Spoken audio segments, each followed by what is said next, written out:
Welcome to the Irish Bandit channel and welcome to part 1 of Cabin Fever. So we are done Hush Hush. It was such a great game, but we're continuing on with another great Sad Panda. Well, I don't know if it's great yet.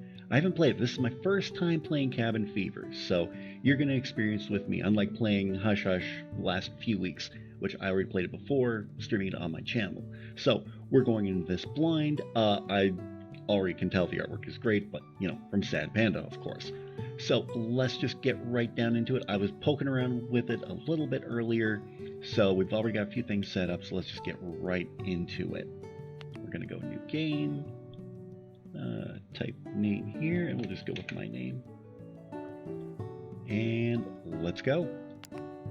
This game says the content is intended for mature audiences. Well, I have the uncensored turned off, so I'll be playing that in my own time, so we can stream this on YouTube. Let's go. Chapter 1, Prologue. I don't remember much about the world before the sickness. Uh-oh. And if my channel were monetized, demonetized. I was just a kid when it started, too young to fully grasp all the changes happening across the globe. This is hitting a little close to home.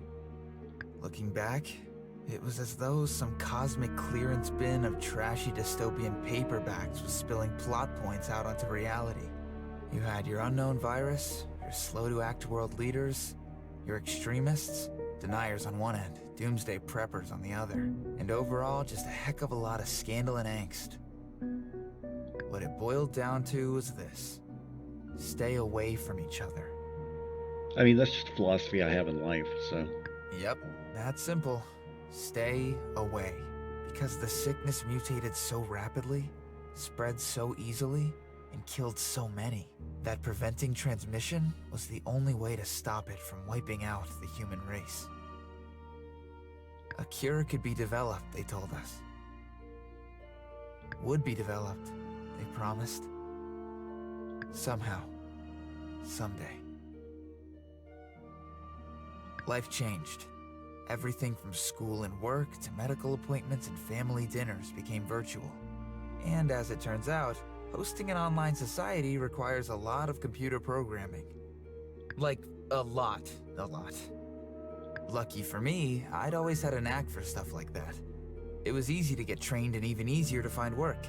When's the last time you heard a young person say that, huh? I did programming for medical services, government websites, automated manufacturing. There was no shortage of freelance contracts. Of course, places like movie theaters, shopping malls, and restaurants died out. Even farms and factories became rare. So much of the workforce lost. But to be honest, I personally thought all of it was a net gain for the planet. Fewer people meant less pollution. War and terrorism dropped to an all-time low. Most people learned to be at least somewhat self-sufficient. Sad Panda Park, nice. Well, since my parents both died not long after my high school graduation, I was probably more self-sufficient than most. I was alone for a long time. Long enough to be used to it. Closed due to Vivid 22? At least I was healthy. I had my routine, with lots of work to keep me busy and the internet at my fingertips to keep me from getting bored. What more could I have wanted?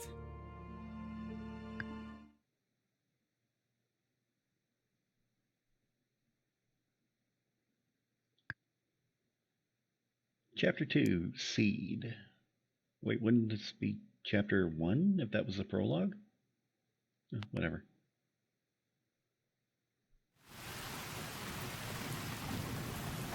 Oh, here we go.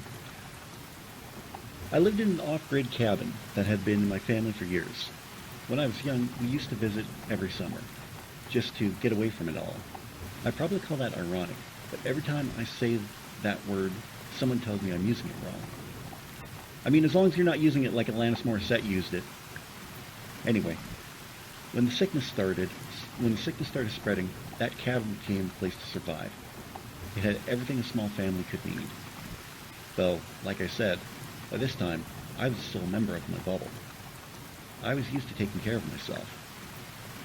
On a good day, with the sun shining onto the solar panels, I could get 30 kilowatts, more than enough to power the appliances in the house and keep the battery bank full. And since the cabin's set near the mountains, I'd often get a decent power level at night with the wind turbine catching the air coming off the ridge. But that night it was raining. Hard. Like most evenings, I spent this one on my computer playing my favorite idle clicker game and browsing the web for news. The news was mostly doom and gloom, of course, and, well, I mean, look at 2020. But I liked finding out the odd tech or space-related article sprinkled in. Whoa, what was that? I was thinking about how badly I wanted aliens to be real when an email alert danced the corner of my screen. It danced in the corner of my screen. I opened it. Ah, yet another forward from one of my more gullible work colleagues about a possible cure for the death-dealing virus. This particular claim apparently stemmed from a breakthrough in study of bovine bodily function. What a load of bullshit. Yeah. Literally. Good one. Dude, you need to clean your hut, or cabin, or whatever. I was pretty much the only company I had anymore. So yeah, I talked to myself. I mean, sometimes you need an expert's opinion, so... I deleted the email, letting out a heavy sigh. There was a point in time when I found that sort of thing amusing. The ridiculous conspiracy theories and clickbait titles. But now I just found them sad. I glanced at the clock. Time for tea. I put the computer into sleep mode and headed into the kitchen. On my way there, I had accidentally kicked a broomstick laying across the floor. Dude, that's why you need to clean your clean your cabin. Why do I keep calling it a hut? Ow. Yeah, it sounds like me. Why is that even there? I never sweep. I mean, dude. In that moment, I judged myself. Hard. I do that too. Oh well. The world had basically ended, so what's the point in cleaning up? I mean, it wasn't like I was expecting company. I kicked the broom aside and carried on. Oh, so you did more damage to your toe. In the kitchen, I steeped a nice big cup of herbal tea. I tossed my used tea bag into the compost bin, noting as I did that the bin was very full. Noting as I did that the bin was nearly full. I had to take it out soon, empty it into the tumbler with the rest of my food scraps and plant waste. Then, probably in the spring, I'd add fresh compost to the garden, give my plants a healthy nutrient boost. I loved my plants. I wanted them to be strong in case they ever needed to defend the cabin against zombies or traveling salespeople. What, you got Venus flytraps or something? Smirking myself, I stood in the kitchen and sipped my tea. The only sound was a muffled rush of rain outside. So peaceful. I like the little particles floating everywhere. Well, that's unexpected. What was that? A fox prowling outside? A raccoon? A fox and a raccoon do not make that kind of sound. There wasn't a person in my garden, was there? I went to the window, peering out into the darkness and listening hard. I don't have to go out there and check, do I? Might be a good idea. I mean, someone could be in trouble. But then again, someone could be trouble. Maybe just stand on the porch and yell for whoever it is to get off the lawn? Hey, you kids, get off my lawn! I weighed my options. Go outside and investigate the noise. Stay inside and lock the doors. Let's go investigate the noise. The scream really had sounded human. I couldn't ignore that. I couldn't just ignore that. As much as I wanted to stay inside, warm and dry. I was raised by humanitarian hippies, and all I got was this pesky conscience. Yeah, no kidding, right? What do you need a conscience for? Kidding. Anyway? Love you, Mom and Dad. Yeah. Please don't haunt me. You do not know how many times I say that myself. I sat down my tea, went to find a crank-powered flashlight, and shoved my feet into a pair of boots. Hopefully, and probably, I wouldn't find anything out there, but checking was the right thing to do. I pulled open the door and stepped out onto the porch. The flashlight flickered pathetically. Lucky, all you need to power up a hand-cranked flashlight is hands, which I had. I scanned the dark garden. Raindrops lit up the lit up as the light passed over them, and the trees and shrubs around the cabin swayed. All I could hear was wind and rain. A chill ran down my back. Yo, anybody out here?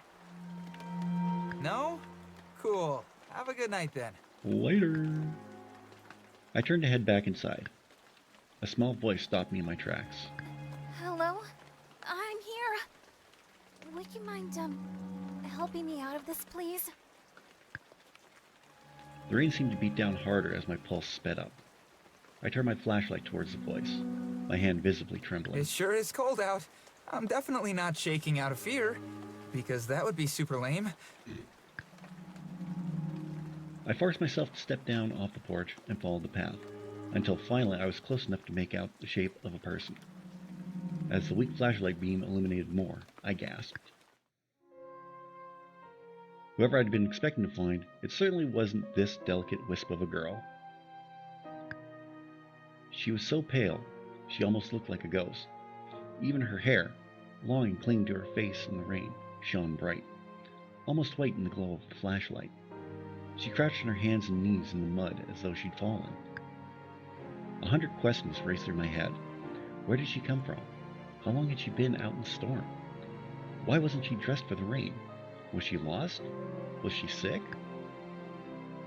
I tried to sound tough, like my dad would have. You there! What are you doing on my property? The young woman squinted against the flashlight. Please? I got lost and I promise I wasn't trying to steal anything. Totally made she was. Her voice quivered, which I thought was kind of dumb. After all, she was the interloper. It was me who should be freaking out, which I was. Well, then explain yourself! Why are you just laying on the ground there? Seems pretty sus. Sussy baka. Why the heck did I add that last part? What was I trying to do? Lighten the mood? The girl turned her head away. Was she trying to make me feel bad? Was she, God forbid, stifling a cough? I took a step back, unwilling to take any chances. I can't get up. I've fallen, and I can't get up. Her matter-of-fact tone surprised me. I guess I was expecting some elaborate sob story and or pleas for food or money or medicine. It could be a trick, I thought. She could be getting ready to rob me. At this point, my flashlight started to lose its brightness. I stood there, cranking the hand to power the light back up. It was a long, awkward intermission, backed by the droning sound of the flashlight being worked. But the light was coming back on. I wound the crank a few more times to shine it brighter on her. The whole horrifying picture became clear. Oh! Somehow the girl had gotten her leg caught in one of my animal traps. She must not have seen the rusted old thing in the dark, and had grabbed her calf and torn it open. Okay. So this probably wasn't a trick. I don't think Oh my god! Are you okay? I started to move towards her, but then my own legs froze in fear. Fear of getting close to another human. If she was sick, then I could get sick. But then, I had no way of knowing whether or not she carried the virus. And right now, she was hurt and trapped because of me. I felt horrible. If I let her fend for herself, anything could happen. A hungry bear might come along. The weather could turn freezing. And even if she did manage to get herself out of the trap, she would probably develop an infection fast in such a nasty wound. Swallowing hard, I clenched my fists and forced myself to approach her. I had to get way, way too close for comfort. But I crouched, opened the trap, and freed her leg. It was bleeding pretty heavily. Though, now that I could see it up close, it didn't look to be as deep as I feared. Oh, thank you. I'm so glad you found me. I was afraid I'd be trapped in that thing all night. I stood up quickly and took a few steps back. For some reason, the girl was smiling at me. Didn't she understand that it was my stupid fault she'd gotten hurt? Then again, maybe she shouldn't have been sneaking around in the dark. My brain bickered with itself over who was to blame before realizing the girl wasn't able to get to her feet. I reluctantly offered a hand. wishing I thought to put out some nitro gloves. But why would I have thought of that and seen another human in... How long had it been? Accepting my help, the girl climbed to her feet. She wobbled, leaned in, and grabbed my waist to use me as a crutch. Sorry. Is it okay that I'm touching you like this? Her words sent a chill down my spine. Touching? Just the thought of it made me break out in a cold sweat. It's fine. Let's just get out of this rain. Yeah, let's do that first. What was I doing? When had I decided to let her into my house? The warm light glowing inside the cabin was like a beacon drawing us in. Well, said my brain to myself. I knew I was talking to myself because I was wearing my underwear. I guess this is a thing we're doing now. I no longer needed my flashlight, so I tucked it away and used that hand instead to help support the injured girl up the pathway. With my arm around her waist and her arm around my shoulder, it became very clear to me how small she really was. Small and delicate, like a folded paper crane. A soggy, limp paper crane in a drenched dress that clung to her shivering body. Just then, my pant leg caught on something. A nail jutting out from the side of the porch. I felt the fabric tug and rip as we moved past. Great. What an evening this was turning out to be. Once we made it inside, I helped the stranger sit down on a wooden chair. I made a mental note to disinfect that chair later. And my clothes? Maybe even the flashlight. But first aid. Where did I put that kit? I was never good at staying organized. That's true. Even on my computer, all my folders and internet tabs are a mess. That's not true. Even on my computer and my phone, I keep everything organized. No point in fighting entropy. That was my philosophy. I searched the drawers, the counter, the floor, and nearly tripped over that dumb broom again before finally finding the first aid kit. It was not well stocked. What would we do for now? Dude, pick up your broom! I gathered up some towels and my forehead thermometer too. Then I washed my hands, put on some gloves, and a face mask from the old box in the back of the cupboard. I brought everything over to the waiting girl. Before anything else, let me scan your temperature. I held the scanner up to her forehead. 2 seconds passed before we heard the good beep, which meant her temperature was normal. No fever. That's a relief.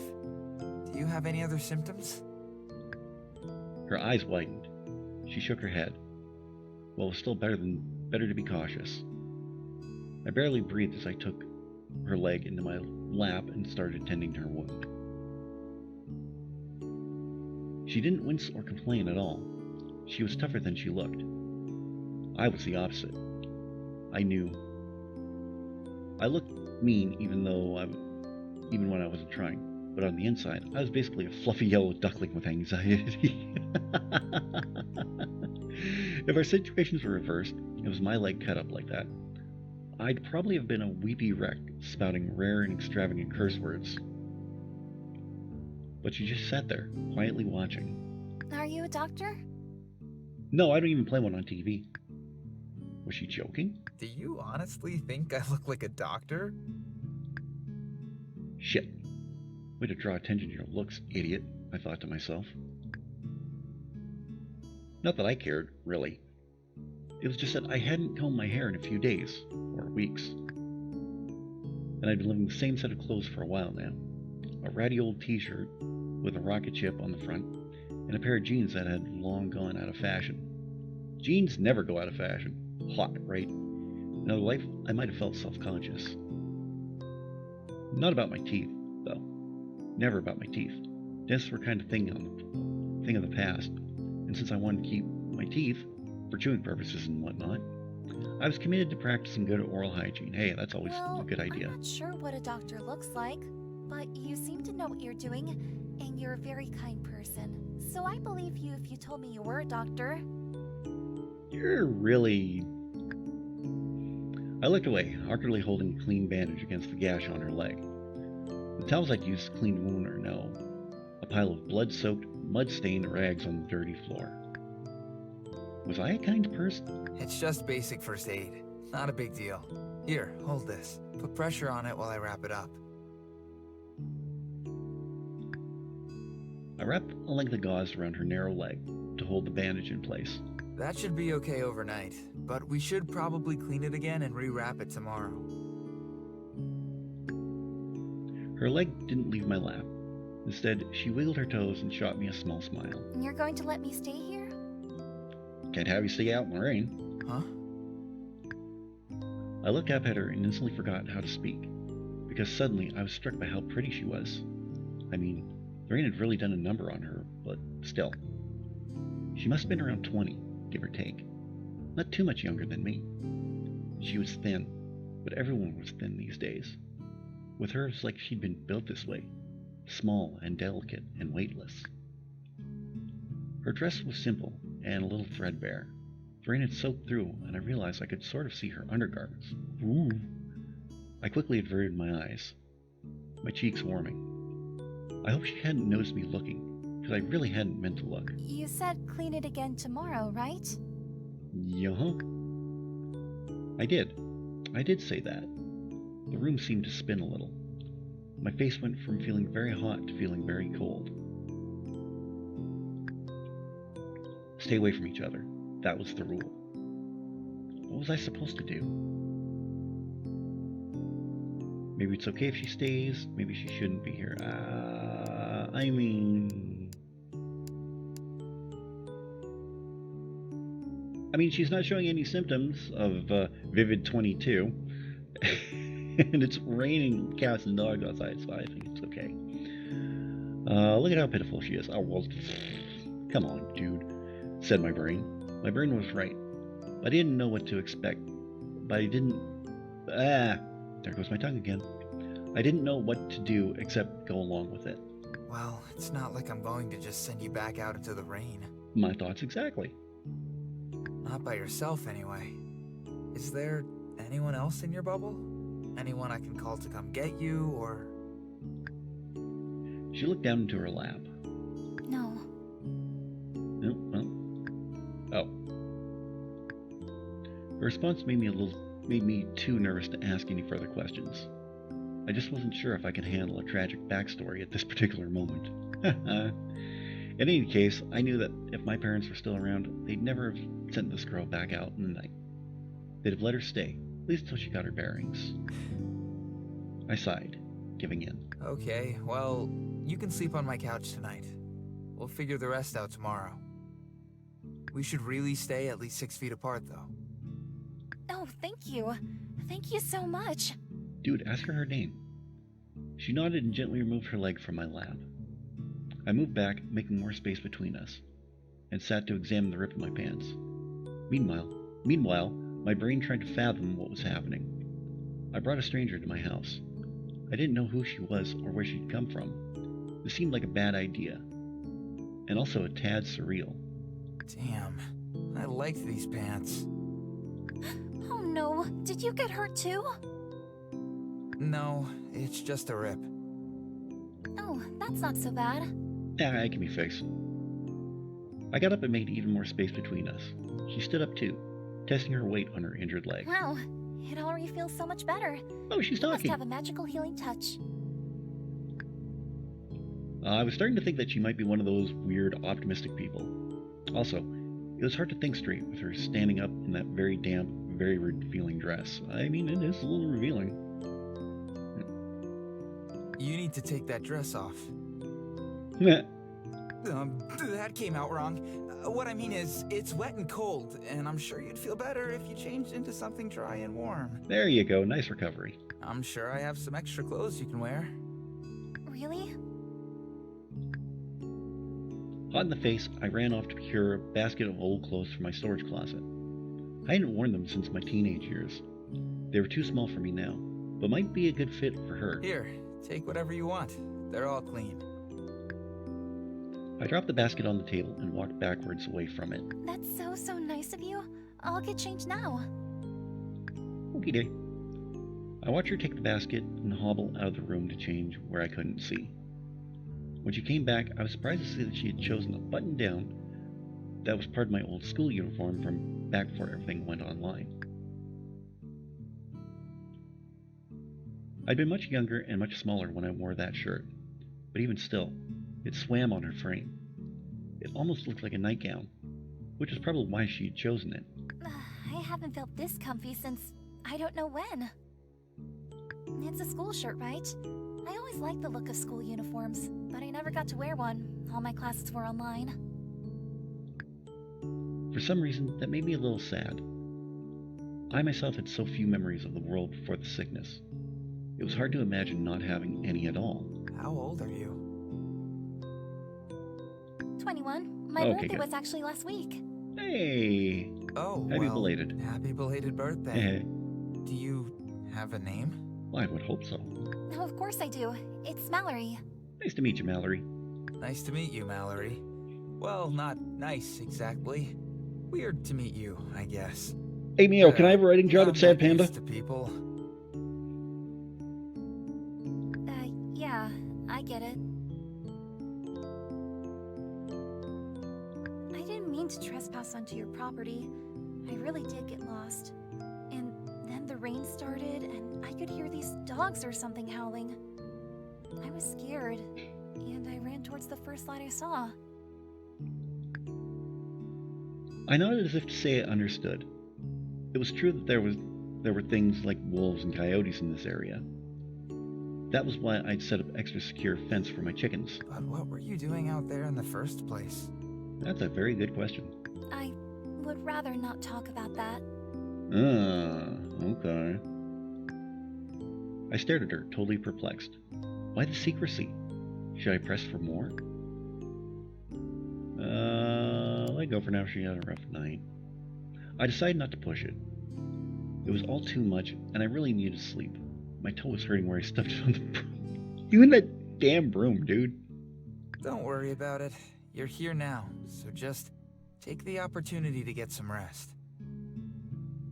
I'm sure we'll get more answers along the way. I skirted around her to grab some blankets. I maintained a wide berth as I dropped them on the couch. I offered her a glass of water, pointed out the bathroom, and asked if she needed anything, all from afar. This is perfect. Thank you so much for everything. Truly, I'm lucky to have met you. Yeah, just try not to touch anything, okay? I shuffled my feet awkwardly. Okay, I'm going to bed. Bye. I hope you have sweet dreams. I'll see you in the morning. Aw. Oh, that's cute. As I made my way up the stairs to my bedroom, I glanced back. Mallory was already curled up on the couch, looking quite cozy. I couldn't remember the last time I had anyone in my house, even briefly.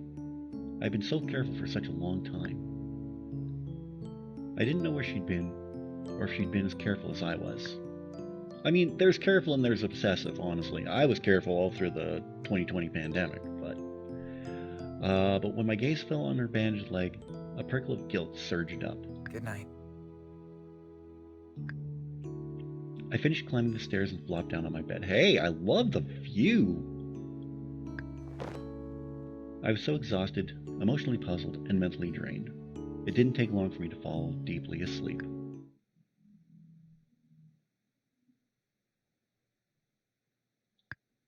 Chapter 3, Germination. I think we can go one more chapter. How long have we been playing for? About half an hour? Yeah, let's do another chapter.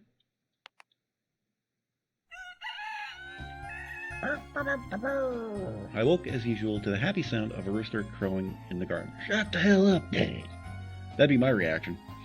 The sky was clear and the early morning sun was bright and cheery. You'd think a morning like that would have put me in a great mood, but nope. All night my dreams revolved around strange bugs infesting the cabin, hordes of them squirming inside through every crack. I must have been tense all night, because my neck had a painful kink in it. I had definitely woken up on the proverbial wrong side of the bed. I suppose I'd forgotten about my house guest, or at least I hadn't remembered to think about her yet.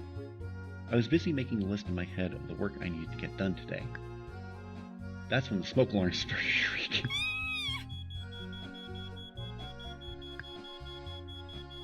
I bolted upright in bed. There was someone in my house, and I had let her in. And yep, I could definitely smell something burning. I rushed to put on some real daytime clothes and barreled downstairs. Mallory stood in the kitchen looking mortified. A little smoke hung in the air, but I didn't see any flames. Phew. Grabbing a chair, I jumped up and silenced the smoke alarm. Thank you. I'm really so sorry. I tried wafting a dish towel at it, but the alarm just wouldn't stop. I didn't wake you, did I? Oh. I wasn't really listening to her. I was too busy creating space between us and also looking for a source of the smoke. There it was, a pan with a charred black mass sitting in it. I didn't know what she burned, but she really burned it. What is that? Or what was that? Oh, I thought I'd make you breakfast as a thank you. My mom used to have the best recipe for potato pancakes that would always fuel me for the day. Ooh, potato pancakes. Well, I'm not totally sure what happened. I never used a stove like yours before, so this batch got a little overdone. Maybe I can scrape off the burnt part. You know what? Forget I said that. It's all burnt part. I'll just clean up my mess and then I'll make you a new batch. And I will definitely be more careful this time. Hang on, did you say potato pancakes? They're the best. It's too bad this first batch didn't turn out because I spent all morning digging up the potatoes, washing them, peeling them. They were so tiny it took extra long, and I was worried you'd wake up before I could finish. Luckily, I've got some other treats on the go as well, so you're not going to starve. Just let me turn on the toaster real quick. She reached for the toaster handle, but the microwave was running and the kettle was boiling and... Wait, stop! And overload the solar panels. Too late, she overloaded the solar panel inverter. And just like that, the kettle, microwave, toaster, and kitchen lights all shut off. Why did you do that? Hey. Slow your roll, buddy. Mallory, having planned the overdone pancakes for some reason, dropped the plate and alarm. Oh, wait. Mallory, having planted the overdone pancakes for some reason, dropped the plate and alarm. It smashed, flinging shards of itself across the floor. The blackened pancakes bounced like rocks. Sad potato rocks. I'm sorry.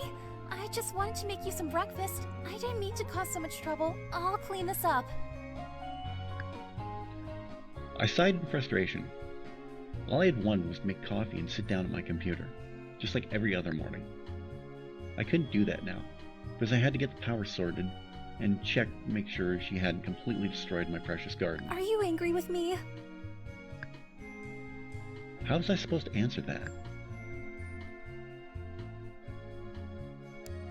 No, I can't say mad. I was definitely upset. I definitely didn't like the situation, but it wasn't like she'd intentionally ruined my potatoes. She'd only been so audacious to dig them up without permission, long before they were ready, even after I specifically told her not to touch anything. I looked away. I'm just not a breakfast person. I'm really sorry. I just wanted to do something nice as a thank you for letting me stay here. I promise, I'll fix everything and then I'll just get ready to leave. Sure, whatever. I turned away and went to haul my work gloves. I went away and went to haul on my work gloves and boots. There we go. I'll be out in the yard for a while.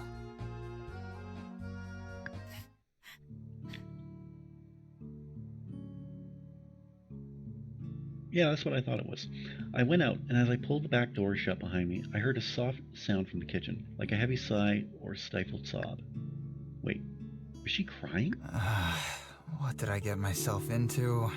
For real, I can't believe.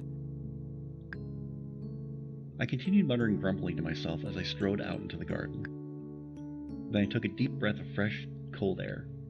It had an autumn bite to it, but the sun was warm. I felt instantly calmer. Oh well, she'll be gone soon anyway. Yeah, right. I took my time that morning, dealing with the power issue and making the usual rounds. Happy hens? Check. Busy beehive? Check. I did a rough count of the firewood in my shed, then made my way back to the front of the cabin.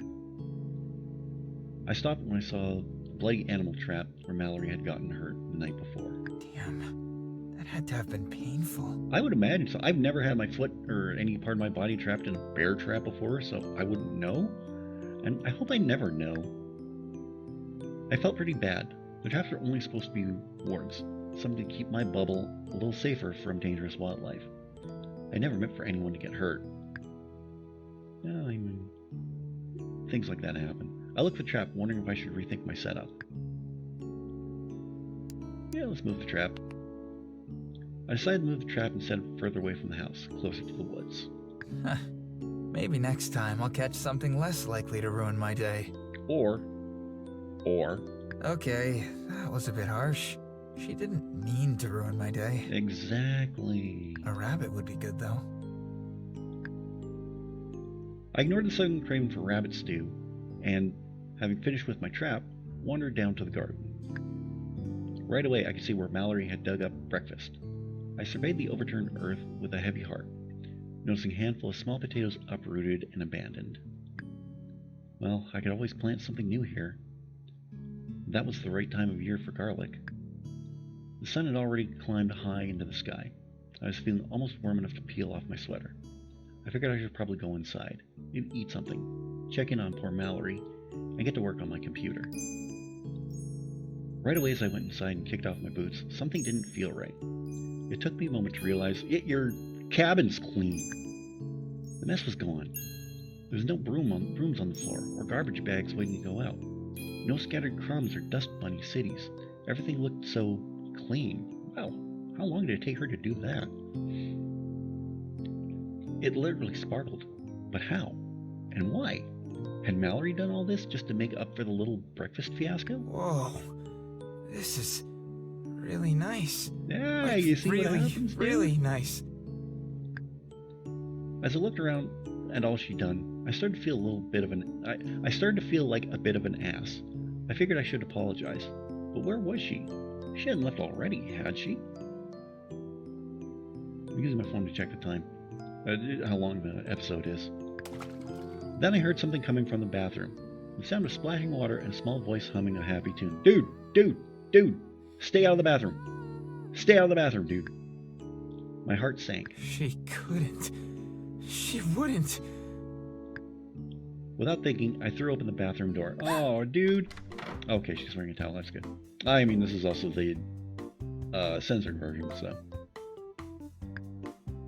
We stared at each other, both of us shocked at my intrusion. My brain kicked back into gear, and I tore my gaze away from her. But it was too late. I had seen everything, including a bathtub full of water. What are you doing?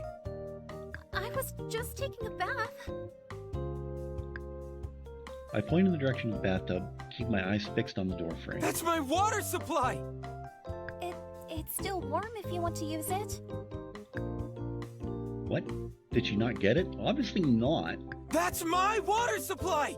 My fresh water! My drinking water! My everything water! What were you thinking? Why did you use so much?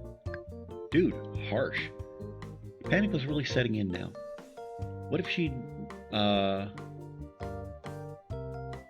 run the cistern dry? I'd have almost nothing until the next rainfall, and who knew when that would be. Oh my gosh, I had no idea. I had no idea. I'm so sorry. I really... Oop, didn't mean to do that. I'd never run out of water before, but that was because I'd always been so careful. This could be the very day I had so deeply feared would come. How do you survive this way? It's like you're constantly wasting things! Is this why you were out in the rain last night? Did your bubble decide to kick you out because you don't know how to think before you act? Dude, calm down. Her mouth popped open. I immediately felt bad for shouting. Damn, I really was in a bad mood today. Just finish up in here. And don't drain that water, okay? I'll repurpose it for laundry or something. I didn't want to acknowledge my own anger, or the tears that had sprung into her eyes at what I'd said. In any case, I need to check the rain barrels, like right that second. I turned my back on her and walked away. For the rest of the afternoon, I sat at my computer, waiting for Mallory to leave. I just couldn't stop thinking about her. By that, I mean I couldn't stop thinking about how naive, careless, and wasteful she was. Nothing to do with her shimmery eyes or how sweet she seemed to be even when everything else was horrible. Nope. Okay. Yeah, you okay, dude. The good news was I checked the rain barrels, and the situation wasn't as dire as I feared. As long as it rained again sometime in the next few weeks, we'd be okay. Still, I sat at my computer for a long time, entirely unable to focus on my work. When Mallory finally reappeared, she was holding the cardboard box of my old clothes. For some reason, she was still only wearing a bath towel. That made me feel all sorts of uncomfortable feelings, and I tried extra hard to keep my eyes on my computer screen. I pretended to type. I noticed the box had more clothing in it than before. I even saw some of my favorites peeking out. Ask her what she's up to. See what she's doing. I cleared my throat loudly, and Mallory looked at me. What are you doing with those clothes? Oh, I was just going to go through them and sort out what's good to wear. I hope that's okay. Huh? That didn't sound too worrisome. Maybe she was finally getting ready to go. Right. You're welcome to take anything that doesn't fit me anymore.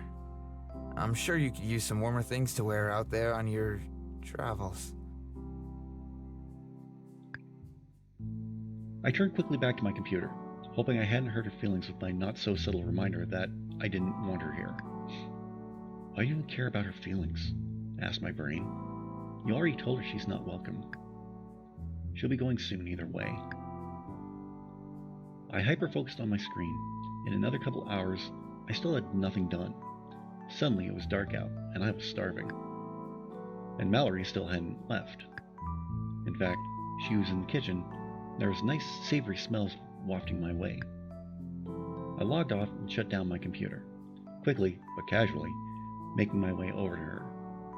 I found her tending to 3 separate pots on the stove, all of them simmering and steaming pleasantly. How dare she? Nothing was burning this time either, which made me feel annoying feelings like impressed and kind of excited to eat that. Mallory noticed me standing there and smiled way too brightly. Oh, good, you're finished working. And she's That's still not out of her perfect, towel. because supper is ready. She started dishing out the oddly fancy-looking meal onto 2 large plates. What is all this? It's all made from freeze-dried proteins and grains I found in the pantry, and some spices, which, by the way, make all the difference when it comes to flavoring a dish. Oh, and I only used things that were already open, so I hope I didn't overstep again. I can tell you work really hard, and I know I made a mess of things, and I just really wanted to make it up to you. I'm determined to have a net positive impact here. She thought I'd been nice? I was suddenly very concerned about how low the bar was for her. I also couldn't help feeling a little charmed by her determination. I wanted to let her know that I did actually appreciate her efforts. Well, this does look incredible. And by the smell of it, I'm pretty sure I'll be licking these plates clean. You did wash your hands before you started, right? I hope so. Yes, silly. And I still don't have any symptoms of any sicknesses either. So come on, let's eat. I want you to enjoy it while it's hot.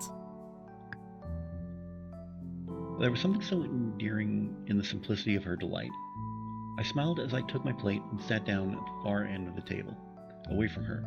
We ate in silence. The food really was delicious.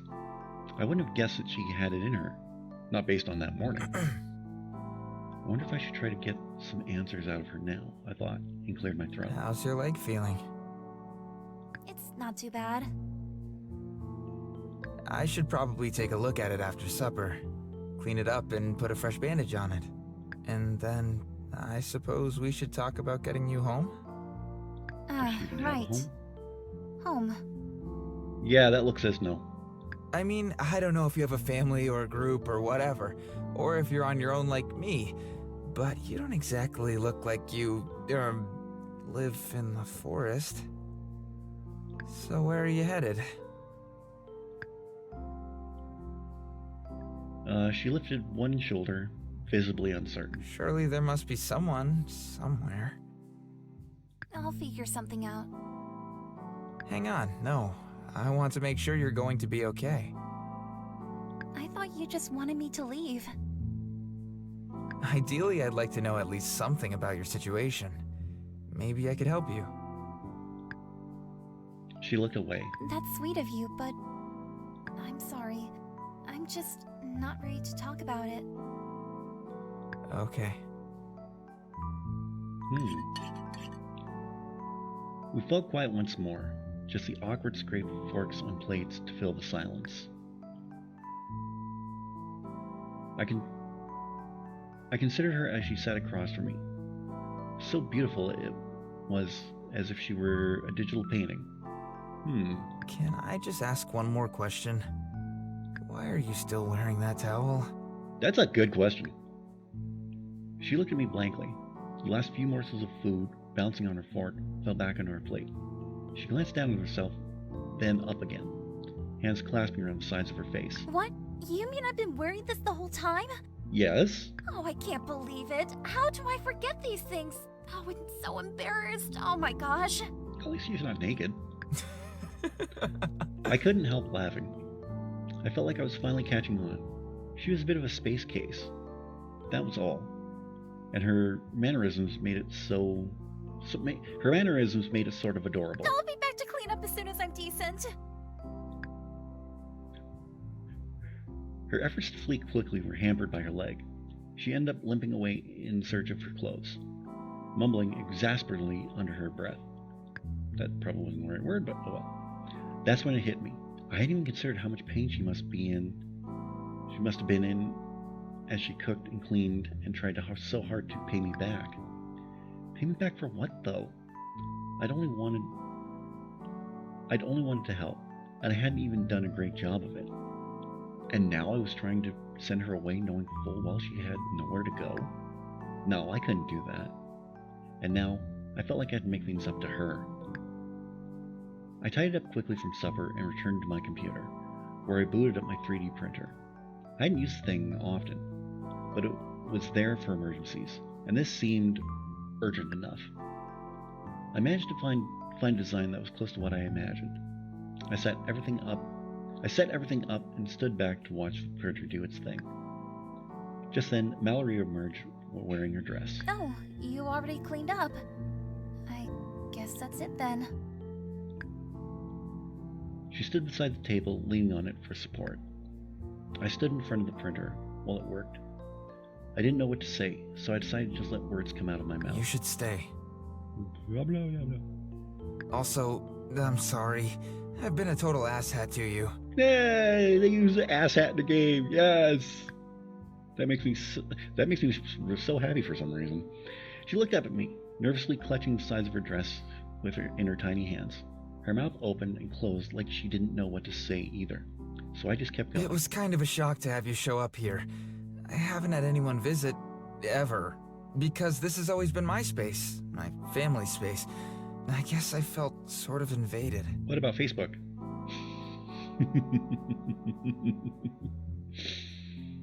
But now I realize that's stupid. Yes. Basically, what I'm trying to say is, I wouldn't feel right making you leave when you're clearly in a bad spot. I have the means to help you, and there's no reason why I shouldn't. There you go. If you want to leave, that's fine, but there's no rush. Cool? No rush. She smiled softly.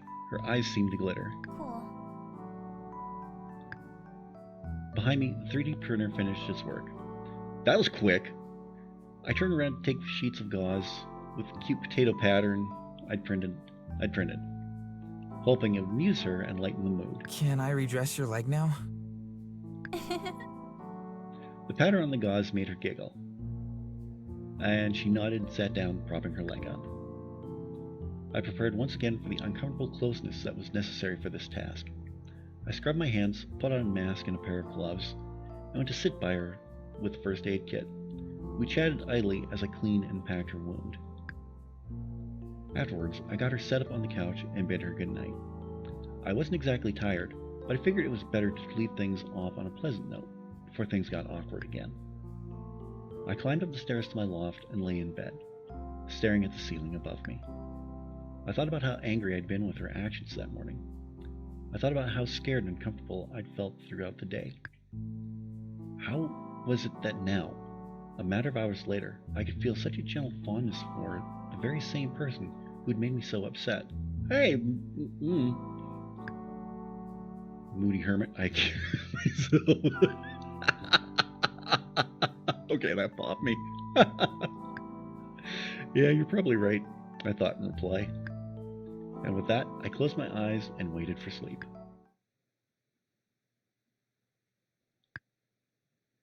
Chapter 4, Growth. Okay, I think we're going to leave it off for this episode, but don't worry, because there's going to be another Cabin Fever episode coming on Thursday, and we're going to play a little bit more of this. I'm liking it so far, so we'll get a little more into that Thursday for part 2. But what do you think so far of Cabin Fever? Let me know in the comment section down below. I'd really love to read your thoughts on this one. Sorry, I had to grab something. You probably know what it is already if you've watched enough of my videos. But what do you think so far of Cabin Fever? Let me know in the comment section down below. I'd really love to read your thoughts on this.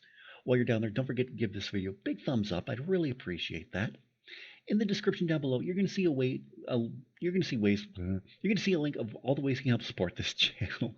You can follow me on Facebook, Twitter, Instagram, Snapchat, TikTok, and Reddit. I forgot to mention Reddit the last time I was on, last video I did, I think. I don't know. But I remember I forgot it one time. You can get your Irish Bandit merchandise from my Irish Bandit shop on redbubble.com. You can pick up your copy of my 5-star rated novel, Shade Falling, on Amazon. You can get that through either Kindle e-reader or on paperback. And you can buy me a coffee, where right now I have a goal set up where I want to get some Elgato gear for my PC, make these streams just look a little bit better than they do now. You can help in the link down below. If you're new to the channel, don't forget to subscribe. And if you're already subscribed, tap the bell and you'll be notified whenever a brand new video goes live. I will be back tomorrow looking at some of my most viewed videos on the channel, and then I'll be back Wednesday with more Bioshock, and then like I said, on Thursday we'll be playing more of Cabin Fever, so be sure to join me for that. Have a great week, and I'll talk to you again very, very soon.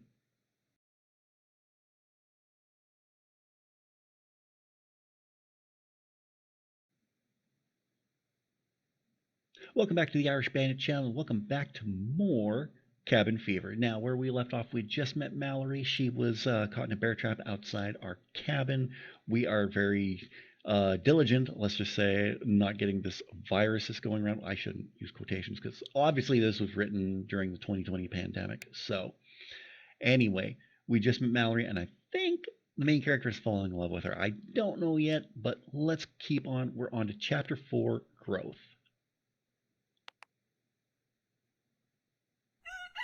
That's a damn rooster again. I slept soundly that night and woke up feeling surprisingly good. The sun was shining. My body and mind were refreshed, and once again, something smelled delicious in the kitchen-y kind of way. Hey, I could get used to this, thought my brain. I rolled my eyes at myself as I hopped out of bed. This was the start of a new routine. It had to be. Mallory was here now. I didn't want either one of us taking advantage of the other. I wondered if she'd like to learn about the systems I had set up for off-the-grid living. Oh my god. My eyes, my tongue do just not want to work today. When do they ever? I definitely needed her to understand why certain things were important, like conserving water, obviously. But she might actually enjoy being involved with the work I did on the daily. Maybe we could share the load.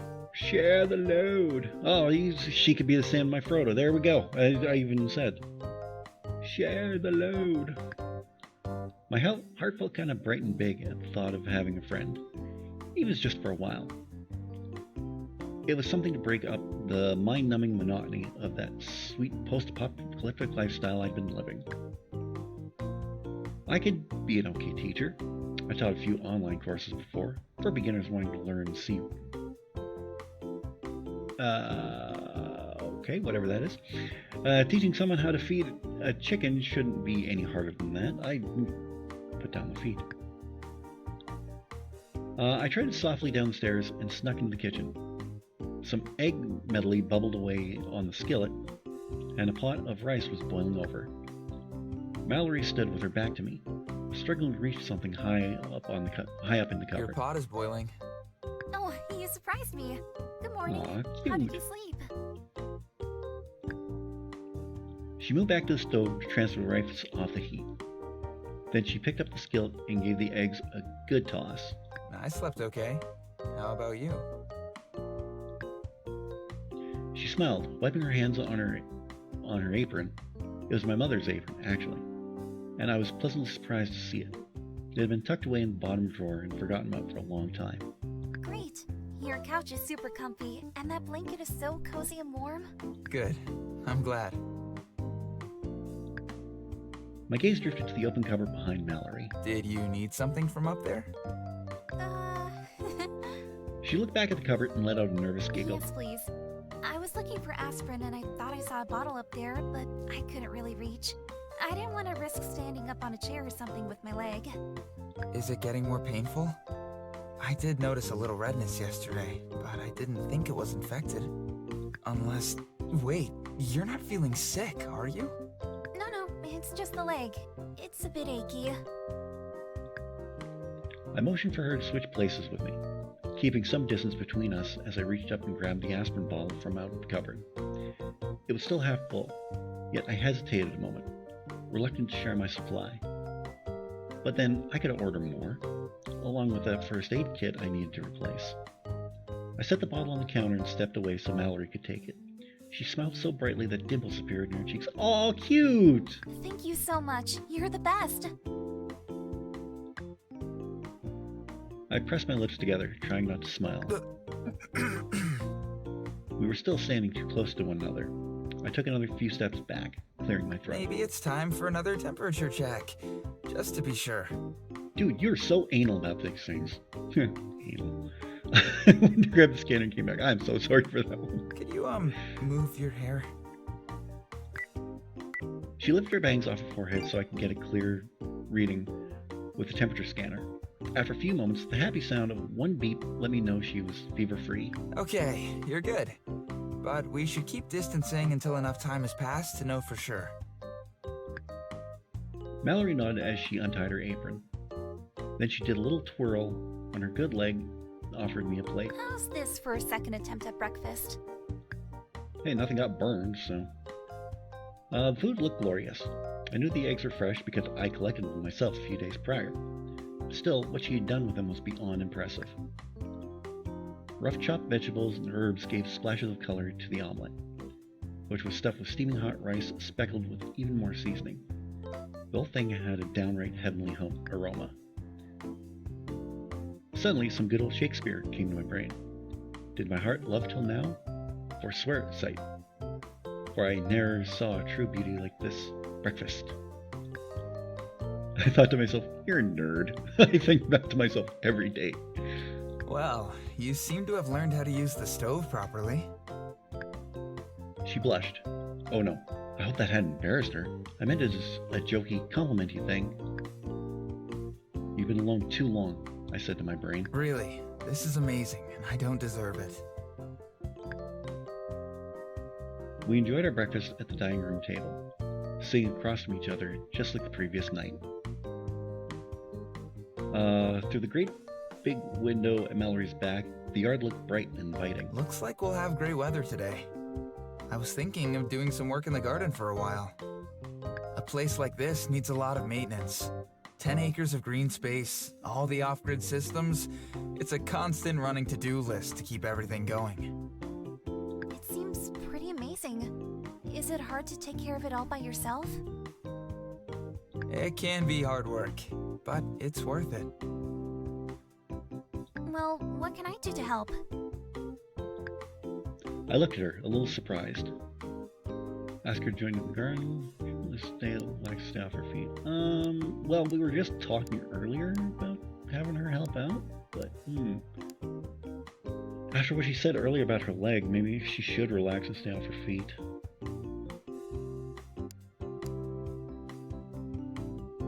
You've done more than enough to help me. Anyway, with that injury, you should be resting more than anything else.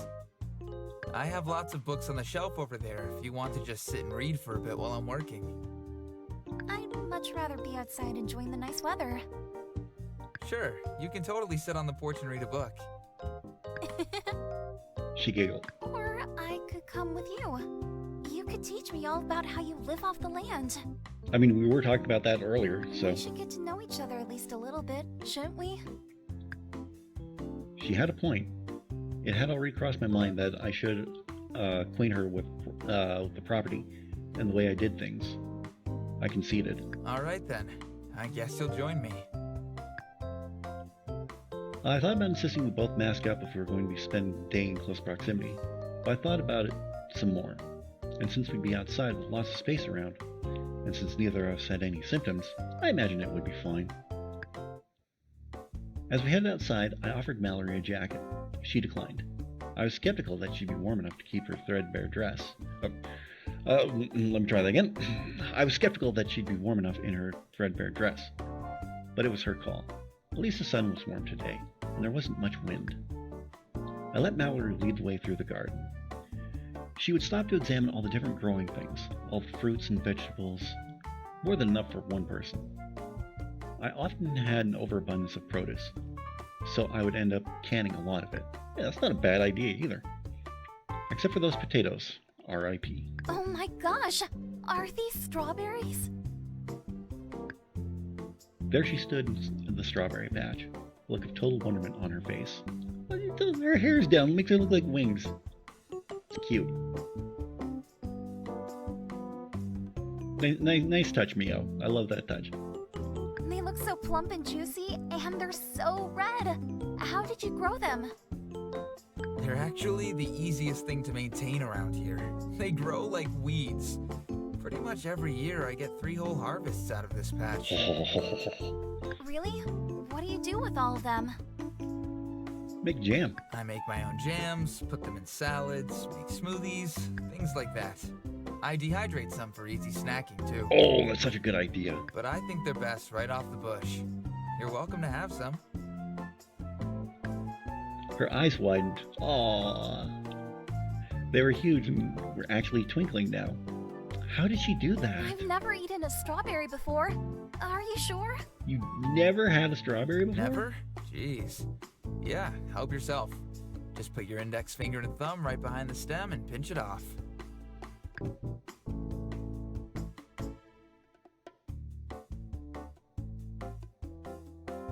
I watched her reach out in search of a perfect strawberry to pluck. Watch out for slugs. She paused, stuck her tongue out at me in jest, and selected her perfect first strawberry. Oh, wow. These taste just like sunshine. I could eat these every day. Feast away. Okay, now we're getting nicer. I couldn't help but want to offer her everything just then. The happiness rating off her was like addictive or something. Oh, look. Aww. This one's shaped like a heart. Ooh, this one here is huge. Look how shiny and red it is. It's like something out of a picture book. Oh, there's a little bug munching on that one. Enjoy your meal, little bug. I smiled to myself. While Mallory chatted away eating strawberries by the handful, I picked up my rake and started taking care of the fallen leaves, which were encroaching on the garden.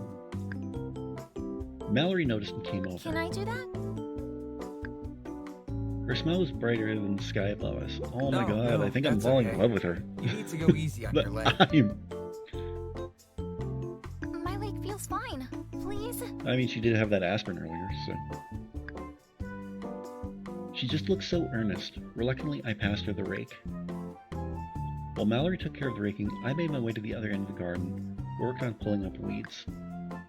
Pretty soon, I had a bucket almost full. Yeah, I was right the first time. When I looked around for Mallory, I saw her standing beside her leaf pile in progress, pausing to catch her breath. I felt bad for letting her take on the raking. She'd probably end up feeling sore afterwards. Still, it was nice to have the help.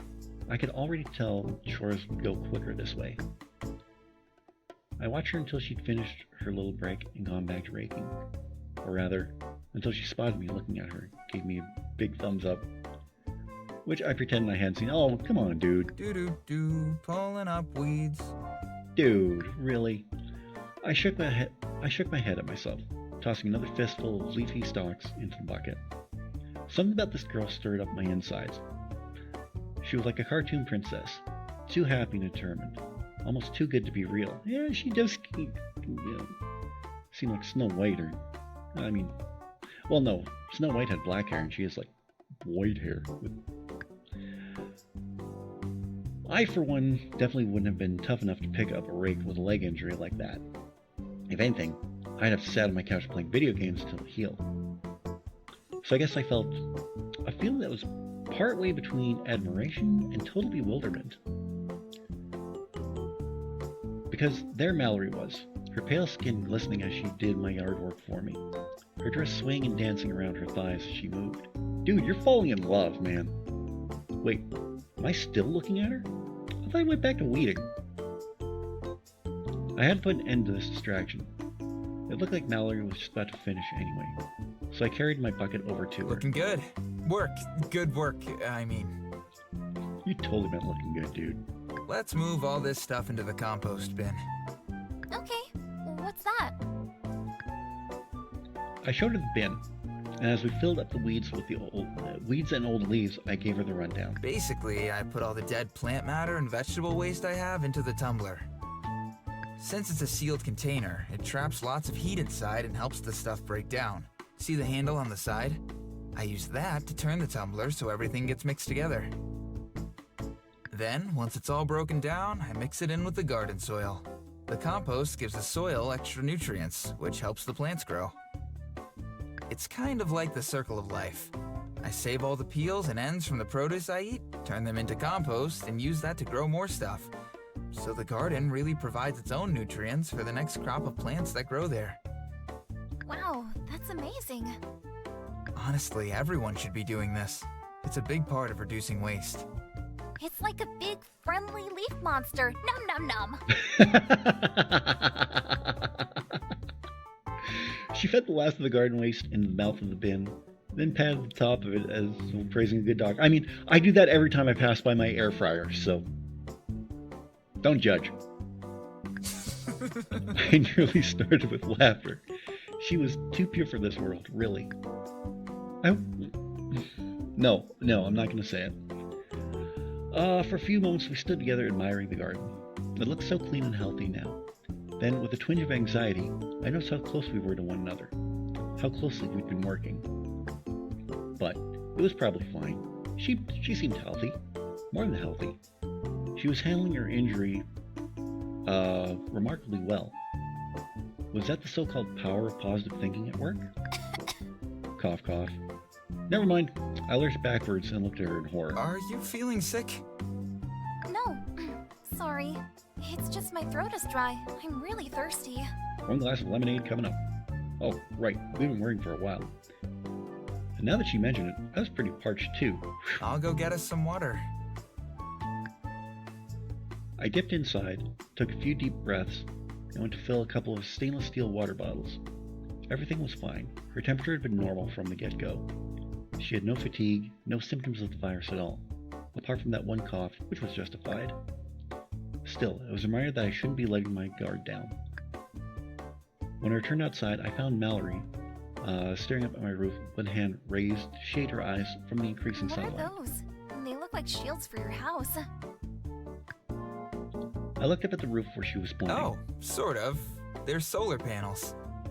And they look like they could use a sweep, actually. Yeah, kind of leafy. Why? What are they for? They absorb energy from the sun and turn it into power for the cabin. What? Really? Here. Face toward the sun and spread your arms out. She hesitated, then raised her arms up. She closed her eyes and tilted her head so that the sun lit up her pale face. Feel the warmth? That's energy from the sun, or as I like to call it, the nuclear furnace that sits in the sky, 150 million kilometers away from us. The solar panels take that energy and convert it into electricity. That current makes its way down to a charge controller, which turns the current into voltage for the batteries. My computer, appliances, and lights are all modified to run off that DC voltage. Oh, and the charge controller is hooked up to a battery that can store all that incoming energy. So we can still run the power for a while, even when the sun has gone away. I hope my explanation made sense. For someone who'd never seen solar panels before, the concept might be a hard one to grasp. So you capture the sunshine and turn it into energy? Isn't that like what flowers do? Yeah, pretty much. Yeah, that's one way of thinking about it. The twinkle in her eyes had returned. She continued to gaze up at the panels in awe. It's like magic. If we'd had something like this where I grew up, then the citywide power outages wouldn't have mattered so much. Her smile faded a little. Suddenly, the conversation felt heavy. I wanted to ask her to tell me more, but I was afraid. Give me a few minutes to sweep the leaves off the roof. Then we can go say hi to the hens. Ooh, okay. They're over there, just FYI, in case I happen to fall to my death or something. What? Don't worry. If that happens, you can just bury me in the garden. My corpse will give lots of nutrients to the soil. She gasped, clearly horrified. Dude. I couldn't keep a straight face anymore. I laughed. Don't kid around like that. It's not funny. She's right. Sorry. I'll be back in a few. You rest.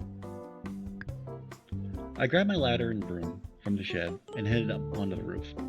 I swept all the leaves off the solar panels and cleared out the eaves troughs for good measure. I paused to gaze down at Mallory in the garden. She looked so at peace among all the plants. Butterflies had gathered nearby on a patch of wildflowers, and she was smiling at them. Aw. I don't think I'd ever seen a sweeter scene. I looked across the distant hills towards what remained of the city. That was where Mallory had come from. I assumed so, but now that she'd confirmed it with her comment about the power outages, the thought of her living there almost hurt. Even from my rooftop, I could see how everything had fallen into disrepair. I remembered the long ago announcement that public buildings would be closing down indefinitely. Sports stadiums, movie theaters, malls, and offices had all been shuttered. Even apartment complexes and private homes had to change. People were moved and shuffled around as fences went up and shared spaces became inaccessible. Anything to keep people apart from each other, or at least in their own small safety bubble. I'm glad nothing like that happened with me in my apartment. I hadn't set foot in the city in years, and looking at it now, I had no desire to ever set foot there again. With a sad sigh, I turned my back on the ghost city and climbed down from my roof. I met Mallory in the garden and forced a smile. She seemed so excited as we made our way over to the chicken coop. For a moment, I even thought I saw a spring in her step, but then I realized it was just her limp. Was the aspirin she'd taken wearing off already? The chickens clucked with extra enthusiasm when they saw that I had company. When I opened the door to their fenced-in area, some of them flapped their wings furiously, sending feathers flying and making Mallory laugh. For as long as they've been alive, I've been alone. So they're either happy for me or scared of you. Not sure. I pulled the gate shut behind me. Mallory was already saying hello to each individual chicken, giving me compliments and asking them how they were enjoying their morning. Then she saw the chicks and gasped. Babies! How is she so adorable? Like, seriously. Did I not mention that? Yeah, they hatched a few days ago. You can pick them up if you want. She looked up at me, her eyes doing that shimmery, sparkly thing again. I saw that there were tears there, and I thought, or hoped, they were tears of joy. They're so cute! Are you sure I can touch them? It looks like they'll break, they're so tiny. Funny, that's exactly how I felt about her. They'll be okay. Just gently scoop them up into your hands. Be careful, Mama. Okay. She carefully held out her hands. Some of the chicks came closer, investigating her. It didn't take long before a couple of them volunteered to step into her palms. Mallory let out a small squeal and lifted the chicks up to her face. The chicks reciprocated with their own happy peeping noises, dancing in her hands as she stroked their golden down with a single fingertip. They're so soft. I love them. I believed her. It was weird. I couldn't fathom loving something so easily or so quickly. But Mallory did. And I had a hunch she'd taken a bullet for those baby chicks. Oh, sorry about the smell, by the way. I'm used to it, so I guess I forget that coops can get pretty smelly. I don't find it bad at all. She continued to pet and play with the little chicks. The whole scene was just too precious. Okay, I thought I heard something. Do you want to Let's feed go. them? There's a bag of grain just behind you. She looked over her shoulder, smiling, and gently set down the chicks so she could reach for the bag. She took out a small handful of grain and scattered it in front of her. Oish. The chicks started to eat. Soon the adult hens came to join them. All the chickens loved Mallory. They nibbled at her dress and danced around her as she fed them. The clucking intensified with every handful of grain, becoming so loud that Mallory started to laugh. They're so happy. I nodded. I try to give them a good life, even if it's only a short one. Huh? What do you mean? Well, some of them become food. Oh no. Why did I say that? What should I say next? Change the subject. Well, short, because, chickens aren't very tall. Nice save, dude. You know what is tall, though? Aliens, I bet. So what are your thoughts on the possibility of intelligent extraterrestrial life, anyway? You know, I thought I saw a UFO once, but it turned out it was just one of those wacky inflatable flailing arm things that got loose from a car lot.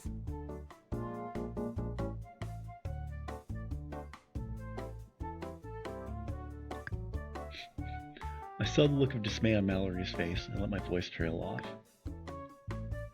She stroked one of the baby chicks, deep in thought. I guess life is always too short, no matter who or what you are. Yeah, I guess it is.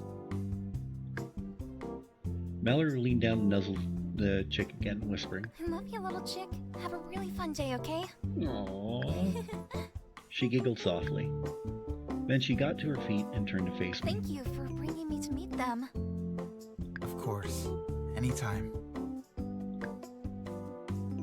I cleared my throat and motioned for Mallory to lead the way back out of the coop. I followed her out, shutting the gate behind us. Shall we head back inside? She nodded as we strolled across the grass. Wow. I felt a little awkward when we went back into the cabin. There was an unhappy tension, but I didn't know if it was just me feeling guilty or something more. I tried to inject a little perkiness into my voice. So, there was one more thing I really wanted to show you today.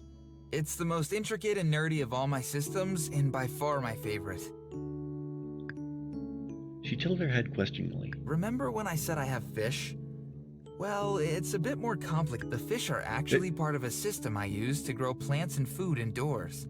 That way I can have at least some fresh things to eat in winter. I don't recall him saying anything about having fish. Oh? It's called aquaponics, and it's really freaking cool. Come on, I'll show you. She smiled softly, like she was charmed by the idea. That was a relief. Okay.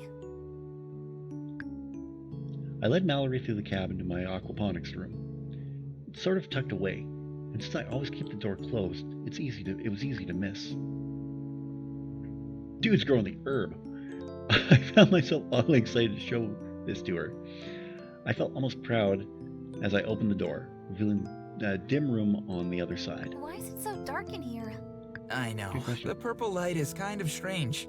It's because those are grow lights. Their wavelength mimics the sun and gives the plants the specific red and blue light they need. It's a way of tricking them into thinking they're outdoors. Hydroponics. Not that plants can think. Hey, you'd be surprised. She smiled like she thought I was maybe a little bit funny, which lifted my spirits even higher. I followed her all the way into the room. It wasn't something I acknowledged often, but this was my favorite place. Caring for the plants and the fish, watching them grow and change and live, giving me a feeling of connection I didn't quite get from the outdoor garden or the hens. I didn't even feel a connection like that with other humans, no matter how many forums I joined, or chats I took part in, or emails I sent or received. This is amazing. Told ya. I know, but I wasn't expecting so many plants. You have You have so much food. I felt a twinge of guilt for how upset I'd been over the potatoes she'd burned. She walked down the rows of potted vegetables and fish tanks, murmuring hello to the fish, examining the water feeding system and the growing lights. I imagined it all through her eyes, the eyes of someone seeing something like this for the first time. It must have seemed like a mad scientist's lair or something. She paused, peering more closely at one of the fish tanks. Why are there plants growing out of the tank water? Technically, they're not. They have their own water. It's just been cycled through the fish tank as well. That's how they get nutrients. I point out the tubes that cycled the water. It's like the circle of life, kind of. I feed the fish and they produce waste, which contains ammonium. That gets converted to nitrites and then into nitrates, which the plants can use to grow. These tubes carry the tank water up through a filter. The filter traps all the bits of waste and gunk that won't help the plants and lets the now nutrient-rich water run through and into the plant pots. It's all a careful balance, everything working in harmony. If I feed the fish and keep the filters clean, then they're able to take care of my plants for me. Mallory watched the fish swimming lazily back and forth, her face filled with wonder. I grabbed the container of fish food and held it out. Here, feed them.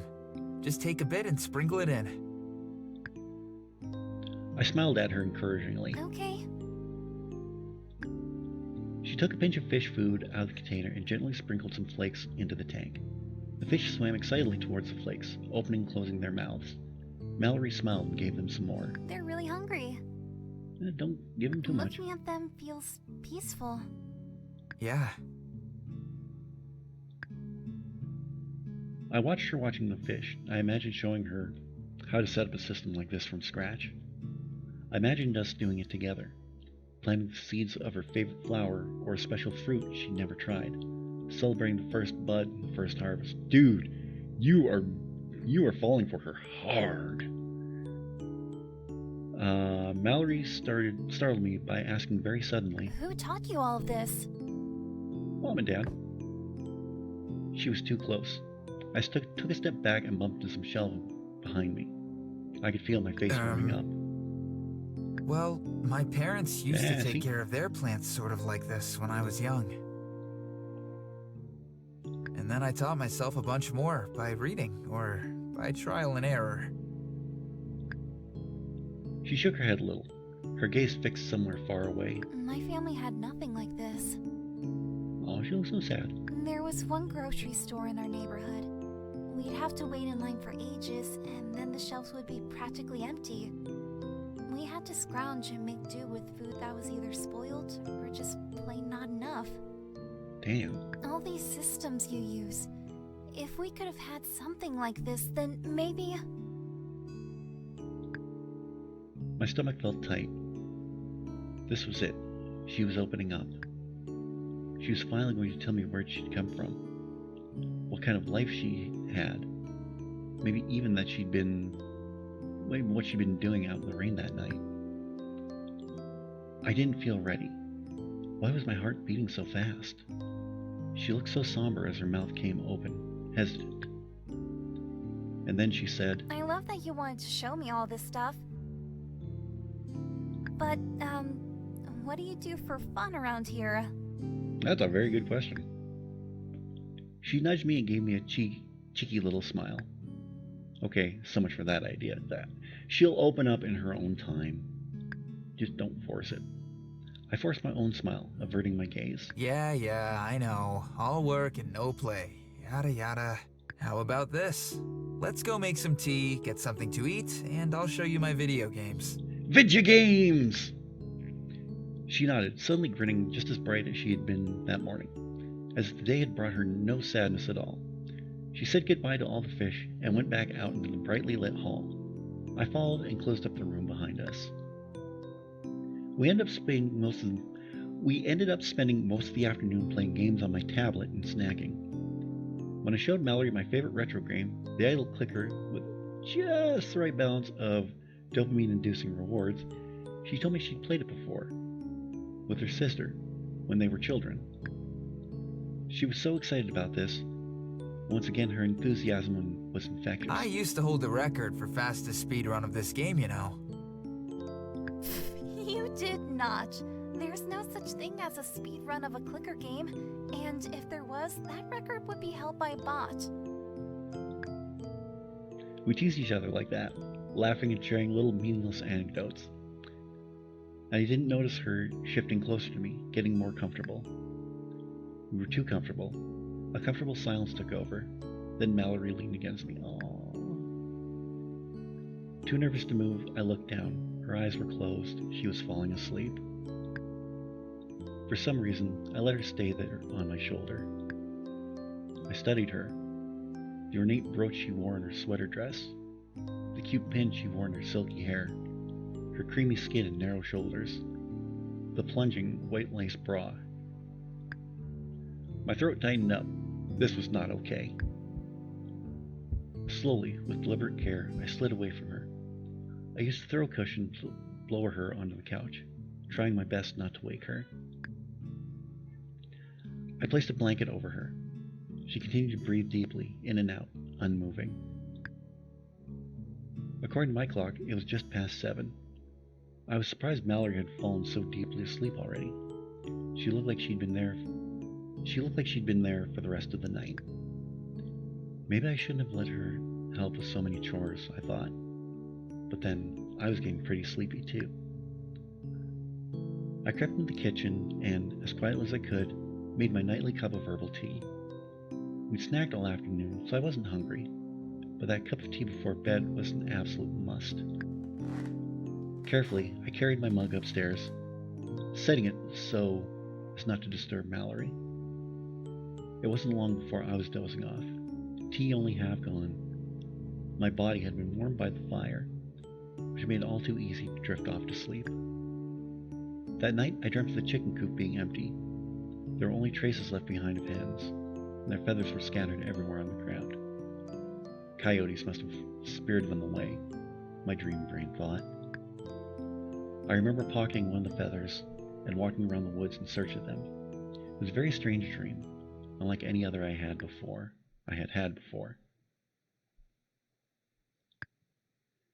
Chapter 5, Maturation. Okay, I think this is where we're going to leave it off because this is just a special episode, but these episodes will be coming out every Monday from here on out. So no extra episodes unless I feel the need for one. But we'll see. I felt the need for one, and I didn't. Honestly, peek behind the curtain.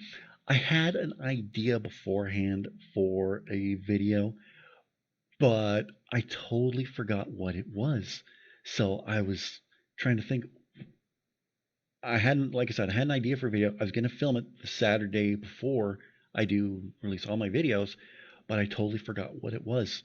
So I wasn't able to do that. And then I started watching somebody's Twitch stream and then totally said, screw it. But anyway, how are you enjoying Cabin Fever so far? I think it's going to be a few more episodes before I give my determination of what I think of this game, but I'm liking it so far. I like the characters. They seem pretty awesome. So let me know what you think in the comment section down below. I'd really love to read your thoughts on this. While you're down there, don't forget to give this video a big thumbs up. I'd really appreciate that. In the description, you're going to see all the ways you can help support this channel. You can follow me on Facebook, Twitter, Instagram, Snapchat, and Reddit. Facebook, Twitter, Instagram, Snapchat, TikTok, and Reddit. There we go. I almost forgot TikTok. You can get your Irish Bandit merchandise from my Irish Bandit shop on redbubble.com. You can pick up your copy of my 5-star rated novel, Shade Falling, on Amazon. You can get that through either Kindle e-reader or on paperback. And you can buy me a coffee, where right now I have a goal set up where I want to get some Elgato gear for my PC just to make my game streams look better, and the videos where I'm sitting down doing stuff, like Tuesday's video where I'm looking at old videos. You can go check that out. I just want to make these look better, so you can help out in the link down below. If you're new to the channel, don't forget to subscribe. If you've already subscribed, tap the bell and you'll be notified whenever a brand new video goes live. Tomorrow's Friday. That means more Friday Fantasy, which means more Final Fantasy VII Remake. We're with Aerith, and oh man, I can't wait to get to that part of the game. Watched it on Ryder's stream, and I absolutely loved it. So we're going to get into that on Friday, tomorrow, and then Monday it is more Cabin Fever. So be sure to join me for that. Have a great weekend. I'll talk to you again very, very soon.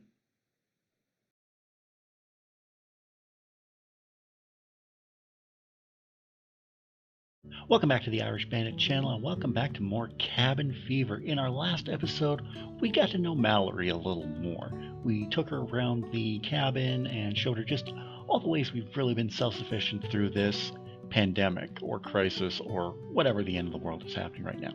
So we're about to start in on Chapter 5, Maturation, new tongue. So let's get right into it and let's pick up where we left off last time.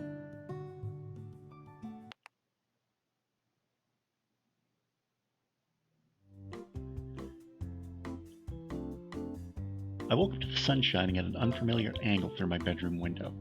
I checked the time and realized I slept in. Not by much, but still. Weird. I decided I must have needed the extra sleep. I knew stress could drain the body's energy, and yeah, I'd been stressed over the past couple days. But the house smelled amazing again, and my stomach clenched and unclenched in hunger.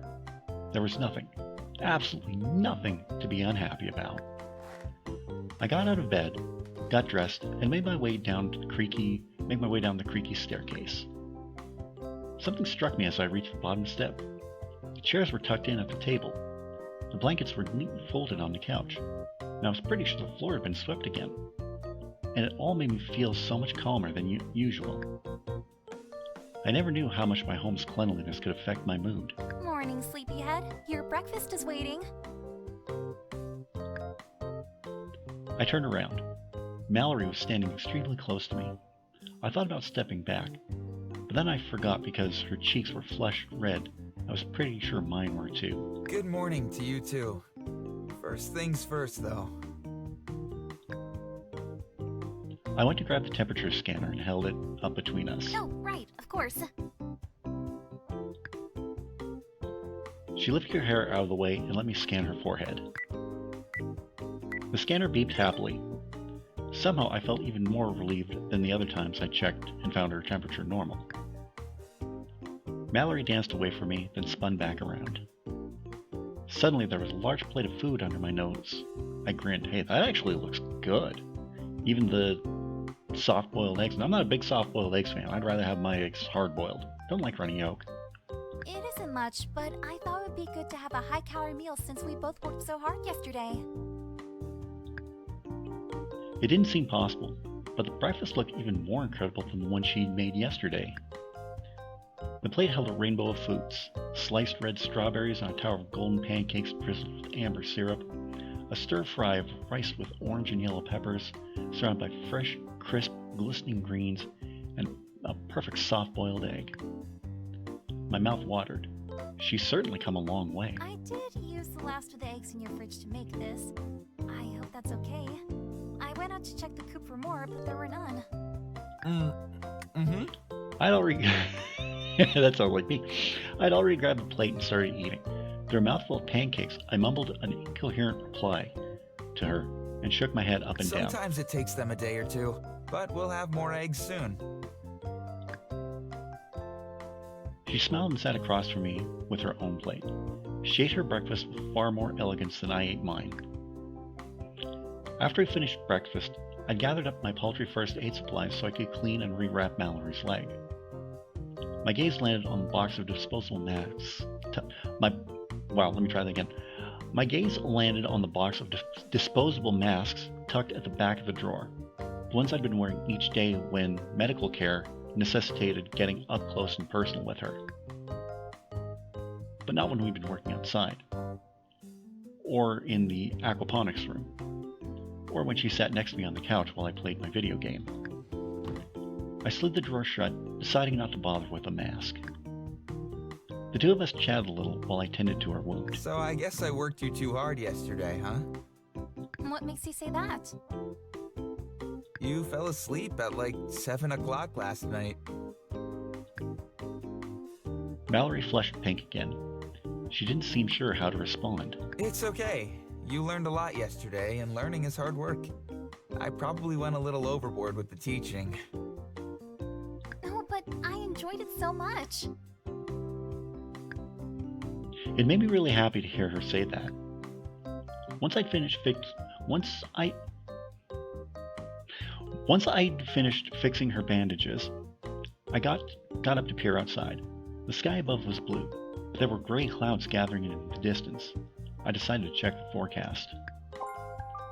I stood at my desk, waiting for the computer to boot up and connect to the web. Once it did, a number of notifications popped up, chiming cheerfully. I followed them to my email inbox and glanced through my unread messages. One work update, a couple newsletters, something from coupon service I didn't remember signing up for, and of course, a bunch more hogwash forwards about the many cures my doctor didn't want me to know about. Do what I do, delete the spam. I really need a better spam filter. I deleted the new messages and exited out my email portal. I pulled up a weather forecast. Partly cloudy this morning, with a chance of scattered showers throughout the afternoon and overnight. And it looks like tomorrow's gonna be rainy all day. I felt like a bit of a chump for panicking about the weather. I looked up at Mallory. Maybe there'll be enough water for a luxurious bath after all. She grimaced, then giggled. I should probably do a few things outside, though. Get the basic chores done before the weather turns. I'll help. I wasn't sure. I could tell she was sore from yesterday, but I was still worried about her leg. Also, why was she so insistent on doing so much? How about you just keep me company this time? Oh, all right. Oh, she still seemed so happy. We headed outside. The sunshine was strong, but there was a chill in the air that hadn't been present yesterday. Occasional clouds moved past the sun, casting cold shadows over the garden. A flock of geese passed over us, noisy and energized. Damn, they were noisy. They're flying south to escape the coming cold. They probably have their own tropical paradise somewhere, with their own beach houses where they spend all winter sunbathing and drinking margaritas. Just kidding. Geese don't do that stuff. But wouldn't it be nice to go on a vacation like that? I don't know. I've never been on a vacation. No? I frowned, pausing to bend and pull up a stray dandelion poking out of the grass. Maybe someday someone will figure out a way to stop the virus, and you'll be able to go somewhere amazing. Not by myself, I hope. No, definitely not by yourself. Aw. We walked around the property, Mallory humming happily to herself while I puttered about, checking the well, making sure the hens were happy and fed, ate more dandelions out of the ground when I saw them. Pretty soon, Mallory had grabbed a bucket and started pulling weeds too. It was like she couldn't help herself. I shook my head. That's probably enough hard labor for the day. Let's go in. I need to do some work on my computer. Oh, not just yet. Please. I'd like to enjoy the fresh air a little while longer before the rain comes. Ah, okay. If you're good, then I'm good.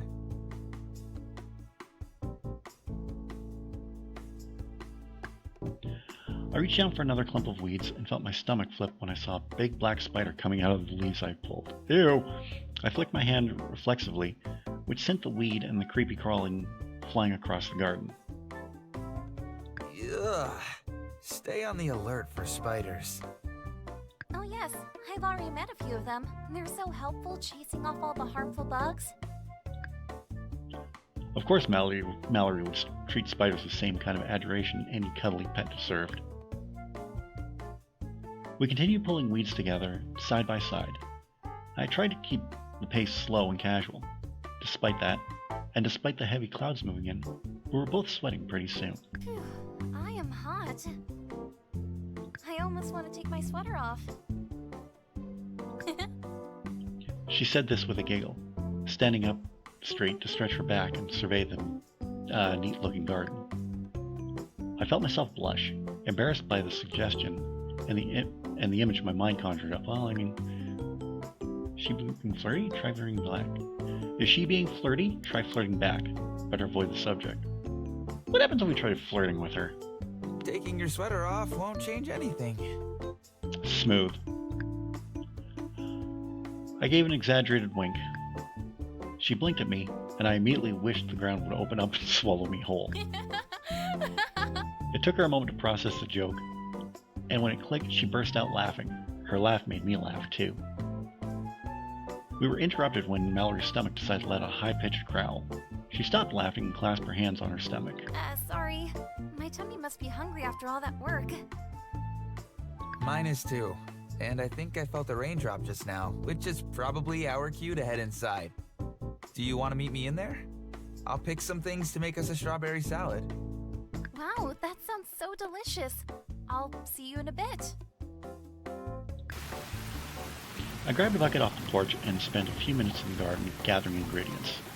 A few raindrops pelted me here and there. Quickly, I hurried back inside, following Mallory's footsteps. By the time we'd finished eating lunch, the gray clouds had fully taken over the sky, and rain clung in droplets to the cabin's windows. Well, if we get as much rain as the forecast predicts, the rain barrels sure will be happy. Those are the big containers on the side of the house? Yeah, you're getting good at this. It's probably the #1 most important system I have here. The water those 4 barrels can hold can last a long time, as long as I'm careful with it. No luxurious baths. No water balloon fights either, I'm guessing. Just basic cleaning, cooking, and drinking, right? Jeez, you make me sound like someone who doesn't know how to have fun. You're pretty much right, though. But you can't just drink rainwater. It wouldn't be safe.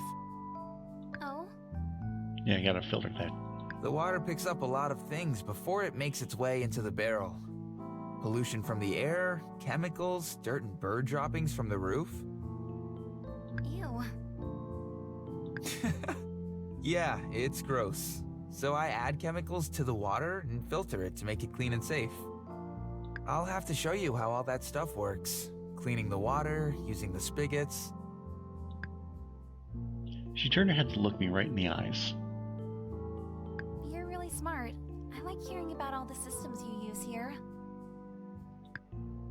My cheeks burned under the shock of her beautiful gaze. Oh, he's starting to fall for her. And the admiration I saw in her eyes. I nodded, not knowing what else to say. After that conversation, I went to check the solar batteries. They were full, which was good. The power they'd bank would last us a few days if necessary. Then the two of us settled down in the living room. I worked on my computer while Mallory gently explored my things and, eventually, nestled into the couch with a book to flip through. It was oddly effortless, the silence and comfort that filled the room all through the afternoon. Gradually, the sky darkened, and so did the interior of the cabin. It was probably long past time for a break when Mallory closed her book and stood up, teetering just a little on her bad leg. Can I make us some tea? Oh, yes, please. I leaned back in my chair. That sounds like a very good idea. Yes, please.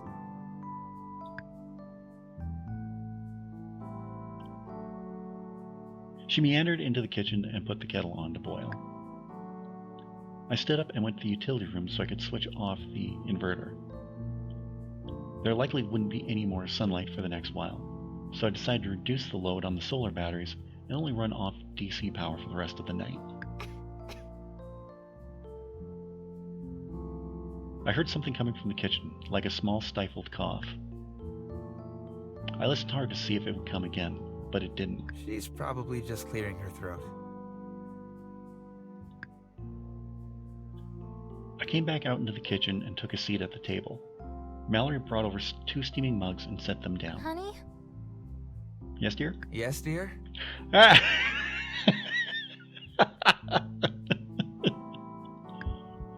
We both rose. I felt my cheeks suddenly warm. Why did you say that? Screamed my brain. It's the first thing I thought of too, so. I meant honey for your tea? Yep, you did.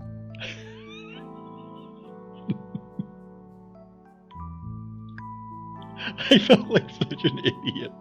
The reply had flown from my mouth before I even had a chance to think about it. Okay, I said to myself. Now salvage this. And I was saying, yes, I will have honey for my tea. And then I was very rudely interrupted mid-thought by a deer that definitely exists and totally ran past the window. Nice save. Mallory laughed, but it wasn't a "you're cute" kind of laugh. Not, it was a "you're cute" kind of laugh, not a "I'm laughing at you" kind of laugh, so I felt better. After bringing over the honey and some spoons, Mallory sat by me and picked up her mug. She took a drink and made a strange little noise in her throat. Oh, I just burned my tongue. Oh, that hurts. That hurts. Okay, good. Sometimes I'm paranoid because I don't even watch the video a while back, but it was when I was doing Final Fantasy VIII and I had this damn thing turned off. See, that's why I always let mine cool down for a minute or two. Same. I couldn't do that. It smelled too delicious to wait. I feel her there. I got up and poured her a glass of cold water. Here, Aw. this will help. Thank you. You're so sweet. After taking a few sips of water, she set down her glass and looked at me with a sad, soft smile. So, why would someone as nice as you feel the need to set bear traps right in front of their home? The question caught me by surprise. I didn't know she'd even been thinking about that. Of course, it seemed obvious now. She had acted far too chipper and unconcerned when the accident happened. She must have been holding back. I was just now feeling safe enough to question why she'd been hurt in the first place. I nodded slowly. Well, I don't know who this nice person is you're talking about, but I can tell you why I have traps set up around my house. Probably to stop people from taking things. If this virus was that bad that it wiped out a huge number of humanity. It's all because of Lola. LOLA Lola? Lola? Ooh, is that a stalker ex-girlfriend? Do you have to defend your property from a lot of girls? No, it's nothing like that. I paused to take a sip of tea, taking care to blow on it a few times before drinking. For some reason, I couldn't quite look at Mallory then, though I could see from the corner of my eye that she was listening intently. Lola was my best friend.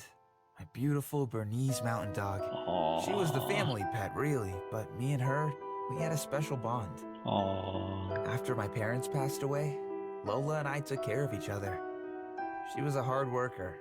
She was by my side always, finding little ways to help me out. You definitely would have loved her. She had one brown eye and one blue eye, and her heart was made of gold. Mallory nodded softly, wrapping her hands around her mug of tea. One fall evening, I was inside working on the computer, and Lola was outside on the deck, just enjoying the cold. Bernese mountain dogs are, as the name implies, mountain dogs, and they're made to be out in the snow. She loved snow. The deeper, the better. But it hadn't snowed yet that year. That's one thing. I know there's a whole thing about, if they're cold, if you're cold, they're cold, bring them inside. There are some dogs that are meant to be outside. Not all dogs, but like Burmese mountain dogs, yes. They can stay outside for a while and not be too cold. But that's my little rant for the day.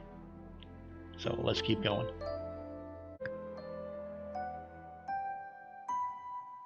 A surge of emotion came over me. I had never told anyone this story before.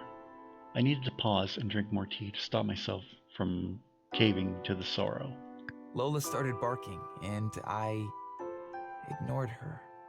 Because she was always barking at squirrels and birds and things, thinking she was protecting our territory. What a silly dog.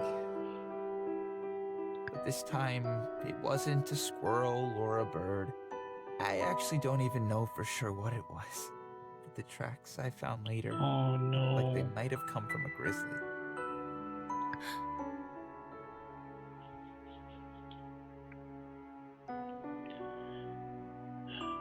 Mallory gasped and held her hands up to her face. I felt like if I stopped, I wouldn't be able to start again, so I just kept going. When I realized how urgent her barking was, I ran outside, but she was already gone. That eerie silence is something I'll never forget. I searched for her all night and all the next day. I never found her. Just tracks and some blood and fur. I don't know if a bear grabbed her and took her, or if she went chasing after it, or what. I just know I've never been so angry in my whole life. I was already dealing with the pain of losing my parents, and now Lola was gone too. Oh.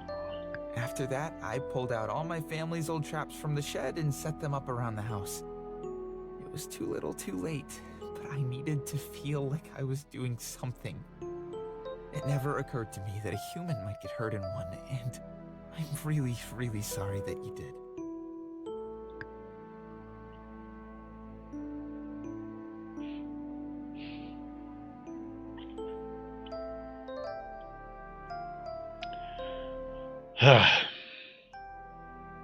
I looked up to see Mallory nodding vigorously, wiping tears from her eyes. I don't fault you at all for what happened to my leg. I was the one who trespassed in the dead of night. Yeah, that's true. She let out a short laugh through her tears, sniffling. I got out of my chair again to find her some tissues, and when I handed them to her, I found myself giving her narrow shoulder a squeeze. I'm so sorry about Lola. It's a heartbreaking story. Sorry I made you cry. No. I'm glad you shared that with me. Oh, so, really? Really? For a moment, I wondered if this was it. The moment she would start to open up and share her story with me. Me too. Why had she been outside my house, in the middle of nowhere, in the rain at night, all alone? Maybe I should encourage her. Okay, it's your turn. What for? To tell me something about you. Something real. Like maybe what brought you here?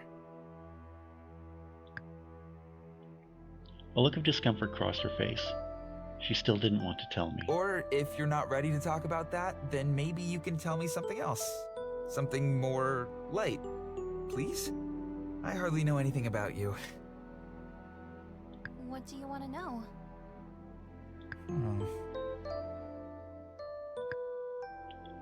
Ask her about her favorite memory, ask about her hopes for the future. Tell me something about how you grew up. A happy moment or favorite memory. She pressed a finger to her lips, thinking hard. My favorite memory? Building pillow forts with my sister, and playing make-believe that we were airship captains flying through the clouds.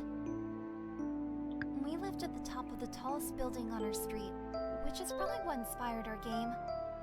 I remember we had this old pair of binoculars. They weren't good or anything, but we used to look up at the night sky through them and pretend we were looking into other galaxies. Aw, that sounds sweet. Space is super cool. I approve. Me too. She giggled. I always loved the night sky. All the stars and planets and satellites.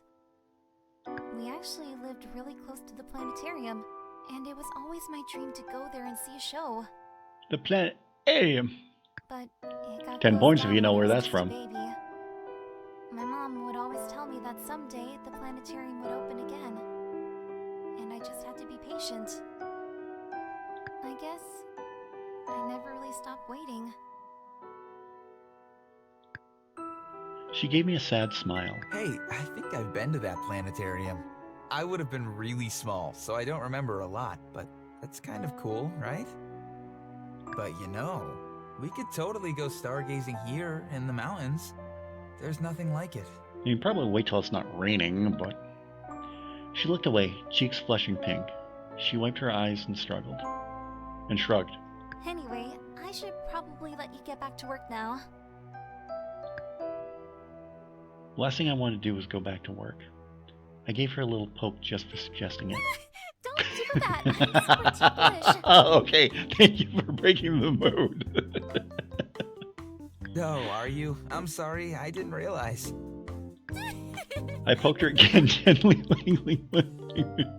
She twisted her seat, laughing, her eyes lighting up. Yes, there you go, my boy. Her laugh was beautiful. She squealed and kicked her feet as I tickled her sides. A playful attempt at retaliation sent her slipping off her chair, but I easily caught her, and suddenly it was like our arms were in each other. Were around each other. We sat there on the floor, both of us laughing through our breathlessness. It was amazing. And then it was a little awkward. I withdrew my arms and got to my feet. I helped her up. We stood there for a moment, just looking at each other. I have an idea. Let me treat you to a special dinner tonight. There you go. A special dinner. Ooh, and what would that be? I haven't thought that far ahead yet. Give me a minute. I thought about what sort of meal I could make from things I had in the kitchen or pantry. Truthfully, I wasn't a very good cook. I mean, I could throw together a salad or a sandwich, but that wouldn't be special enough. A thought sprang to my mind. In the pantry was a very old bottle of red wine. Oh. I didn't know if it was fancy or even good wine, but it was the only bottle of booze I had in the house, and because of that, I valued it highly. Originally, I intended to save it for a special occasion.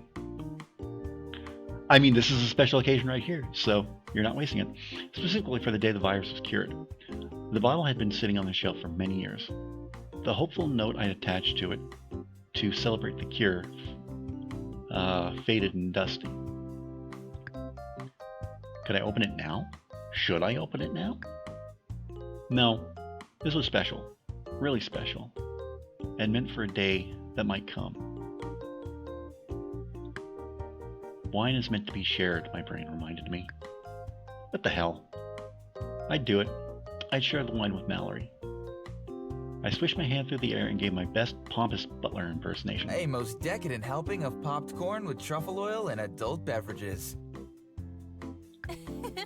Mallory stared at me, then tossed her head back in laughter. Dinner is popcorn and nondescript alcohol? That sounds fantastic.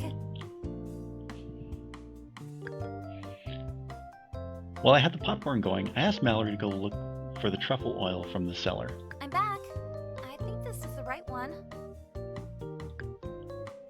She turned the bottle for me to read the label.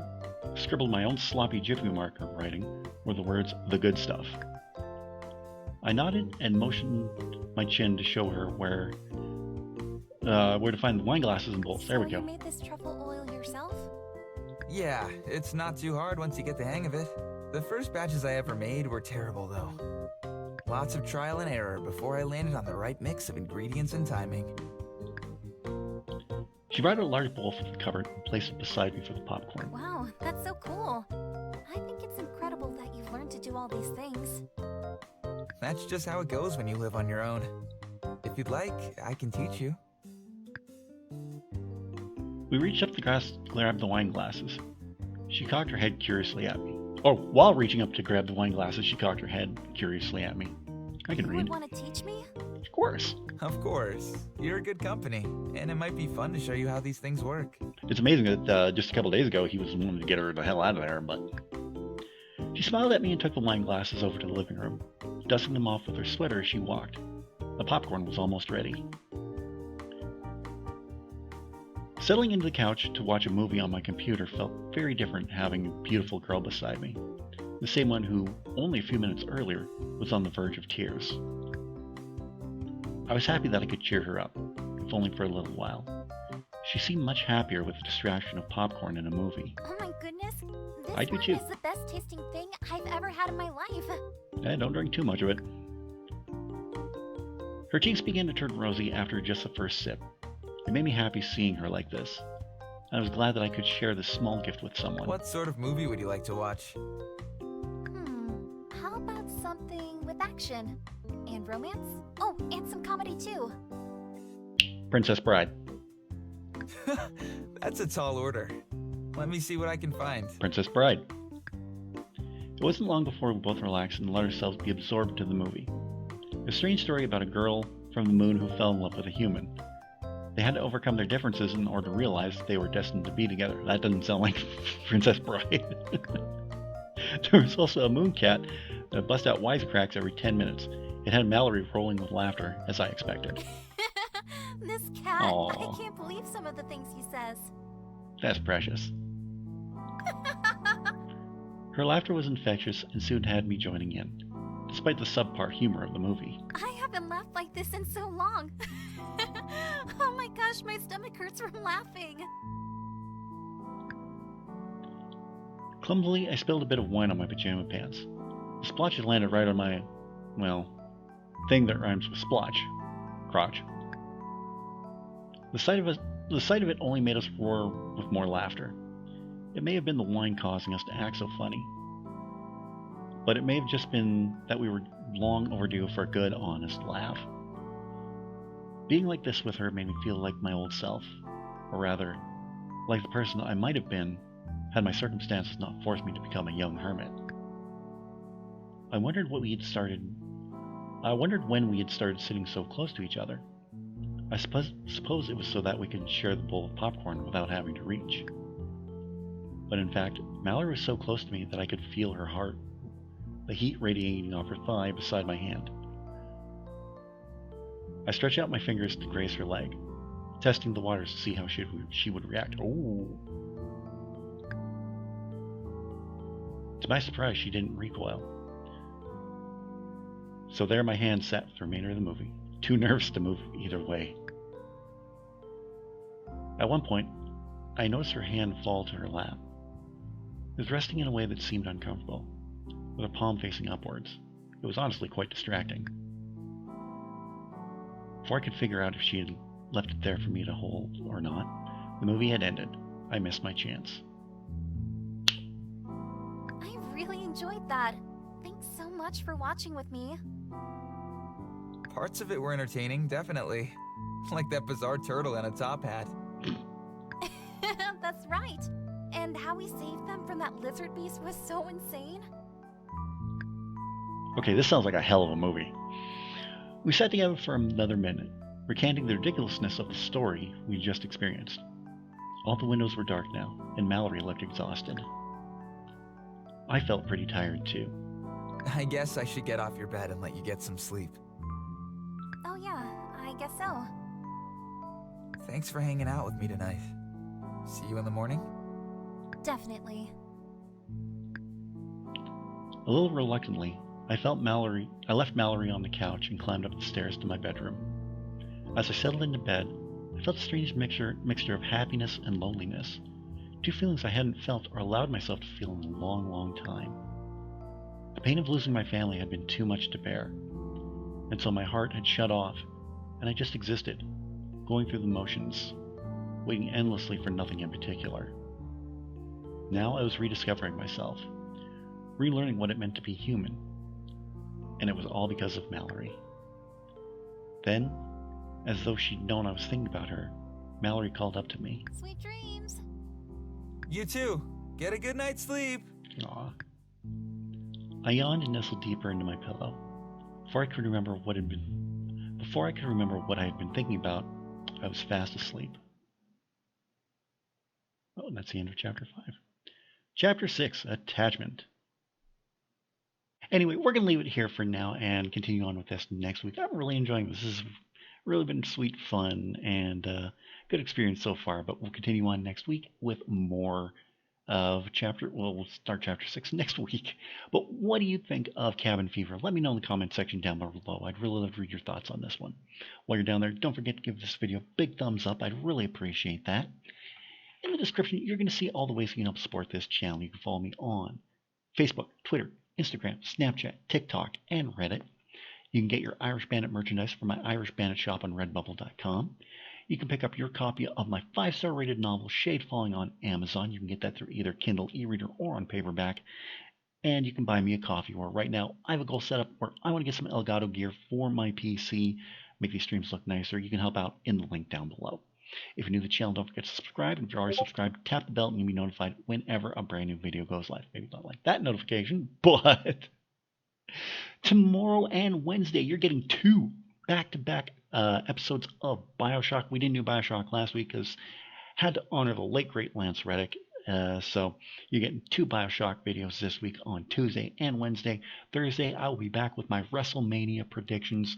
And then Friday, it's more Final Fantasy VII Remake. And then we'll be right back here next Monday with more of Cabin Fever. Why I keep forgetting that, I don't know. I'm still in hush hush mode. It's been weeks since the end of that. I'm still thinking about it. But either way, we'll be back with more Cabin Fever next week. Until then, have a great week, and I'll talk to you again very, very soon.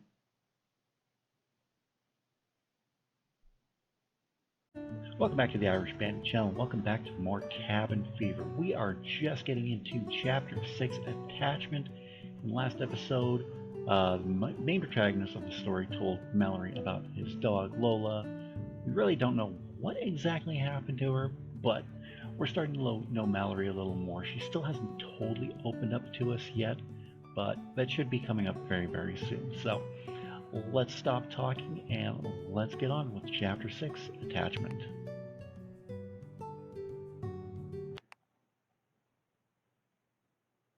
Good morning, sleepyhead.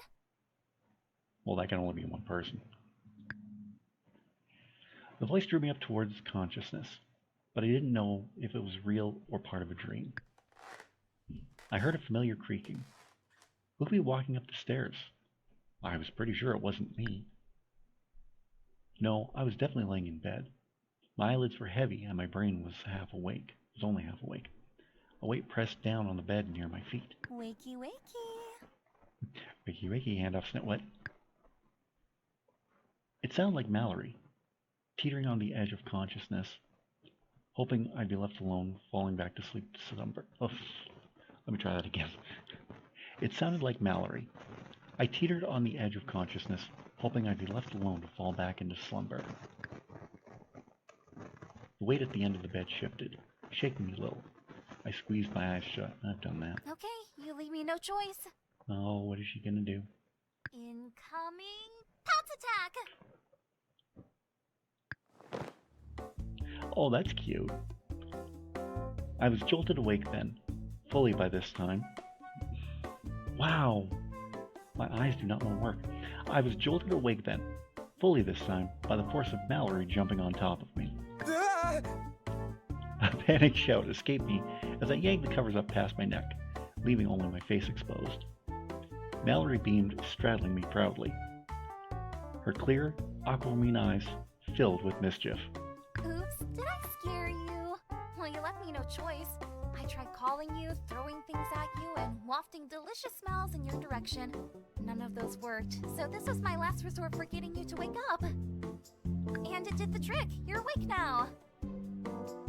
What kind of monster just pounces like that on a poor defenseless sleeping person? Kinda hope he's not sleeping naked. Monster, you say? Wow, you sure do know how to give a girl a compliment.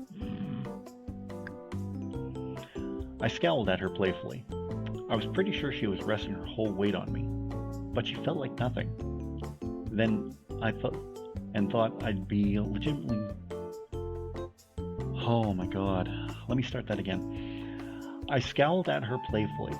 I was pretty sure she was resting her whole weight on me, but she felt like nothing. And though I'd been legitimately startled and more than a little confused, I found now that I didn't dislike the situation. If you're jumping about like this, does that mean your leg is feeling better? Mallory looked down at her bandaged leg, then back at me. She pursed her lips. It doesn't hurt as much, but it feels kinda weak. Like it might give out if I put too much weight on it. I didn't know enough to know if this was normal, or what it meant. I nodded vaguely and just stared up at her, and she stared down at me. And then I shook myself. So why did you need me to wake up so urgently? House is on fire. No, she cocked her head. I made you breakfast and I didn't want it to get cold. Good reason. And I was worried. You're usually up way earlier than this. And maybe I was a little lonely and sort of missed you. Aww. What did she mean by usually up way earlier? I craned my neck to check the clock on my nightstand. Oh, that's what she meant. Damn, what's up with me? I never sleep this long. Sometimes your body just needs a little extra rest. Okay, now...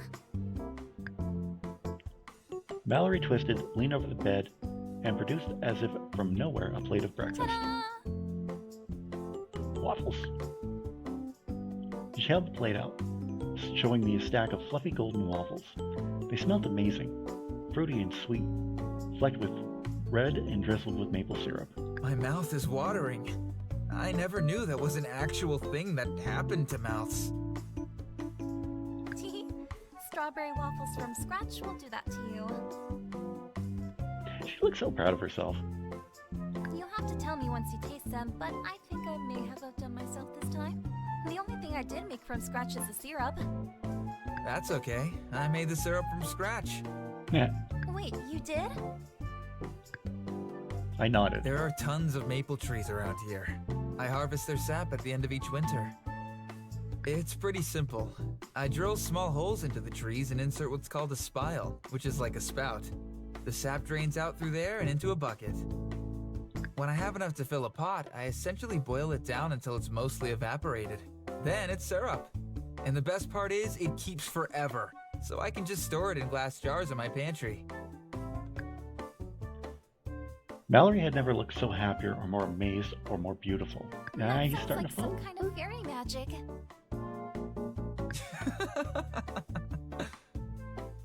The real magic is your cooking. This looks incredible. Although, do you mind taking it downstairs so we can eat there? I'd like to get dressed and, well... He's naked. Mallory looked down at herself and the way she was straddling me, and her face turned bright red quite rapidly. She scrambled to get off me, nearly dropping the plate of waffles in her flustered state. I'll do that now. Sorry. See you downstairs. Without making eye contact, she raced down the stairs. There came the sound of cutlery being fumbled with in the kitchen below. I dragged my hand down my face, equal parts amused, exasperated, and happy. After breakfast, Mallory was quick to scoop up my plate and cutlery. I offered to help, but she said she would do them herself. By now, I had learned that there was no arguing with her. Not because she was particularly stubborn, but because I caved at the slightest pushback. She made me weep, but, in a nice way. So while she cleaned up, I walked to the window overlooking the garden. The skies were dark and dreary, far more ominous this morning than before. The ground glistened, and I could see little puddles on the path leading up to the door. They rippled as a gust of wind rushed past. I guess it's another day indoors. Look how glum that weather is. I glanced back at Mallory in the kitchen. She took a look through the window, making a little pouty face. Also, clouds like this mean we're not getting any solar, so we're relying on what's stored in the battery bank for now. We should limit how much electricity we use today. Okay, I'll be extra careful. I turned back to the window and pressed my hand against it. The glass was cold, much colder than usual. If it was going to rain all day and be chilly, I should bring in some extra wood for the fire. 30 pieces should do. Then I stole another glance back at Mallory. Mallory in her threadbare sweater dress, so thin and short. Better make it 50 pieces, I told my brain. My brain agreed. It normally does. Outside, the rain was really coming down. I kept close to the edge of the cabin, sneaking along under what cover there was on my way to the woodshed. The ground was too muddy to use the wheelbarrow, so I figured I'd have to make more than one trip. I gathered up a big armload of firewood and brought it back to the cabin. I repeated this process, getting wetter and colder as I went. On my last trip to the woodshed, it occurred to me that I would never have bothered with this much effort if it were only myself in the cabin. I would have made do with a few logs already inside, wrapped myself in blankets, and when it came to it, suffered the cold. But Mallory deserved better than that. After bringing all the wood inside, I laid it on a towel beside the fireplace. I always inspected logs for bugs. I didn't want anything creepy hitching a ride inside my home. Once that task was done, I arranged a couple of logs along with some kindling and got a little fire going in the fireplace. I sat there for a few minutes, stoking the flames while the wood hissed and popped. Soon the whole living room was toasty. Mallory appeared at my side and sat down. She leaned towards the fire, its orange glow warming her face. I caught myself staring at her and slapped my hands against my thighs. Well, I better make use of this time and get some work done on my computer. Doesn't that use up the electricity? Yes, but need work to make money and... The computer only draws around 250 watts. A couple of hours won't make much of a difference. Oh, well, there you go. Mallory stayed by the fire while I went to my desk and booted up my computer. The sound of the drizzling rain outside and the crackling fire in the fireplace soothed me as I settled into my chair. I could live like this forever, I thought. The peaceful atmosphere was interrupted by the annoying cascade of chimes from my email. I took a piece of my inbox and saw more spam, of course.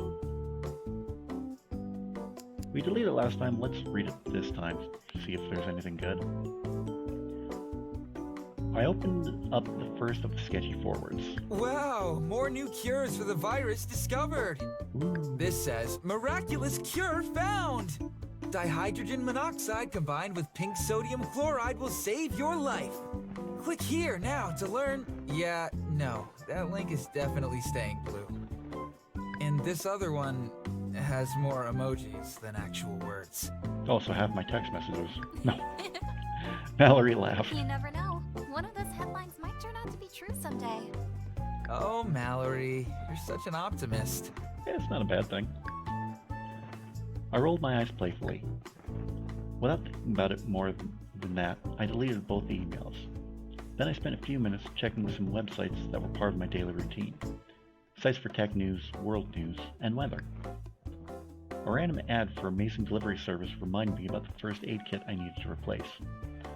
I decided I might as well grab some painkillers too, since there had only been a handful left in the bottle when Mallory had asked for one for her leg. She seemed much better now, but still, it was good to have things like that on hand. You never knew when a headache might strike, or a joint might get sprained. I ordered the new first aid kit and the aspirin, and then something else caught my eye. It was a type of ad I'd never usually get, and certainly never paid mind to, but for some reason I did this time.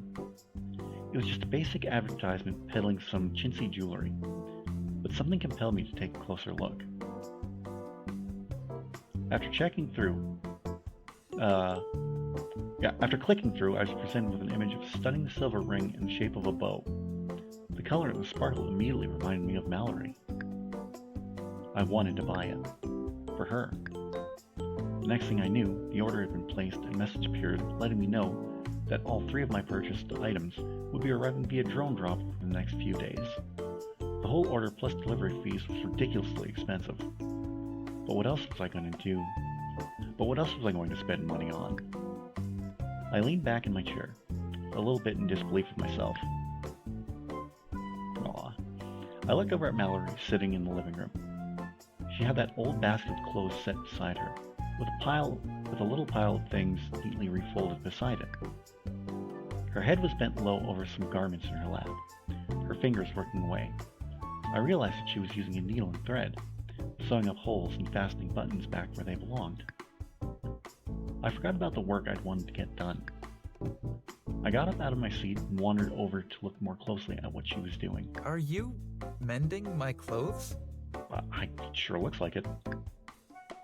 She brightened. Yes, those ones are already done, and these ones here are still in progress.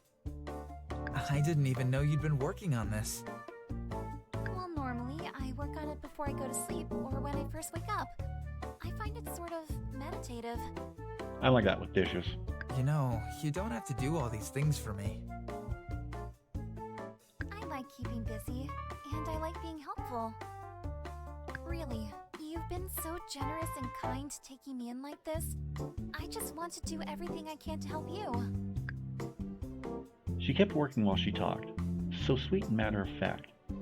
I smiled, and suddenly I realized I really don't want to bother with work. I just wanted to hang out with her. You know, I don't think I'm in the right headspace for work today. Luckily, I don't have any looming deadlines, so maybe I'll take today off? There you go. We could just sit and enjoy the fire together. Maybe we could play a board game. Mallory looked up at me in surprise. I love games. What do you have in mind? I searched my memory. What two-player games did I have kicking around? Most of the board games left in the cabin were more than a decade old. They're the ones I used to play with my family when we vacationed here. And many of them were probably missing cards or pieces. How about chess? Do you know how to play?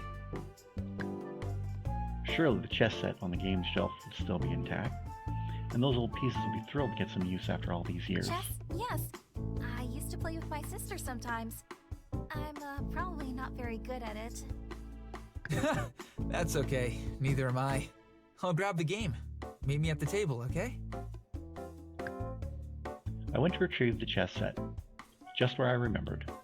I unearthed the box and was dusting it off with my sleeve when I heard Mallory make a little noise. Oh, Uh-oh. I turned to check on her. She was still sitting on the floor beside the fireplace, mending clothes strewn about. What's wrong?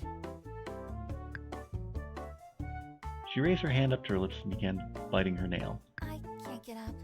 My leg's fallen asleep. Her words brought back a familiar phrase she said the night we met. I chuckled and reached out my hand to her. Well, at least it's only asleep and not caught in a trap this time. She smiled and accepted my hand to lift her up. Funny how I didn't even think twice about it anymore. White or black? We set the board out on the table and started setting up the pieces. White, please. Like her hair. I sat on the black side of the board and finished arranging my pieces. When I looked up, Mallory was examining the box with her pursed lips. Are you missing a piece? Looks that way. I don't mind subbing in a salt shaker or something else to play with. No way. We should play with real pieces. She gave me a look. It was sort of dismissive, sort of disheartened. But I meant what I said, and I knew how to cheer her up. Seriously, I can make you a proper chess piece. And I can make it look however you like. Mallory stared at me, one eyebrow a little higher than the other. How? Yeah, how? I held out one finger and headed towards my computer desk. Remember the gauze with the cute potato pattern on it? 3D I printed. printed that out with my 3D printer. See? I took the equipment out and hooked it up to my computer, giving her a quick overview as I did. This is just a small one, but it's very useful and quite simple. I just plug in the USB cable to my computer, then use a program to tell the printer what to make. Whoa, that's so cool. I'm missing the queen. Can it make that piece? I let out a theatrical laugh, throwing my head back as I did so. This baby can make anything your heart desires. Ask and you shall receive. She cradled her chin while she thought. I desire a cat. I like it. A cat queen? All right, that works. Can I watch? Just make all new pieces. The enthusiasm she showed left no room for arguments. I loaded up my software to search for cat and picked out a cute figurine. I set it up to print and let Mallory press the very last OK button to get the process started. Several indicator lights on the 3D printer flashed as it got to work. It started to hum and whir. It's like something out of science fiction. Mallory tilted her head to get a better look at the printer. She stood up to lean over and watch the cat being formed from above. Some of these printers take a long time to print. So the fact he's getting his so quickly is, wow, this is a story. The angle exposed her cleavage and bra. I tried not to look, unsure if she was aware of what her positioning was putting on display. I'd rather assume it was a mistake and not take advantage of it, no matter how attractive the sight was. I mean, he's probably hasn't seen a girl in years, so. We were both quiet while we waited. Level after level, the cat queen built upon itself. And about 4 minutes later, we had our replacement chess piece. Wow, 4 minutes? Damn. That's good time. I removed the piece from the printer, handed it to Mallory, and watched her expression turn from amazement to joy. It's perfect. You could say it's perfect. And it wasn't the only thing. We sat down to play, and the conversation came so quickly. We shared what we knew about chess, how we'd each learned to play, and how the game itself dated back to the 15th century. and how these days most people played it online. We talked about Deep Blue, the first computer to beat a world chess champion. Bleh. And then the conversation turned to other random things that made us laugh, little anecdotes from childhood, questions we had about the universe. It turned into one of those days where the time just passed you by, impossible to notice. Until Mallory sat up straight while I was contemplating my options, pointing urgently. Hey, look! There! The clouds are breaking. Nuh-uh! I'm not falling for that. You just want me to turn my back so you can move the pieces around. You trickster, you. I tissed at her, shaking my head, and she laughed. No, seriously. Look, the sun is shining over there. Can we go outside to look at it? I twisted in my seat. Through the window, I could see the great gray sky, and there, over the mountains, a glowing crack shredding golden sunbeams down onto the land. Wow. Okay, yeah. Good idea. And I know a perfect viewing spot. Mallory gleefully hopped off her chair and took my hand in hers.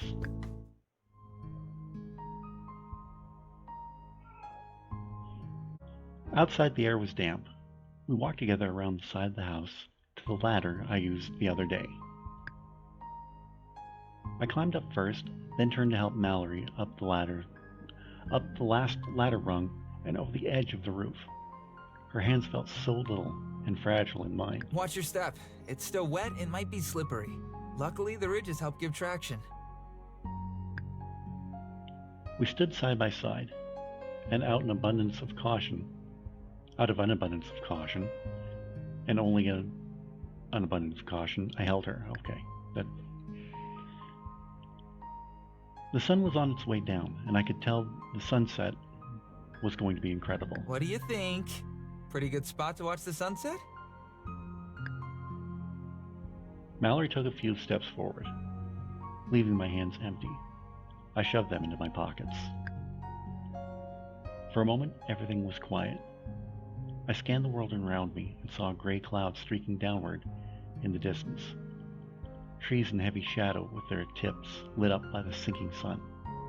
The ruins of the city nestled in thriving landscape, and her. She let out a long, careful sigh, turning slightly to look back in my direction. It's the most beautiful thing I've ever seen.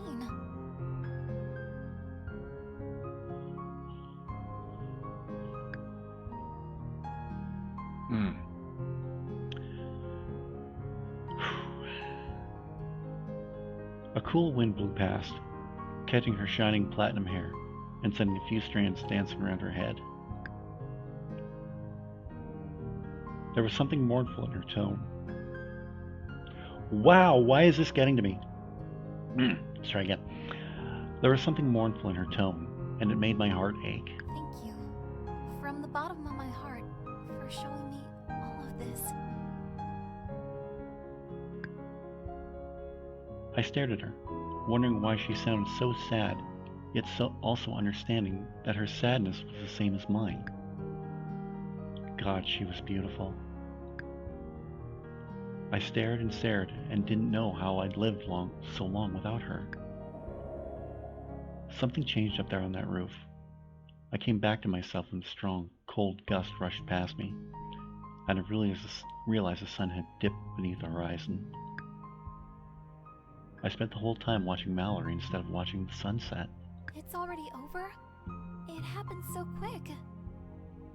Yeah, it did.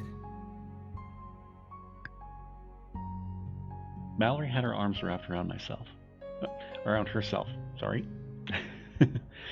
I saw goosebumps on her legs, a little shivering in her shoulders. I don't know about you, but I'm freezing.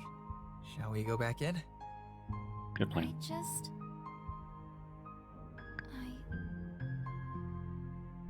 I never paid attention before. I never cared.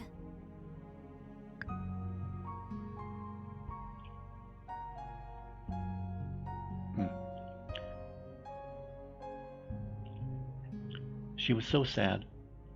I wanted to make it stop for her, but I didn't know how. maybe the most beautiful things are beautiful because they're fleeting. You have to appreciate them while they're there.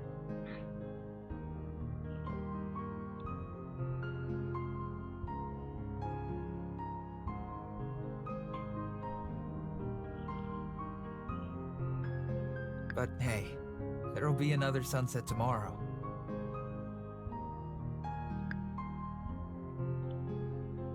It was getting dark now. I felt a few raindrops, and the air felt heavy and sharp. It's starting to rain again. Come on, let's go in. Mallory turned slowly, nodding, not looking me in the eye. I stood by the ladder. After you. Her head was bowed, and she moved so tentatively, but I couldn't tell where it was because she was... I couldn't tell whether it was because she was sad or because she was nervous. That's the gentlemanly thing to do, help her off the roof. Let me help you down. I offered my hand. She gripped it firmly and shuffled towards the edge of the roof, turning around. She lowered herself onto the ladder slowly, making her way down one careful step at a time. I waited for her to reach the ground before I climbed down after her. Thank you. You're like my own personal guardian. I feel like you'd never let anything bad happen to me.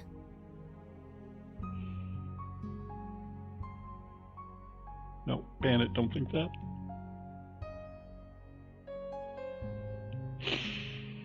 Not if you could help it anyway. Of course. I care about your well-being. And you care about her. She smiled at me, and we carefully made our way back inside the house. The fire had burned low, but the inside of the cabin was warm and inviting. I felt a strange sense of calm. It's so nice in here. I didn't realize how cold I was. I nodded, resisting the urge to remind her about the jacket I'd offered every time we went through the door. I could tell she wasn't in the mood for me to poke fun at her. It was getting late. My stomach ached for something to eat, and I was sure she needed something too. How about I heat up something from the freezer? And while we're waiting, we can have tea. It's my turn to make it this time. That sounds nice.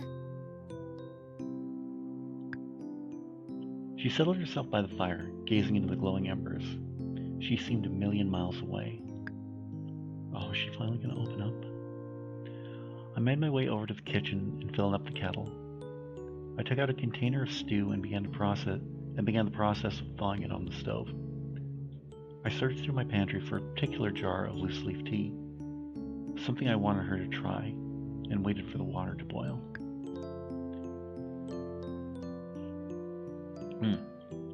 When the tea was made, I poured Mallory's into a tacky cat mug my mother had bought at a yard sale once upon a time.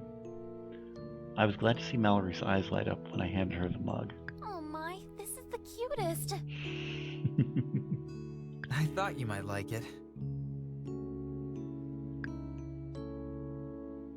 I sat by her on the couch. The rain was coming down again, drumming hard on the window. We just sat listening, sipping our tea. This tea is super yummy. Where did you get it from? Phew, I was hoping you'd say that. I actually made it myself. Damn, dude, is there nothing you can't do? If you didn't like it, I probably would have told you it was a free sample that came in the mail or something. You really made it? Like you grew it in your fish garden? Yep, harvested the tea leaves myself, dried them, tested different blends. That's amazing. Who taught you all that?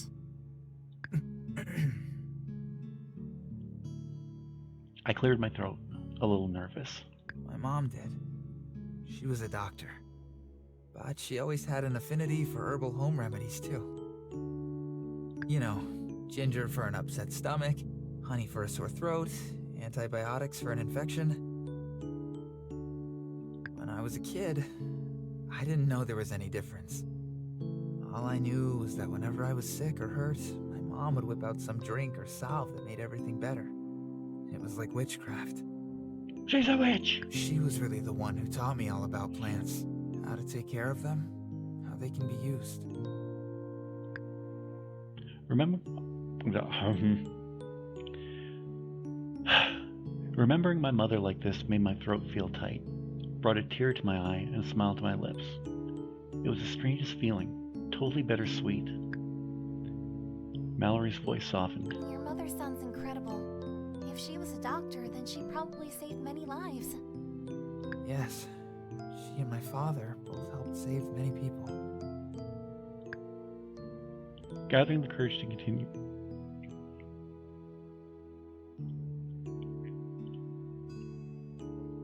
Damn it, Mio.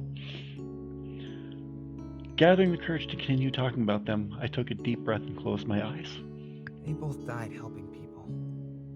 Until the bitter end, they tried to save as many lives as possible. Mallory put her hand on top of mine.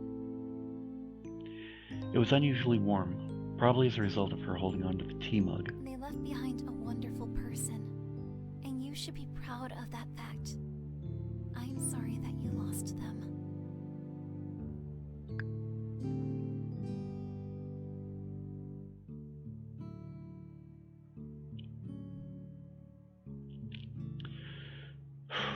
Hearing her kind words nearly sent me into another wave of emotions, but I managed to hold them back. I'm having a tough time doing that. Thanks. So, is it your turn again? I've told you about my parents and my dog, but you haven't told me anything about your family. Well, tell us a bit about her sister. I tried to make my voice sound light and teasing, but really I was serious. I wanted to know her. Her hand twitched, and for a second I was afraid she would take it away, but she didn't. She just stared at me, and the silence went on so long, I felt I had to fill it. Honestly, Mallory, why are you so secretive? Why can't you tell me what you were doing out in the rain that night? Oh, buddy, no. I want to know what brought you to me. That did it. She pulled away and sank a little deeper in the couch, looking so sorrowful it hurt. I'm scared to talk about it. Just thinking about it hurts so much. And I'm afraid that if I say it out loud, I won't be able to take the pain. I frowned. I understand. But if you share it with someone who cares about you, then they'll carry some of that pain too. You won't have to shoulder it alone. It never hurts to talk about it. Trust me on that one. That someone is me, by the way. In case it wasn't obvious.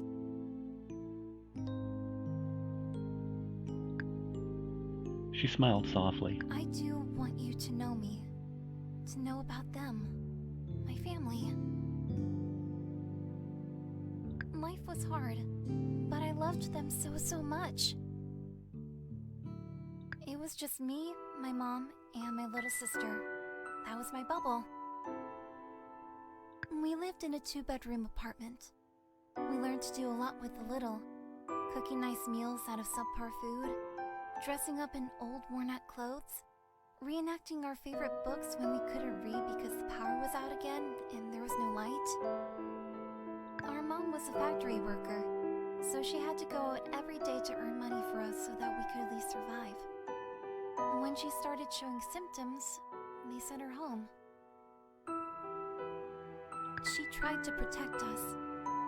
She stayed in her room, but we still went in, always trying to get her to eat or drink, giving her aspirin to keep down that awful fever. She kept telling us to stop coming in. We called for an ambulance already, but we were still on the waiting list. And what were we supposed to do? Leave her to die alone in her room? Well, she did die. My sister was with her when it happened. But I was out in the kitchen making us all something to eat. I can't even remember what it was.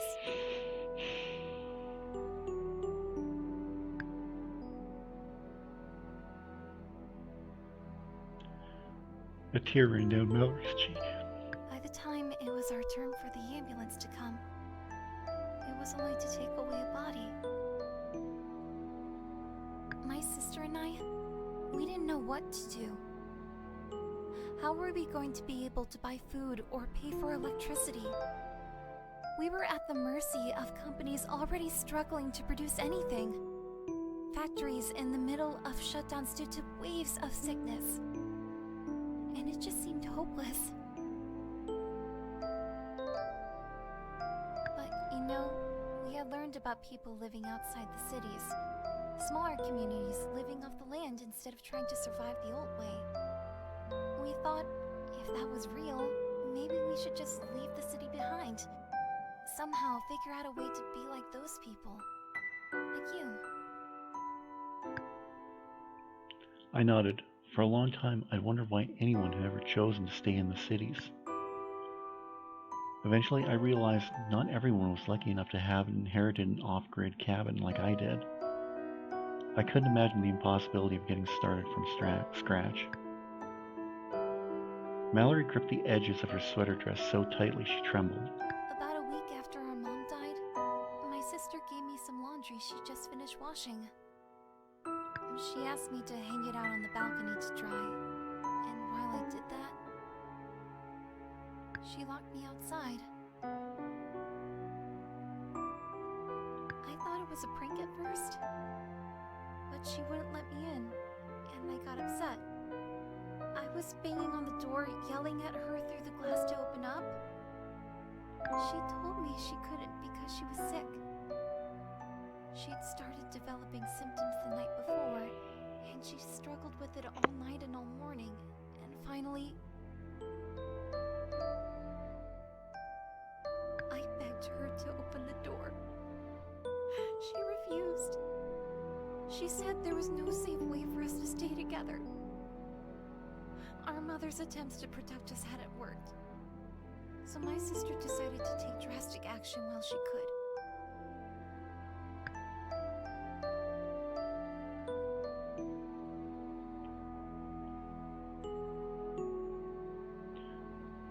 My heart sank like a stone with every word she spoke. She locked you out to save you.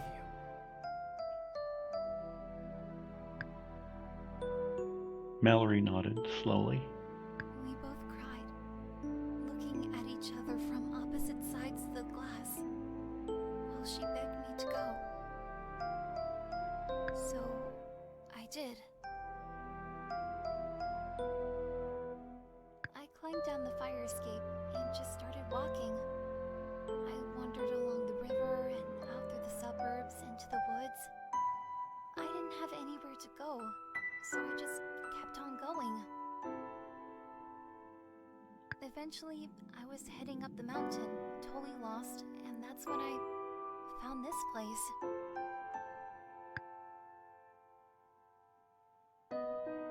I shook my head, completely at a loss for words. I never could have imagined this was her tale. Even when she first came to me, bleeding and rain-drenched, she'd been bright and kind and helpful. Then I remembered the quiet little sobs I'd heard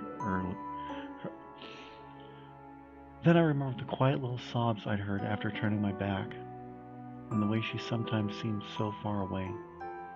I wanted to wrap her up in my arms and hold her so tight that no more grief could touch her. She turned and smiled at me through her tears. And I realized how good she was at putting on that brave, optimistic face. I still think that maybe, somehow my sister's okay. Maybe she called for help and they came in time, and found room for her in a hospital ward, and she's fighting right now to pull through. I wonder if this was fate all along. I found you, and you taught me all these things. And we're all going to be just fine.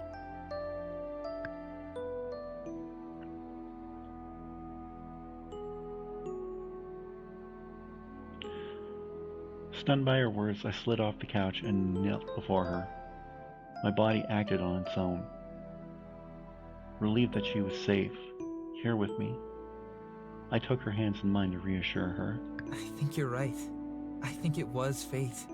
Because as much as you needed someone like me, I needed someone like you even more. I felt like I was drowning in her eyes. The rain was beating down outside, roaring louder as gusts of wind sent torrents crashing against the cabin. I felt this closeness with her, and I hungered for more. More talking, more banter, more laughter, more time, more touching, more everything. Through the noise of the rain, I heard the pot of stew I'd left on the stove starting to bubble. I should check that. Mallory wiped her tears as I got up and returned to the kitchen. The stew had thawed and heated through quite nicely, especially considering I'd left it unattended for so long. Imagine how awkward it would have been to serve her burnt food after that whole talk, snorted my brain. I brought Mallory a bowl. She thanked me. We sat and ate and talked a little, the conversation growing lighter as the cabin darkened. The storm kept on and on outside, and soon rolling claps of thunder were shaking the sky. Mallory's face grew paler as the noise grew. She set her empty bowl aside and shifted uncomfortably, eyes glistening. It's gotten pretty late. I guess we should go to sleep. Are you okay? Oh, totally. I just feel a little on edge during storms, that's all. No big deal. It's really, really fine. Okay. Well, there's the crank flashlight on the desk over by the door, if you feel like you need some backup light. And you know I'm just upstairs. Yeah, come bounce me later. Mallory. I climbed upstairs, got undressed, and crawled into bed. I stared at the ceiling as rain pounded the window beside me, wind howling down over the mountain range. I thought about everything Mallory had told me, and everything that had happened between us over the past few days. I turned off the light. Slowly, I drifted towards sleep, less and less aware of the flashes of lightning and booming thunder. I started to dream without fully realizing it. Imagined that my old house cat, Fidget, had crawled on the bed with me, imagining that my bed was floating on ocean waves. A crack of thunder louder than the rest, and a squeal coming from somewhere very close woke me. Oh, Mallory, it's okay.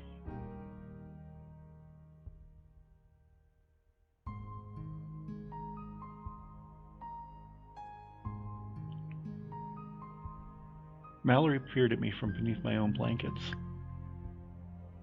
For a moment, I thought it was a dream.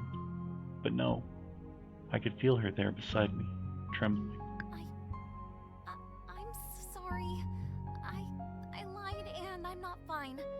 I don't like thunder. I just get so scared.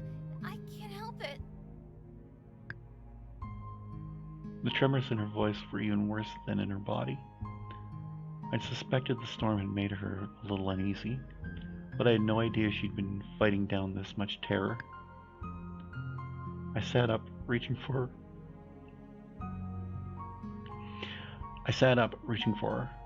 my only instinct to comfort and protect. That's when I remembered I was in my underwear. Maybe she wouldn't notice. It's okay. It's only noise. It'll be over soon.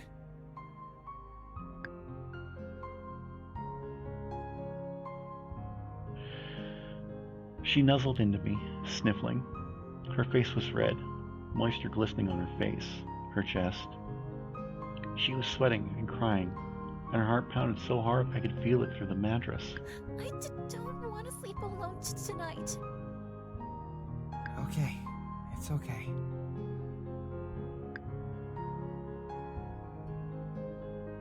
I stopped short in disbelief of how much my mindset had changed. How had I gone from refusing to be anywhere near her to this? She was in my bed, and we were breathing each other's air. I even checked her temperature. I want to stay with you. She whispered this, touching my hands, her eyes pleading with me. She was so beautiful. All I wanted to do in that moment was kiss her.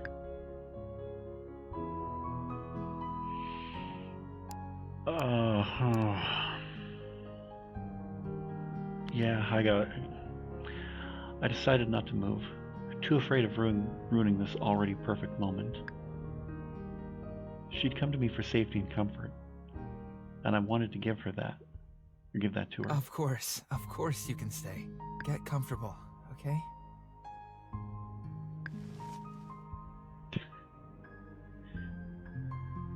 She shifted closer to me, resting her head on the pillow next to mine. She sniffled, giving me a soft smile as I stroked her hair. Oh. Thank you for everything. You make me feel so safe. I watched Mallory's eyes fall shut. Her breathing became deep and slow, as though she'd fallen asleep. That little smile never faded. And as though she'd fallen asleep, that little smile never faded. I kept stroking her hair. It felt so soft between my fingers. I was hypnotized. How had I lived all alone for so long, and how I had not known what I was missing? As the storm gradually retreated and the night grew darker and quieter, I struggled to keep my eyes open. Maybe I was a little afraid that if I let myself fall asleep, I'd wake up to find this was a dream, all a dream. But eventually, I fell asleep anyway.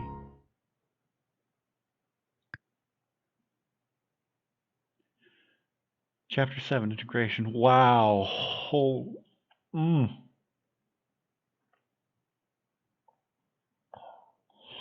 I don't think I can take another chapter of this today, so we're going to call it for today, and we will be back with Chapter 7 next week. But holy crap, this has been... I'm not going to lie, that part broke me. It came close. If the other chapters are anything like Chapter 6, yeah, I think this game is going to break me in all the good ways. I'll admit, this has been a great game so far. But what do you think of Cabin Fever? Let me know in the comments section down below. I'd really love to read your thoughts on this. While you're down there, don't forget to give this video a big thumbs up. I'd really appreciate that. In the description, you're going to see all the ways you can help support this channel. You can follow me on Facebook, Twitter, Instagram, Snapchat, TikTok, and Reddit. You can get your Irish Bandit merchandise from my Irish Bandit shop on redbubble.com.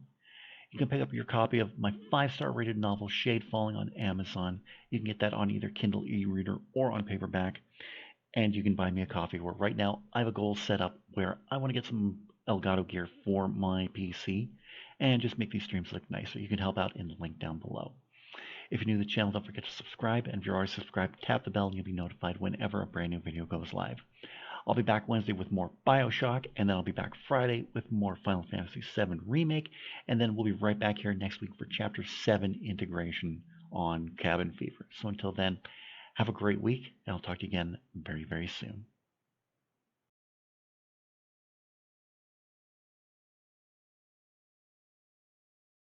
Welcome back to the Irish Bandit channel, and welcome back to more Cabin Fever. We are about to go into Chapter 7 Integration after everything that happened. Oof, that was a rough one to get through. Hopefully it doesn't get that bad. I think we're coming to the end very soon. We'll have to wait and see as we continue on, but I'll let you know if and when we are coming to the end. So let's get right into it. Let's load the game up, and yeah, Chapter 7, here we go.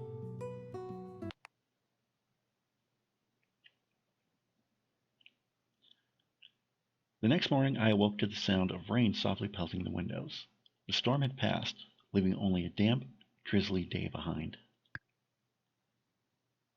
I kept my eyes closed and listened. I could hear the faint sound of the rain dripping from the downspout along the house. I stretched my arms. The bed around me was empty and cold. Mallory was gone, but I knew she had been there because I could still feel her on my skin. The cabin felt extra chilly. I got out of bed and dressed up warm, pulling on a pair of worn-out slippers. I made my way downstairs. Right away I spotted Mallory in the kitchen and felt my face break into a smile. She had a bucket and a bunch of rags out, and she seemed to be cleaning quite furiously with a cloth and spray bottle in hand. Good morning. She startled upright, fumbling and dropping the spray bottle. It clattered on the floor at her feet. You scared me. Sorry. I guess these slippers add +1 to my sneak ability. Mallory bent to pick up the bottle.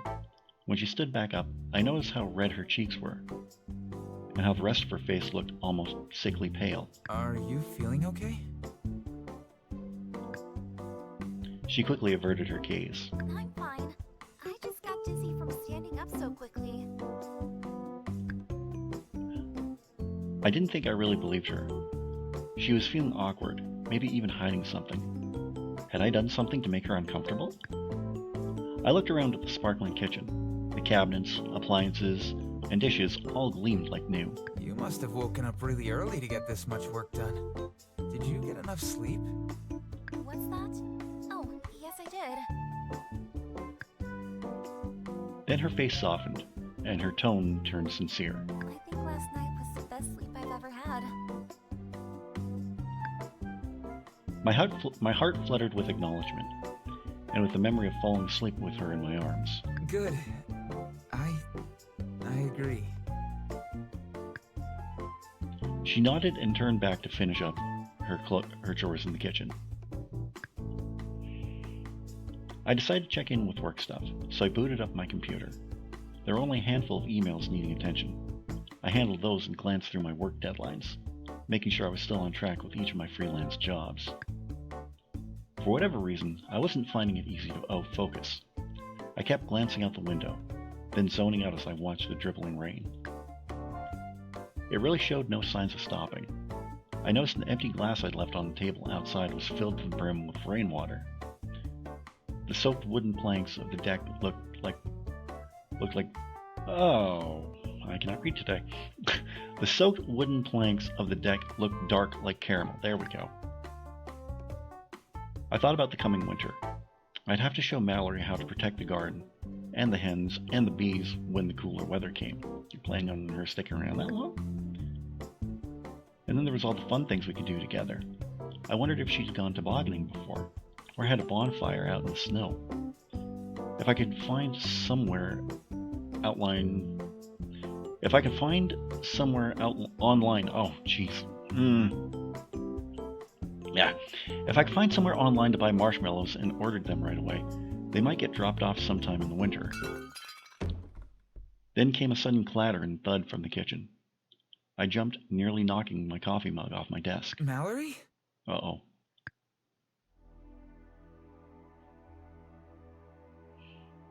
Don't. Not the day to be doing this. She didn't answer. I stood up quickly, walking over to see what happened. My throat tightened when I looked past the counter.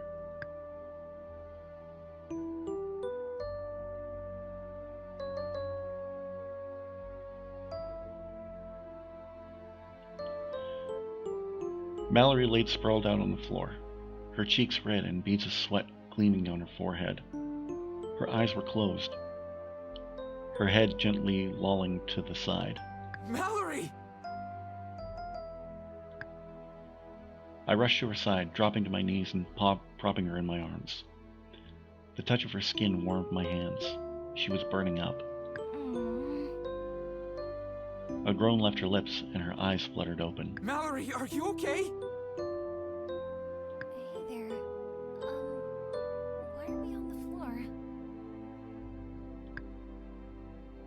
Her gaze seemed to drift past me, as though she was having a hard time focusing. You must have fainted. I knew something wasn't right. Why didn't you tell me? I'm fine. It was just a sudden dizzy spell. I haven't eaten breakfast, that's probably it. But I could feel her body starting to tremble. Her skin felt fever hot, and yet there were goosebumps on her arms and legs. Shit. My only instinct now was to make sure she was okay. I lifted her up off the floor. Oh my, what are you doing? Ugh, put me down!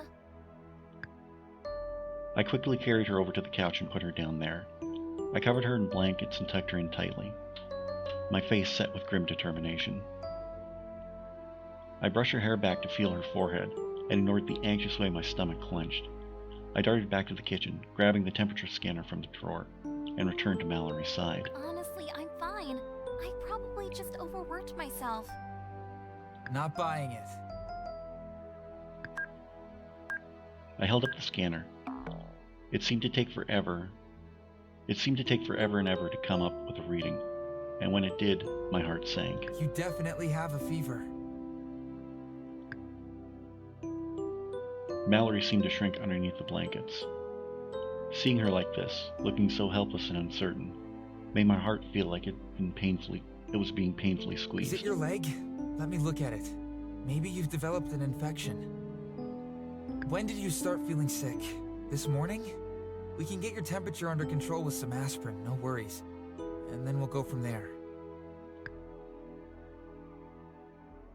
I didn't know when I had started to pace, but there I was, heading this way and that, making my way over to the kitchen to search for whatever it was that could help her. I filled a glass of water and reached up into my cupboards for the aspirin bottle, grateful to have kept a supply. Except it wasn't there. Where was it? Had I misplaced it? Maybe Mallory had put it away somewhere else by mistake. I brought her the glass of water anyway and used a damp cloth to cool her forehead. Shh. Just relax and let me take care of you for a minute, okay?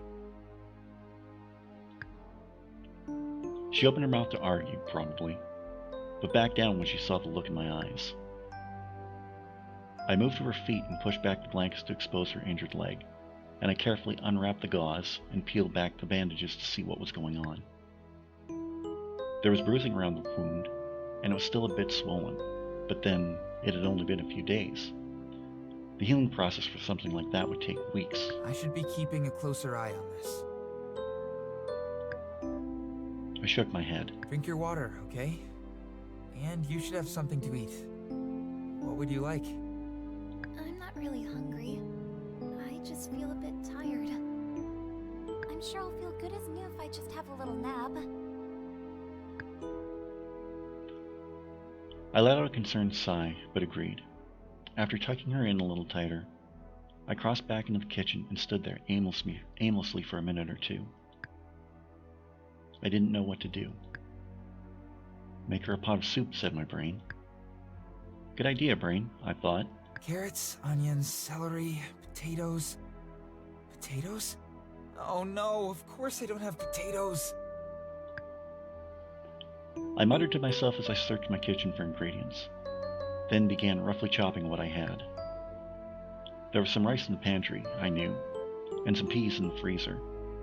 Soon I was tipping my soup ingredients into a pot with a shower of salt and dried parsley. I covered all of it with a stock I'd made from chicken bones and veggie scraps, and then set it to simmer. When I crept back over to check on Mallory, I found her deeply asleep. I exchanged the damp cloth on her forehead and piled more blankets around her, then just sat and watched her, feeling dismayed. Deep down, I knew what this could be, but I didn't want to think about that. I didn't want to have to think about it.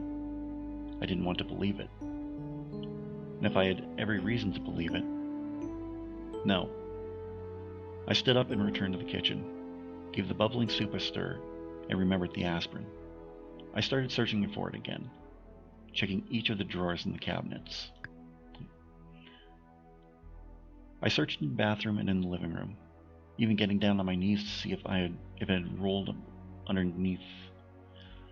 Let me try that again. I searched in the bathroom and in the living room, even getting down on my knees to see if it had rolled beneath some furniture.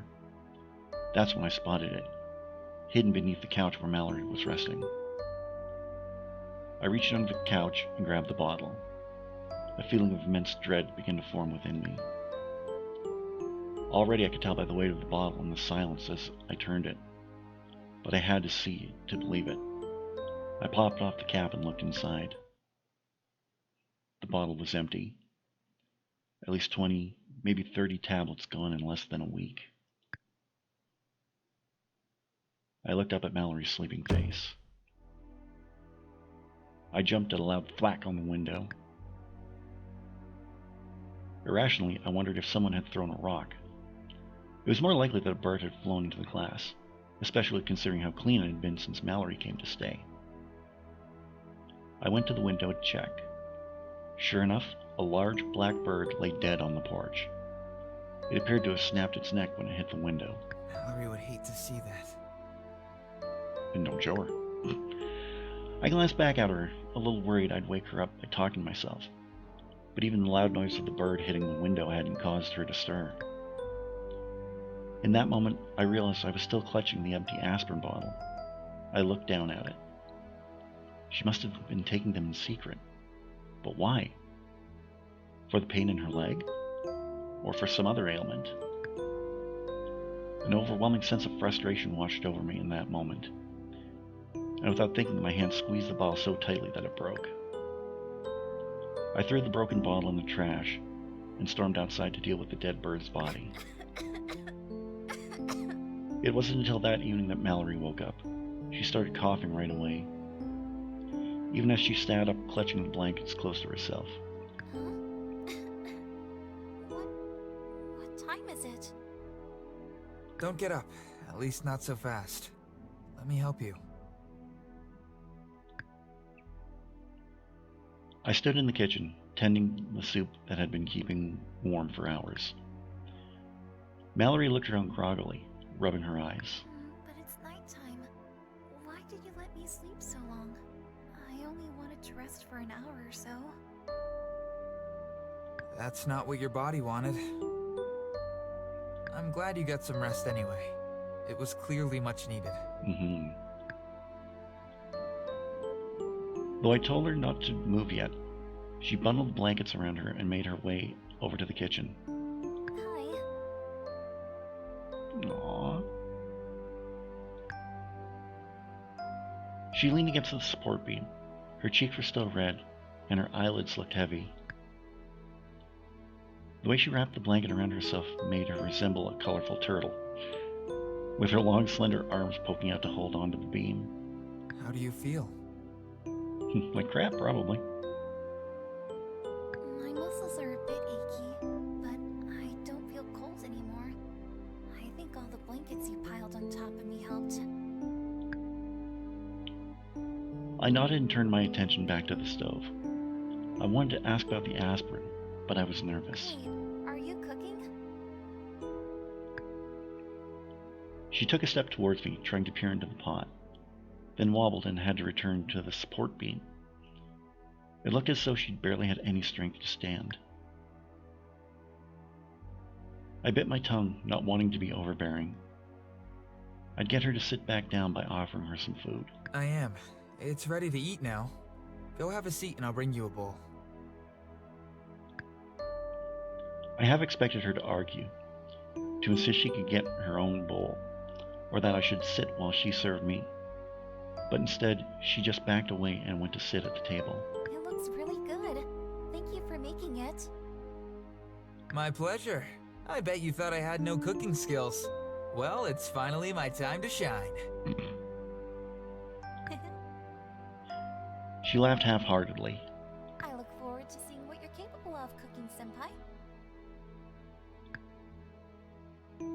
She folded her blanket neatly over the chair beside her, then placed her arms on the table to form a pillow for her head. She sat with her head down till I set the bowl of soup beside her. Oh, that looks so wonderful. She leaned over the steaming bowl with her eyes closed, holding back her hair as she breathed it in slowly. I use Breathe lots it of in, spices. They make all the difference when flavoring a dish. I gave her a little wink, and she smiled. Bon appetit.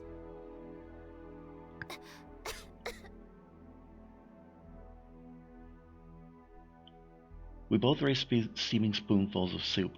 That's a lot of S's, blowing on them softly. Only Mallory's exhilaration turned raspy, hitched, and she started to cough. She dropped her spoon back in the bowl and held a hand to her throat. She drew a deep breath, looking dismayed. I'm so sorry. Too spicy? No, I can't. I don't know why.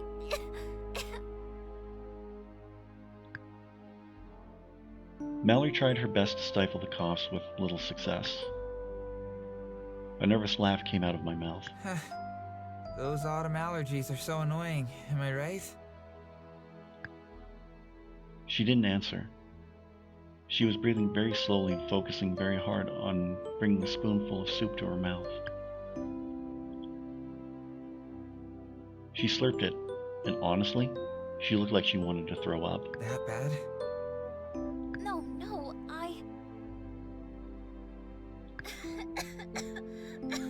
She was racked with another coughing fit. Her chest seemed to rattle with each breath.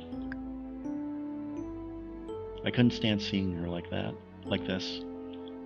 I went to her, rubbing her back as I pushed a glass of water into her hands. Here, drink some. She nodded and clutched the glass hard, trying her best to drink while her chest heaved. A minute later, after she'd managed to take a few sips, she was able to breathe a little more easily. I'm so sorry. I can't seem to stop. You don't have to be sorry.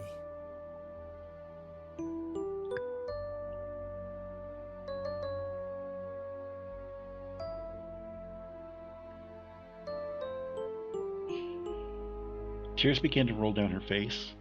They splashed onto the table and into her neglected soup bowl. What if... Shh.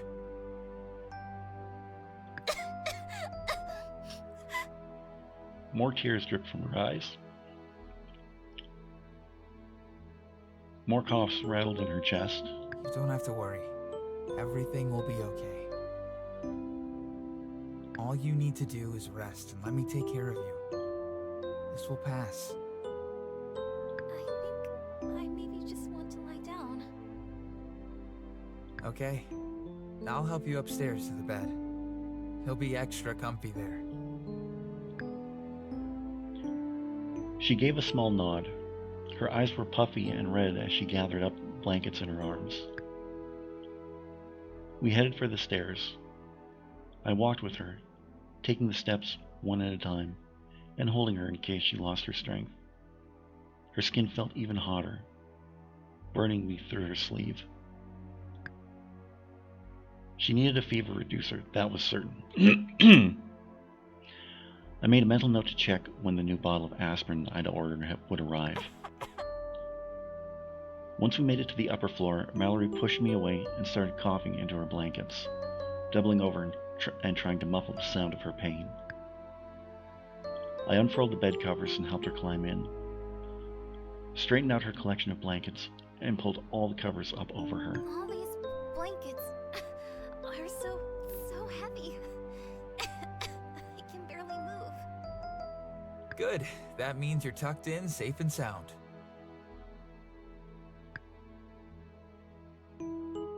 I brushed her hair back, tracing the sides of her burning face with my fingertips. I'm going to get you some water and things. And then I'll be back, okay?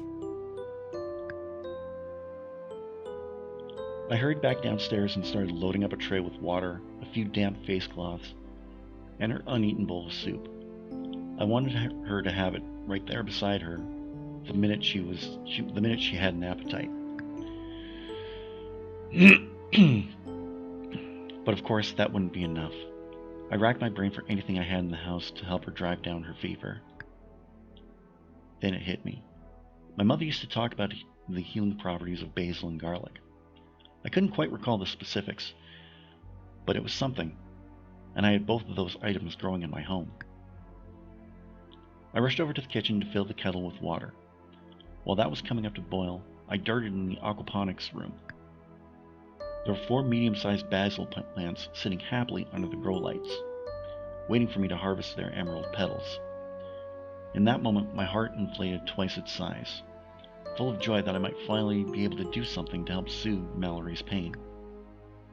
I plucked a handful of leaves from the basil plants, which were different strains, but I didn't think it would matter.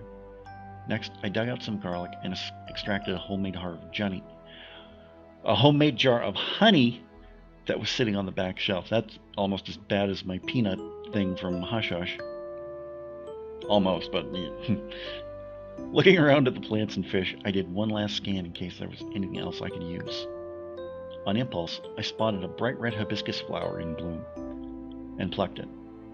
The lone flower had an unusually bright color amongst all the other dark, leafy greens. Dashing back to the kitchen, I added the garlic, basil, and honey to the boiling water. The concoction probably wouldn't taste very good, but I hoped it would soothe her throat and help with her cough. Delicately, I placed the flower on the tray, along with a mug of freshly brewed tea. The smell was overpowering. Maybe she wouldn't be able to smell it. Ascending the stairs, I could hear Mallory's coughing. She wasn't trying to stifle it anymore. I paused on the steps, waiting for her to finish letting it out. A small groan followed the coughing fit. I climbed the rest of the way up the stairs, plastering what I hoped was an optimistic expression on my face. Hey, I'm back. And I brought you your soup, in case you have an appetite. Also, some tea that should help with that cough. She pulled up the covers close to her face in a poor attempt to hide herself. I rested the tray next to the bed and placed one of the damp cloths on her forehead. In the dim light of the bedside lamp, I could see trickles of sweat on her face, neck, and breasts. Thank you, but you're doing too much for me. And see, if it was me, I would think I wasn't doing enough, but... Please, it doesn't feel like enough. See? Isn't there anything else I can get for you? Her expression turned into a perplexed one for a moment. Then she forced a little smile. Now that you mention it, I could use some tissues. You got it. Ah, right. I've got some in this drawer here. Ta-da! Hey, that's handy. Wait a minute. Why does he have to... never mind. I'm trying to make jokes to deal with my own sadness right now, so... She took the packet of tissues and turned her face away, coughing a wet, guttural cough. Ooh. Why are you so determined to take care of me? Someone's got to. Her gaze was filled with hope and confusion. I took her hand in mine and gave it a small squeeze. You would do the same for me, wouldn't you? I think she would. Her lips parted and eyes opened wide. She gave me a soundless nod of reassurance. It's a no-brainer. I care about you and want you to feel better. It's as simple as that. There was a long silence between us, exchanging our knowing looks with gentle hand squeezes. I thought about the aspirin, the 20 or 30 pills that had disappeared in the space of a few days. Hey, I found the aspirin bottle, by the way.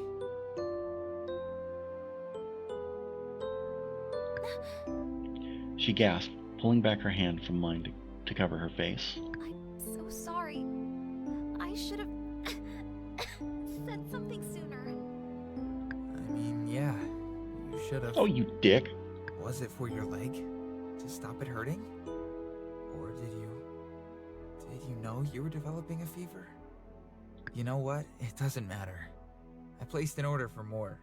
It should be here tomorrow or the next day, I think. I want you to know that I'm grateful to have you here, and I care about you very much. Parting her fingers to let her eyes peek through, she slowly lowered her defenses. I don't want to be sick. I know. Blame you. Being sick sucks. I don't want you to get sick. I'm not worried about that. You can't be near me. You need to stay away.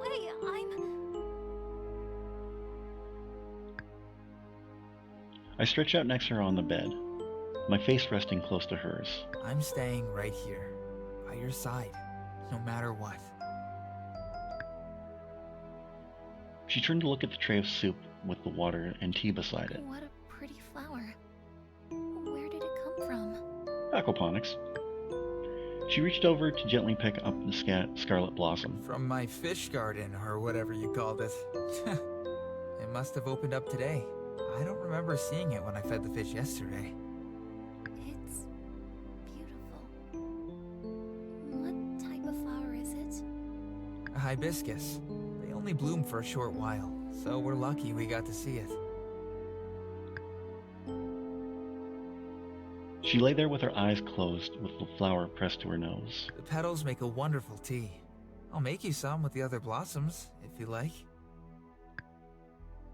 Mallory opened her eyes, but didn't look at me. She was staring into space, deep in thought. What is it? Oh, nothing. The rain sounds nice. I think it's making me sleepy. I didn't quite believe that. It seemed like there was something she didn't want to say. But I couldn't push her now. That's perfectly alright. You have sweet dreams now. Good night.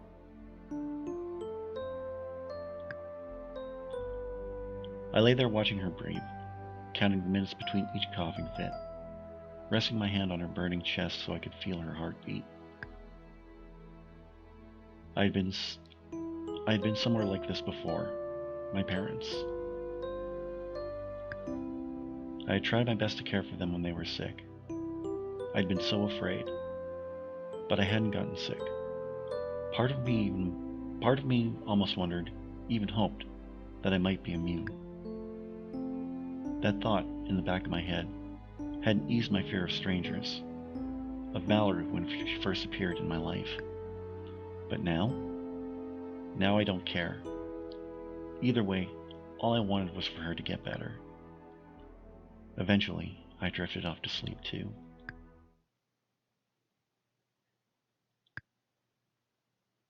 Chapter 8, Infection. I think that's where we're going to leave this off for now. Oh.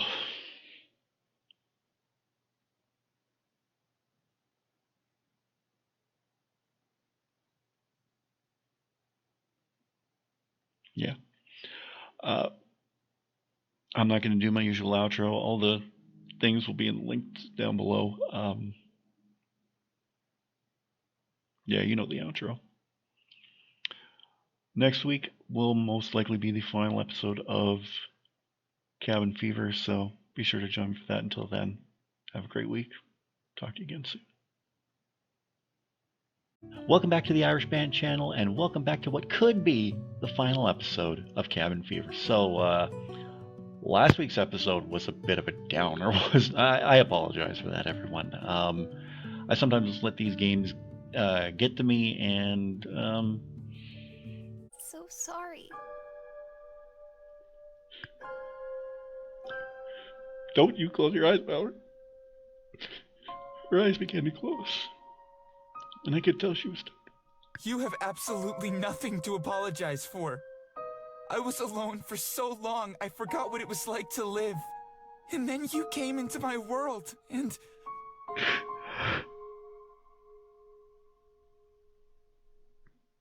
You have what happened last week, but we're gonna press on, and we are going to get on to Chapter 8, which I think is the final chapter in this game. So, Chapter 8, Infection. Let's get down to it.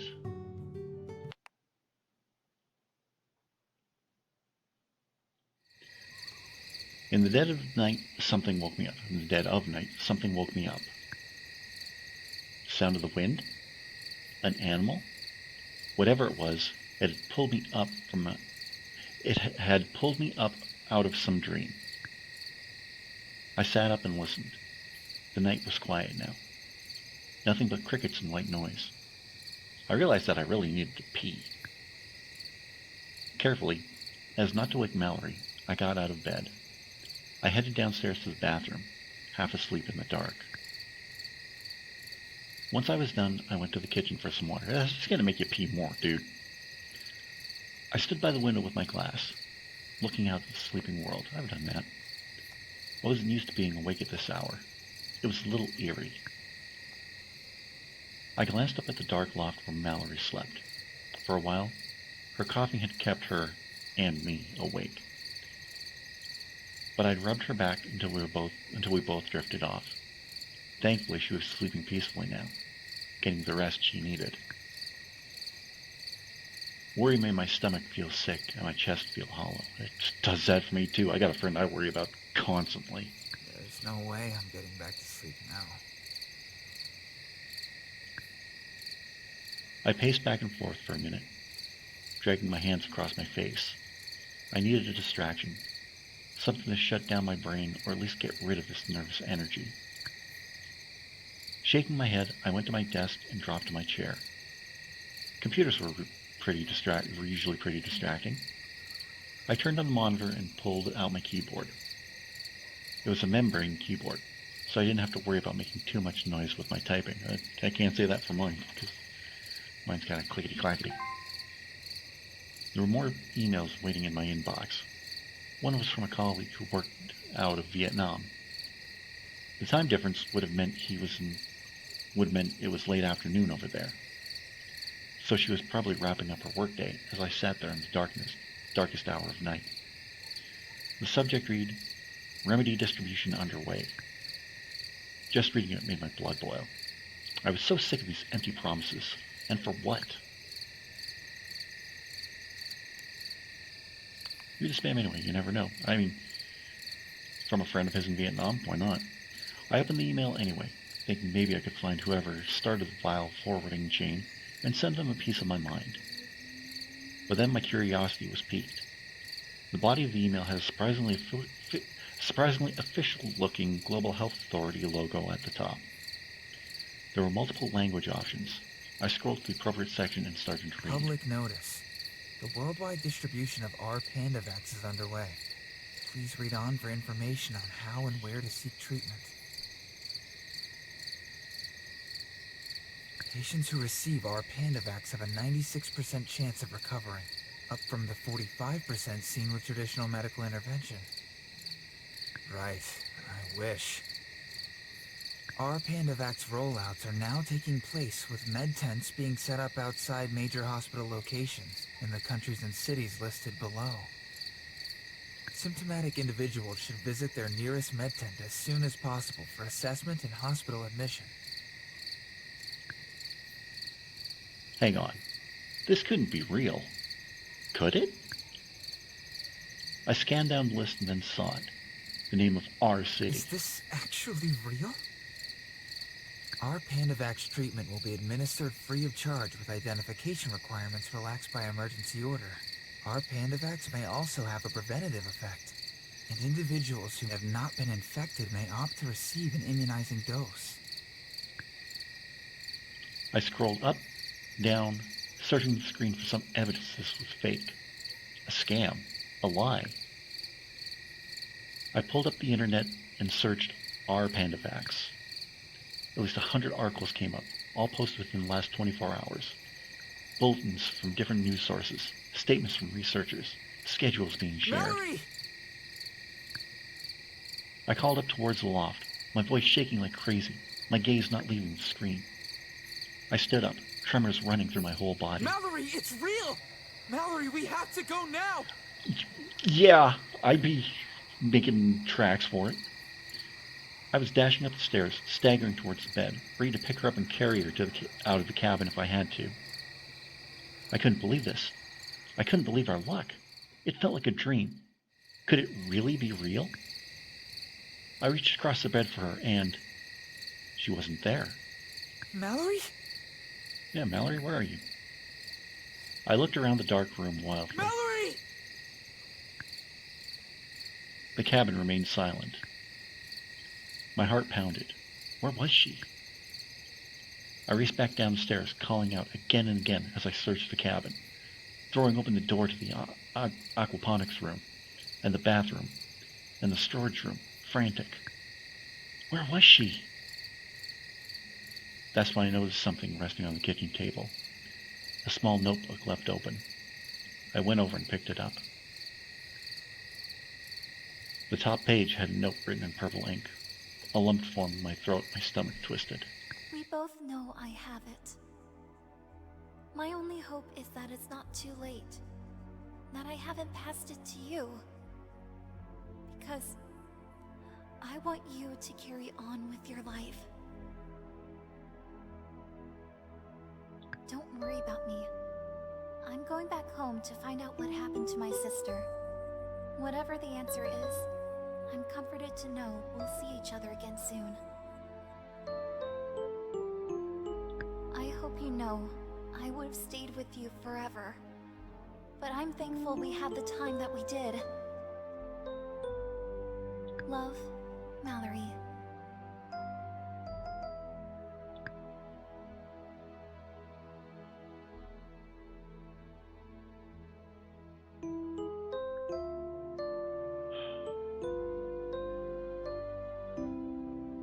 I stared at the letter. No. I had only just been laying in bed next to her. I had only just found out that I might actually be able to help her. And now she was gone? I crumpled the paper in my hand, forming a tight fist. In that moment, I was ready to put a hole through my wall. My heart was racing. I couldn't think straight. Damn it! I had to go after her. She couldn't have made it far, not with her leg, and how sick she was. I was determined to find her, convince her to come back, convince her that we should go together whatever the circumstances, that we should be together whatever the circumstances. She needed to know how I felt about her, how much she meant to me. I raced to get dressed, throwing on a sweater and the first pair of pants I found, shoving my feet into some shoes and grabbing a crank-powered flashlight off the side table.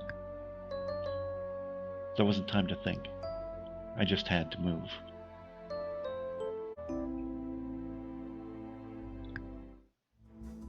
I burst through the front door and out onto the porch, nearly tripping down the steps before racing across the muddy lawn, my feet splashing in puddles.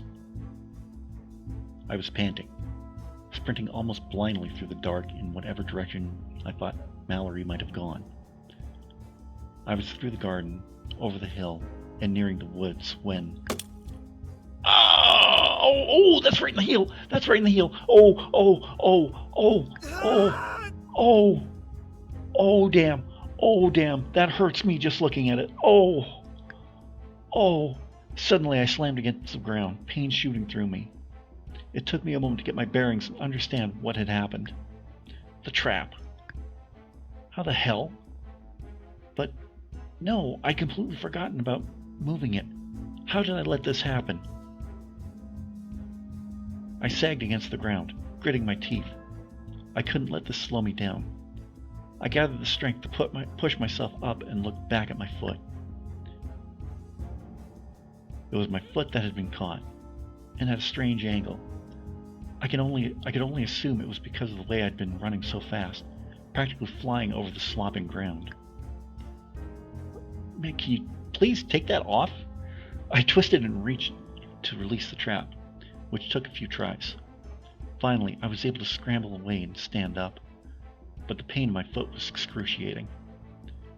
No time to deal with that now. I continued down the path, limping heavily and bleeding into my shoe, calling Mallory's name. As I made my way, I shoved my hand into my sweater pocket and pulled out the flashlight, the same one that had led me to Mallory that first night. I immediately started cranking it, hoping against hope that it would lead me to her again.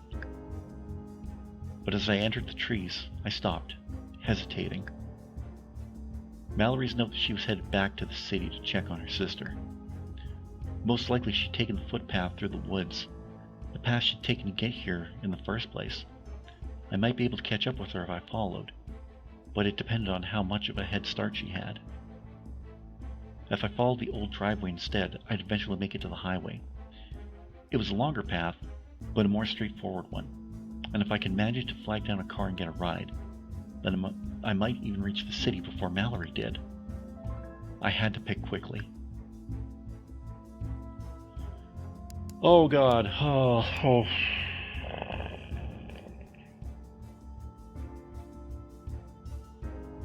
Try the highway. Both options seemed so risky. I took my chances and started down the driveway, toward the main road. I already could barely walk on my injured foot. My shoe felt tight and wet. Every step sent pain shooting through my soul. The light from the flashlight bobbed ahead of me, lighting up potholes and stones for me to step around and over. There we go. It took longer than it should have. But soon I was at the turn where the driveway met the main road, with high-mast lights towering over me. The road itself was desolate, of course. Few people traveled anymore.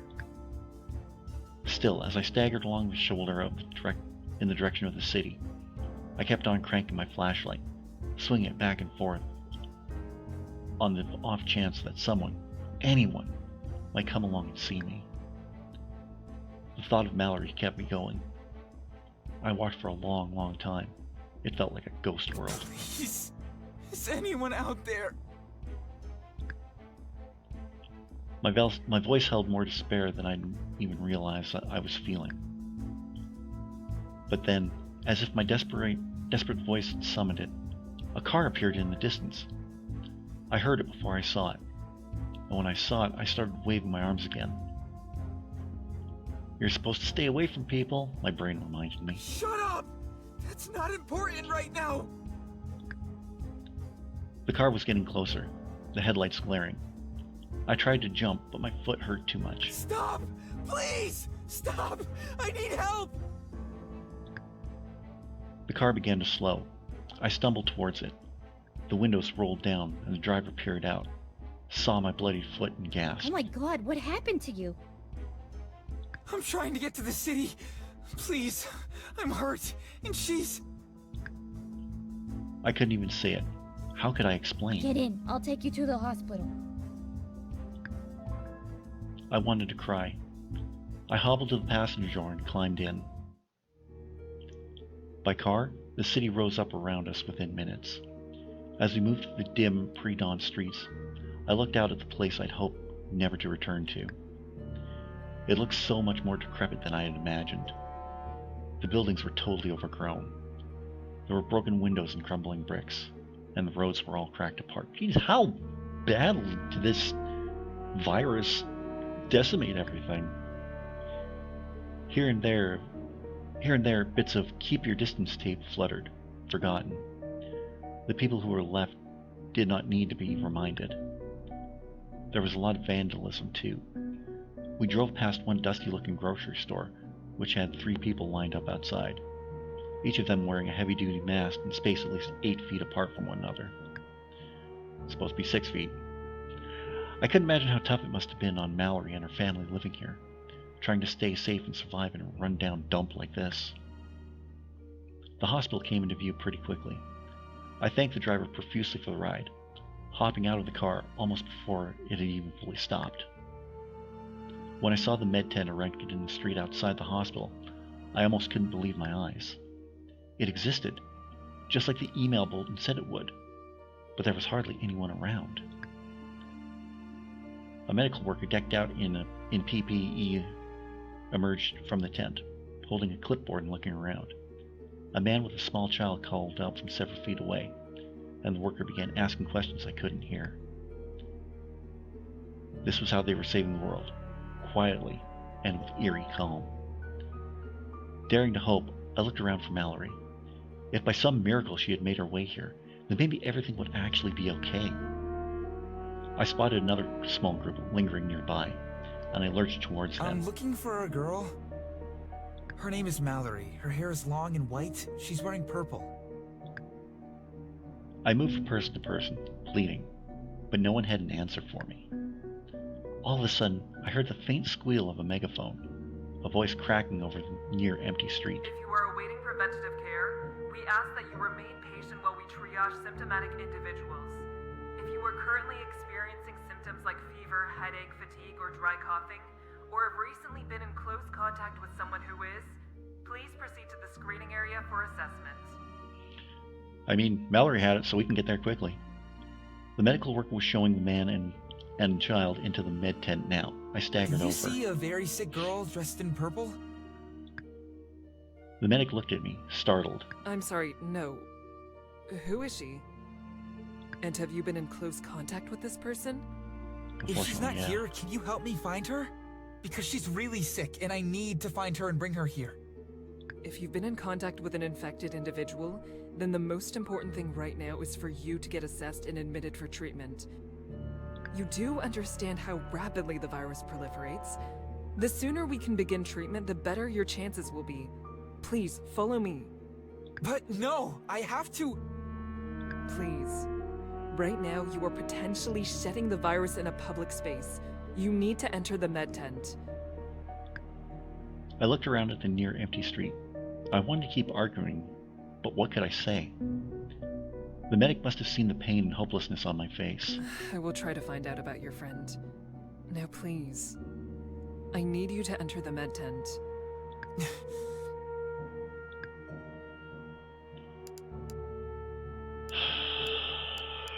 Oh. I can't stop until I find her. Mallory's more important right now. Please, there's no one here, but she's somewhere. And if I can just find her and get her back here in time, that's a life saved. The medic looked kind of lost. I was already backing away, getting ready to start running again.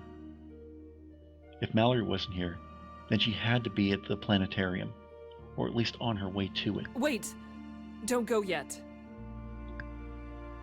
The medic disappeared inside the tent. A couple people who had been waiting nearby moved closer, hovering. It's probably wrong of me to race ahead of them, demanding the lone medic's attention. But honestly, whatever. It wasn't as though there were crowds and crowds of people waiting for aid. The only thing I cared about was Mallory. The medic reemerged, holding a bulky handset. Take this. It's a satellite phone. We have a few of them for contacting other med centers. As soon as you find your friend, call us. If we know where you are, we might be able to send help. Okay, what's the number? Wait a minute. Ah, Sad Panda. Nice one. A wave of gratitude washed over me as I looked at the sat phone. I definitely didn't have to be told twice. Time had never been more of the essence. Thank you. Thank you. A million times thank you. I was already hurrying away, almost in disbelief at this blessing. What about your foot, dude? I carried on down the street, calling Mallory's name. Though everything seemed so deserted, there were a handful of people around who would turn and look at me, puzzled. They avoided my path, and I avoided theirs, and it's probably for the best. I reached back into my memory, trying to get my bearings and figure out which way to go. The planetarium was closer to the river. I knew that. I started down the street in that direction. My head was spinning. I couldn't feel my foot anymore, but I kept on going, leaving bloody shoe prints behind me.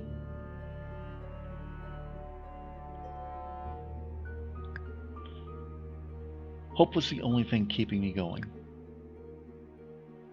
I treaded over the rubble in the streets, passing broken hazard signs and empty storefronts, unable to stop myself from imagining the riots that must have taken place here years ago. When the top of the old planetarium building came into view, I sprinted the rest of the way. I looked at the buildings surrounding that one, which was the apartment building where Mallory lived. I scanned all the windows and balconies in sight, looking for some sign of her. I turned in a circle, searching every street corner and bus stop I could see. It was like a ghost town. I tipped my head back to call out for Mallory. That's when I caught sight of the purple figure on the rooftop overhead. Mallory! Mallory! Don't move! I'm coming! I don't think it's Mallory, dude. I didn't even know she could hear me. I just hurried, as fast as my body would let me, around the building to the fire escape. A dry, rattling feeling was building up in my chest. I could hardly breathe. Oh, you got the virus, dude. I reached the top of the fire escape and hauled myself up onto the roof, where I was sure I had seen Mallory. I looked around for her, and for a moment my body ceased all functions, and I could actually feel my heart skip a beat. Where was she? Mallory! A cool breeze blew past, and all I could do was stand there for a few moments, processing everything that was happening. I'm here. Mallory! I turned to find the source of that small, weak voice. There she was.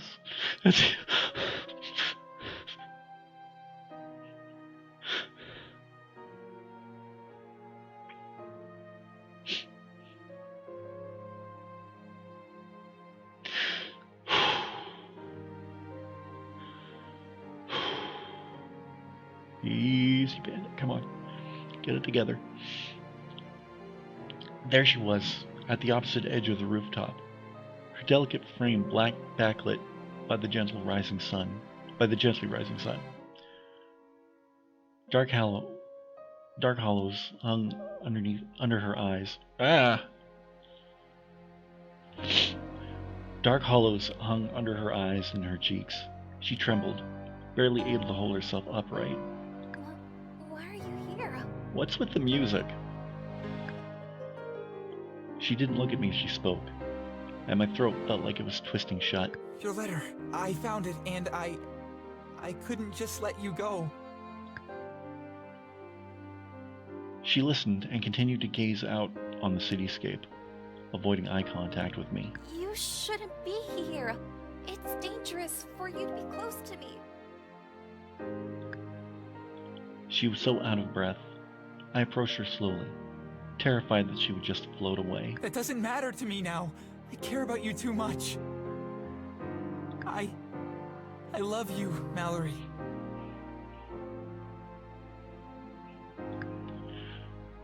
She turned her face, finally giving me a weak smile. You dummy. I love you too. That's why I had to leave.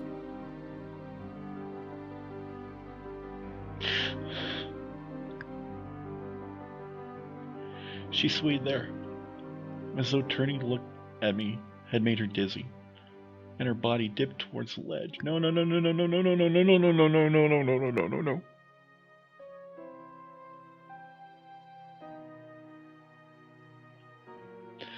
I lunged, panicked, and grabbed Mallory's narrow arms.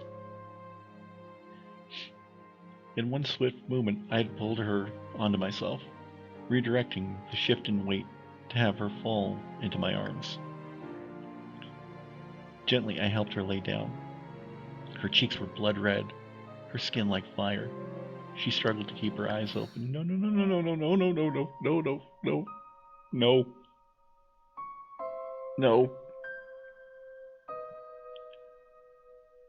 I don't have much time No. left.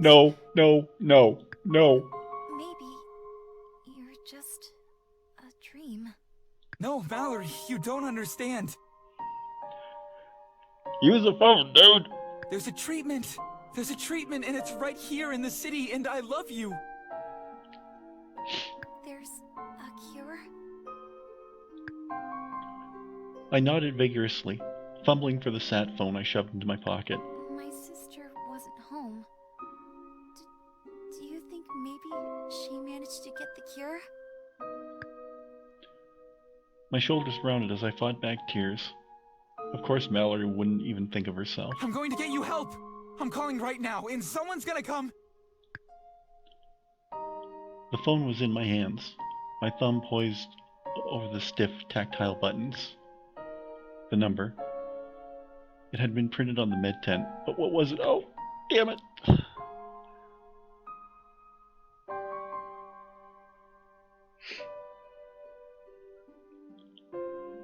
I didn't even notice. Damn it.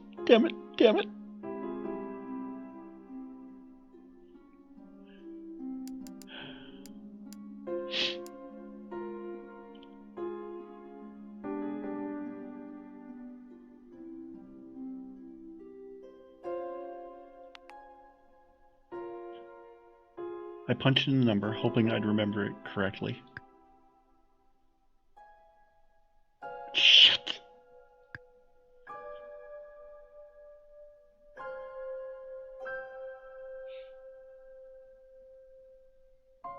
Had I remembered it incorrectly?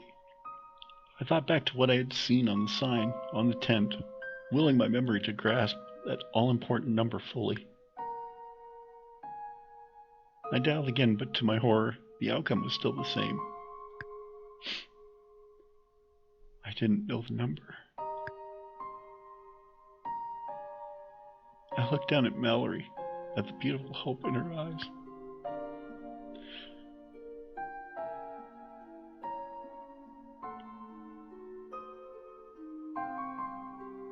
No, thought my brain dumbly. No, this can't. I can't. I can't let her know, I thought calmly in my response.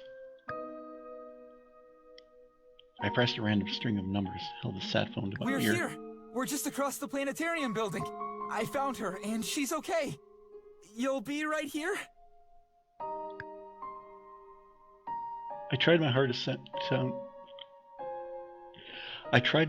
to sound convincing, but my hand shook so hard I dropped the phone.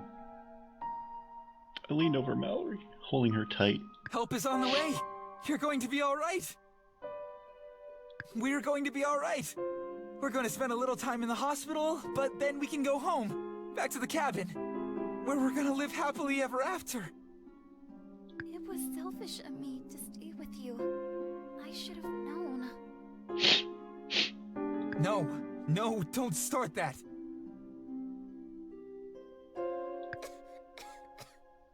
She paused, sputtering and coughing weakly. Then she tried to smile, but tears washed across her eyes instead. I'm so sorry.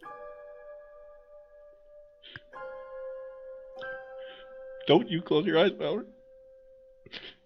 Her eyes began to close, and I could tell she was tired. You have absolutely nothing to apologize for.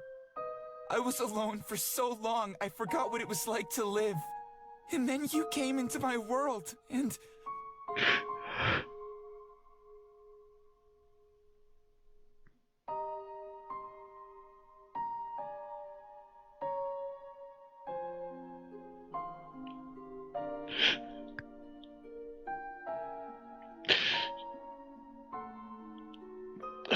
Tears began to roll down my cheeks.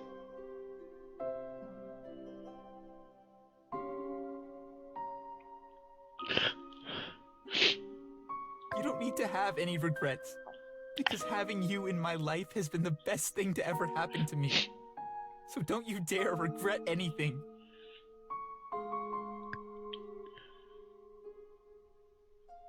Too weak to wipe away her tears, they fell onto the cold concrete blocks we were resting on. A chill breeze blew up the side of the building and carried with it the stale smell of pavement. Let's just rest. You can close your eyes if you need to. We'll wait just like this until they get here. Everything's going to be okay. Everything's going to be okay.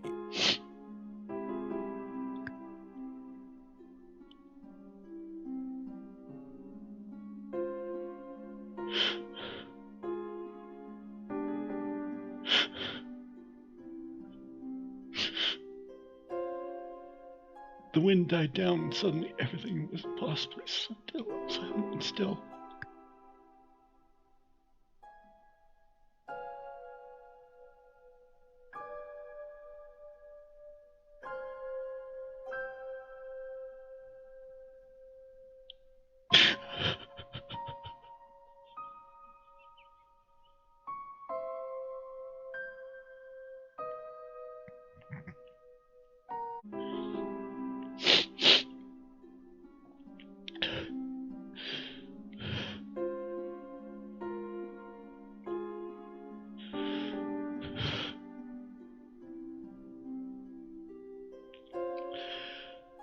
Mallory's hand slid off my lap and fell to the ground.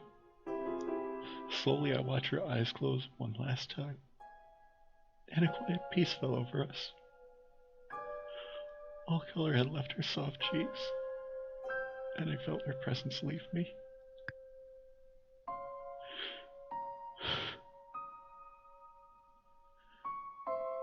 The sunrise shone a bright beam of light on us, almost as if we were players in a tragic play caught under the spotlight. Softly I grazed my hand across her cheek, to feel her warmth one last time before she turned cold. I'm sorry.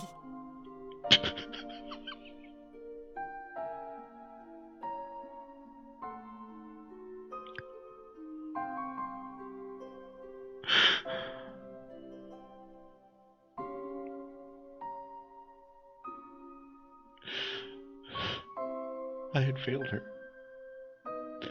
I'd come so close to saving her, but I had failed.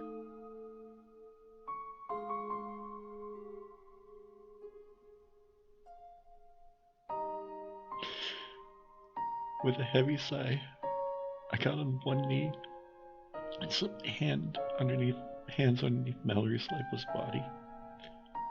With ease, I managed to lift her up into my arms. She was always much lighter than I expected. I held her and looked over the city one last time. The sun continued to rise in the sky. And soon, I knew the residents would be waking up. Somewhere back at the cabin, I imagined my rooster was crowing. I apologized to him and the hens, knowing that I wouldn't be back in time to feed them. In that moment, nothing felt real anymore. While it did make me happy to hear that people would finally have a cure, and the sadness could end, I only felt bitter resentment myself. A raven was cawing loudly somewhere nearby. Numbness set in, and even the sun's warmth had no power over me anymore. I couldn't feel anything, and I didn't want to anymore. I looked down at Mallory's delicate face and studied her perfect lips, pale cheeks, and wispy hair. She was all I wanted. So then, we would be together. Step. Oh.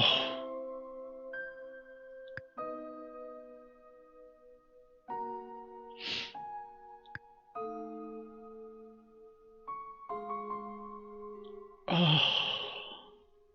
Okay, we're not ending the episode like that. We're going to try to get a better ending. I am going to skip through a lot of this, because we've already seen most of it.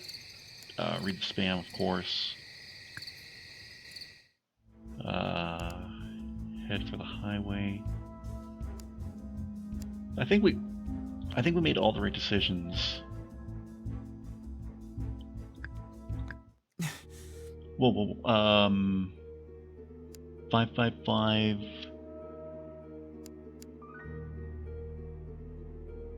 322. Okay. I can't stop until I find her.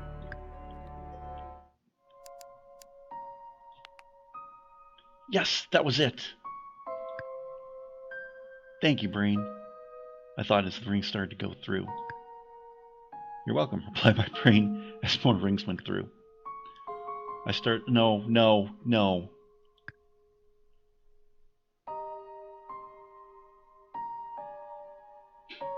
I didn't know if it was the same medic who'd given me this sat phone, but either way, I immediately started rattling off every detail I could about where we were and how to get here. Then I threw the phone down and wrapped my arms around Mallory. Someone's coming. Help is coming. All I could hope for now was that they would get here fast enough. It was selfish of me to stay with you. I should have known. No, don't start that. No. I'm so sorry.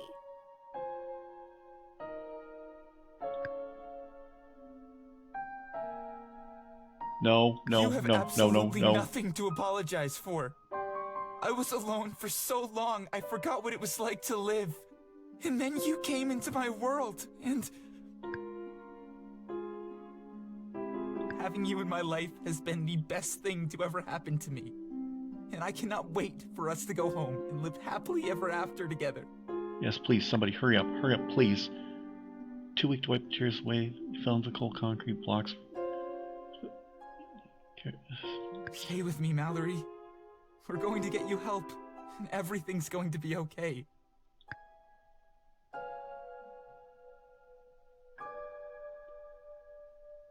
Okay, I think, okay. We waited together on the rooftop as the sun came up, splitting open the clouds and shining on us like a spotlight. I willed the medic to get here faster. The wait felt like an eternity. Then, far below, I heard the rumble of a vehicle pulling up, a door popping open, a distant voice.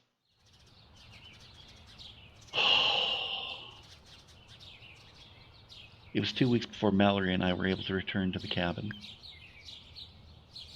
Mallory had spent most of that time quarantined, receiving the breakthrough Panda vax treatment, which carried her gently back to the brink, carried her back from the brink of death. Oh, thank God. I received preventative treatment as well, and was monitored closely for symptoms. Finally, we were discharged, and we found our way back home, where all the leaves were gold and red, and the mountains had snow on their peaks. The first thing we did was check on the chickens, only to find they had torn open their feed bag and had themselves a feast while we were away. They were very fat and very happy to see us. We took a careful stroll around the rest of the property, too, just to make sure everything looked okay, and to make note of any issues I need to deal with. Then we were about ready to head inside. Near the front porch, we found a package which looked like it had been left outdoors a little too long. It must be that order I placed for drone delivery. With the first aid kit and the aspirin. My voice trailed off. It feels like a million years ago. I sat down on the porch step to open the package, hardly able to wait. Ignoring the first aid kit and aspirin bottle, I pulled out the small cardboard box I knew would have Mallory's ring inside. I looked up at her, suddenly a little nervous. I have a gift for you. A gift? Really? Ew! What is it? I grinned at how cute she was. I held the box up to her, and she danced a little as she took it. I lifted the lid to peer inside. Oh my goodness. It's so pretty. It reminded me of you. Her eyes looked so shiny. She smiled and leaned down to kiss me. Try it on. Okay. She took the ring out of its little box and slid it onto her narrow finger. I totally guessed her ring size, but luckily it was a perfect fit. She tilted her hand back and forth, smiling at the silver bow and glistening stone. Seeing her so happy made me happy. I love you, Mallory. I love you too. Feels good to say that when we're not in a life or death situation, am I right? She giggled. We went inside together, and for a long while we just enjoyed each other's company. We ate, we talked, we laughed, and we held each other. When the sun dropped below the horizon and the sky grew dark, I thought back to Mallory had told me about her love for the stars. What would you say if I asked you to spend this evening stargazing with me? I would say I know the most perfect spot. I felt my grin get even bigger. I'll grab some blankets. Need me up there? Sure.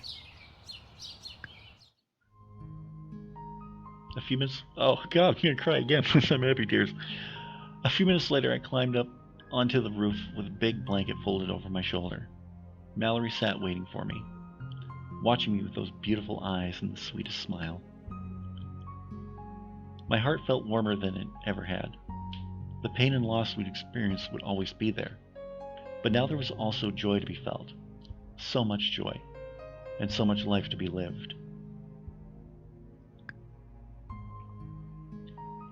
There would always be sorrow and endings, but like a sunset or a flower, the impertinence of this very moment was exactly what made it so valuable. I went to sit with Mallory under the stars.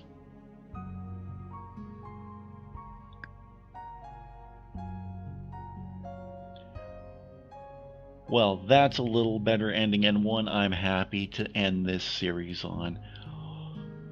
Oh, what a ride. Incredible game. Yeah, as you saw from earlier, it really got to me at some points, but overall, a great game. Before we leave, I just want to give credit where credit's due. Let's go to credits here. So, voice talents: Mallory Eschmeyer, Daniel Acosta did the main character voice for male. Caitlin Bard did the voice for main character number 2. Dr. Weiss, I think that was the doctor we were talking to. Elsa Parks, additional voices Morgan Long. Art by Azuyuki at Yuri Limono, sorry. Dao Nguyen, Morgan Long. QA, Shane Doyle, QA Panda.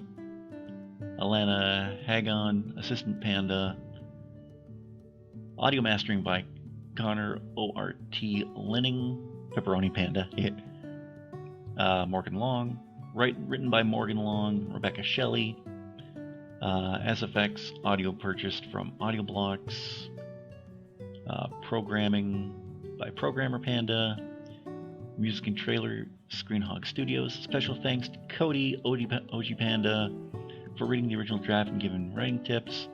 Trash Panda, Kristen, for your lovely lettering and help drawing doggos. Sad Panda superfans who helped playtest the game all. In loving memory of Mio, the theme of this story rings very true to me. That it's better to have loved and lost than never to have loved at all. Near the completion of this visual novel, I lost my dearest cat, Mio, who had been in my life for the past 15 years. I'll never forget how wonderful and gentle a soul he was. I consider myself so lucky to have known him, and giving him all the love in my heart. It's an incredible gift to spend time with special people and pets throughout our lives, as fleeting as that time is. Cherish every moment and love them with your whole heart. XOXO Morgan. So yeah, Cabin Fever, wonderful game. I highly recommend. I haven't said this before in any other playthrough before, but you can, if you like what you saw and you want to get other endings to this, link is in the description below on the Steam page to purchase this game. You can get the 18 plus DLC as well. But what did you think of Cabin Fever? Let me know in the comments section down below. I'd really love to read your thoughts on this one. While you're down there, don't forget to give this video a big thumbs up. I'd really appreciate that. In the description, you're going to see a link to all the ways you can help support this channel. You can follow me on Facebook, Twitter, Instagram, Snapchat, TikTok, and Reddit. You can get your Irish Bandit merchandise from my Irish Bandit shop on redbubble.com. You can pick up your copy of my 5-star rated novel, Shade Falling, on Amazon. You can get that through either Kindle e-reader or on paperback. And you can buy me a copy, where I have a goal set up right now where I want to get some Elgato gear for my PC. You can help make that happen in the link down below. If you're new to the channel, don't forget to subscribe. If you're already subscribed, tap the bell, and you'll be notified whenever a brand new video goes live. As of recording this video, we are close to 200 subscribers, so help get us over that edge and get us to 200. So yeah, what's coming up this week? Well, we got more BioShock coming on Wednesday. We got more Final Fantasy VII Remake coming on Friday as well. But as always, on Sunday, you will see what is coming on my Facebook page, on my Twitter page, and on the community page here on YouTube. So yeah, I think that does it for today. So I'll talk to you again very, very soon.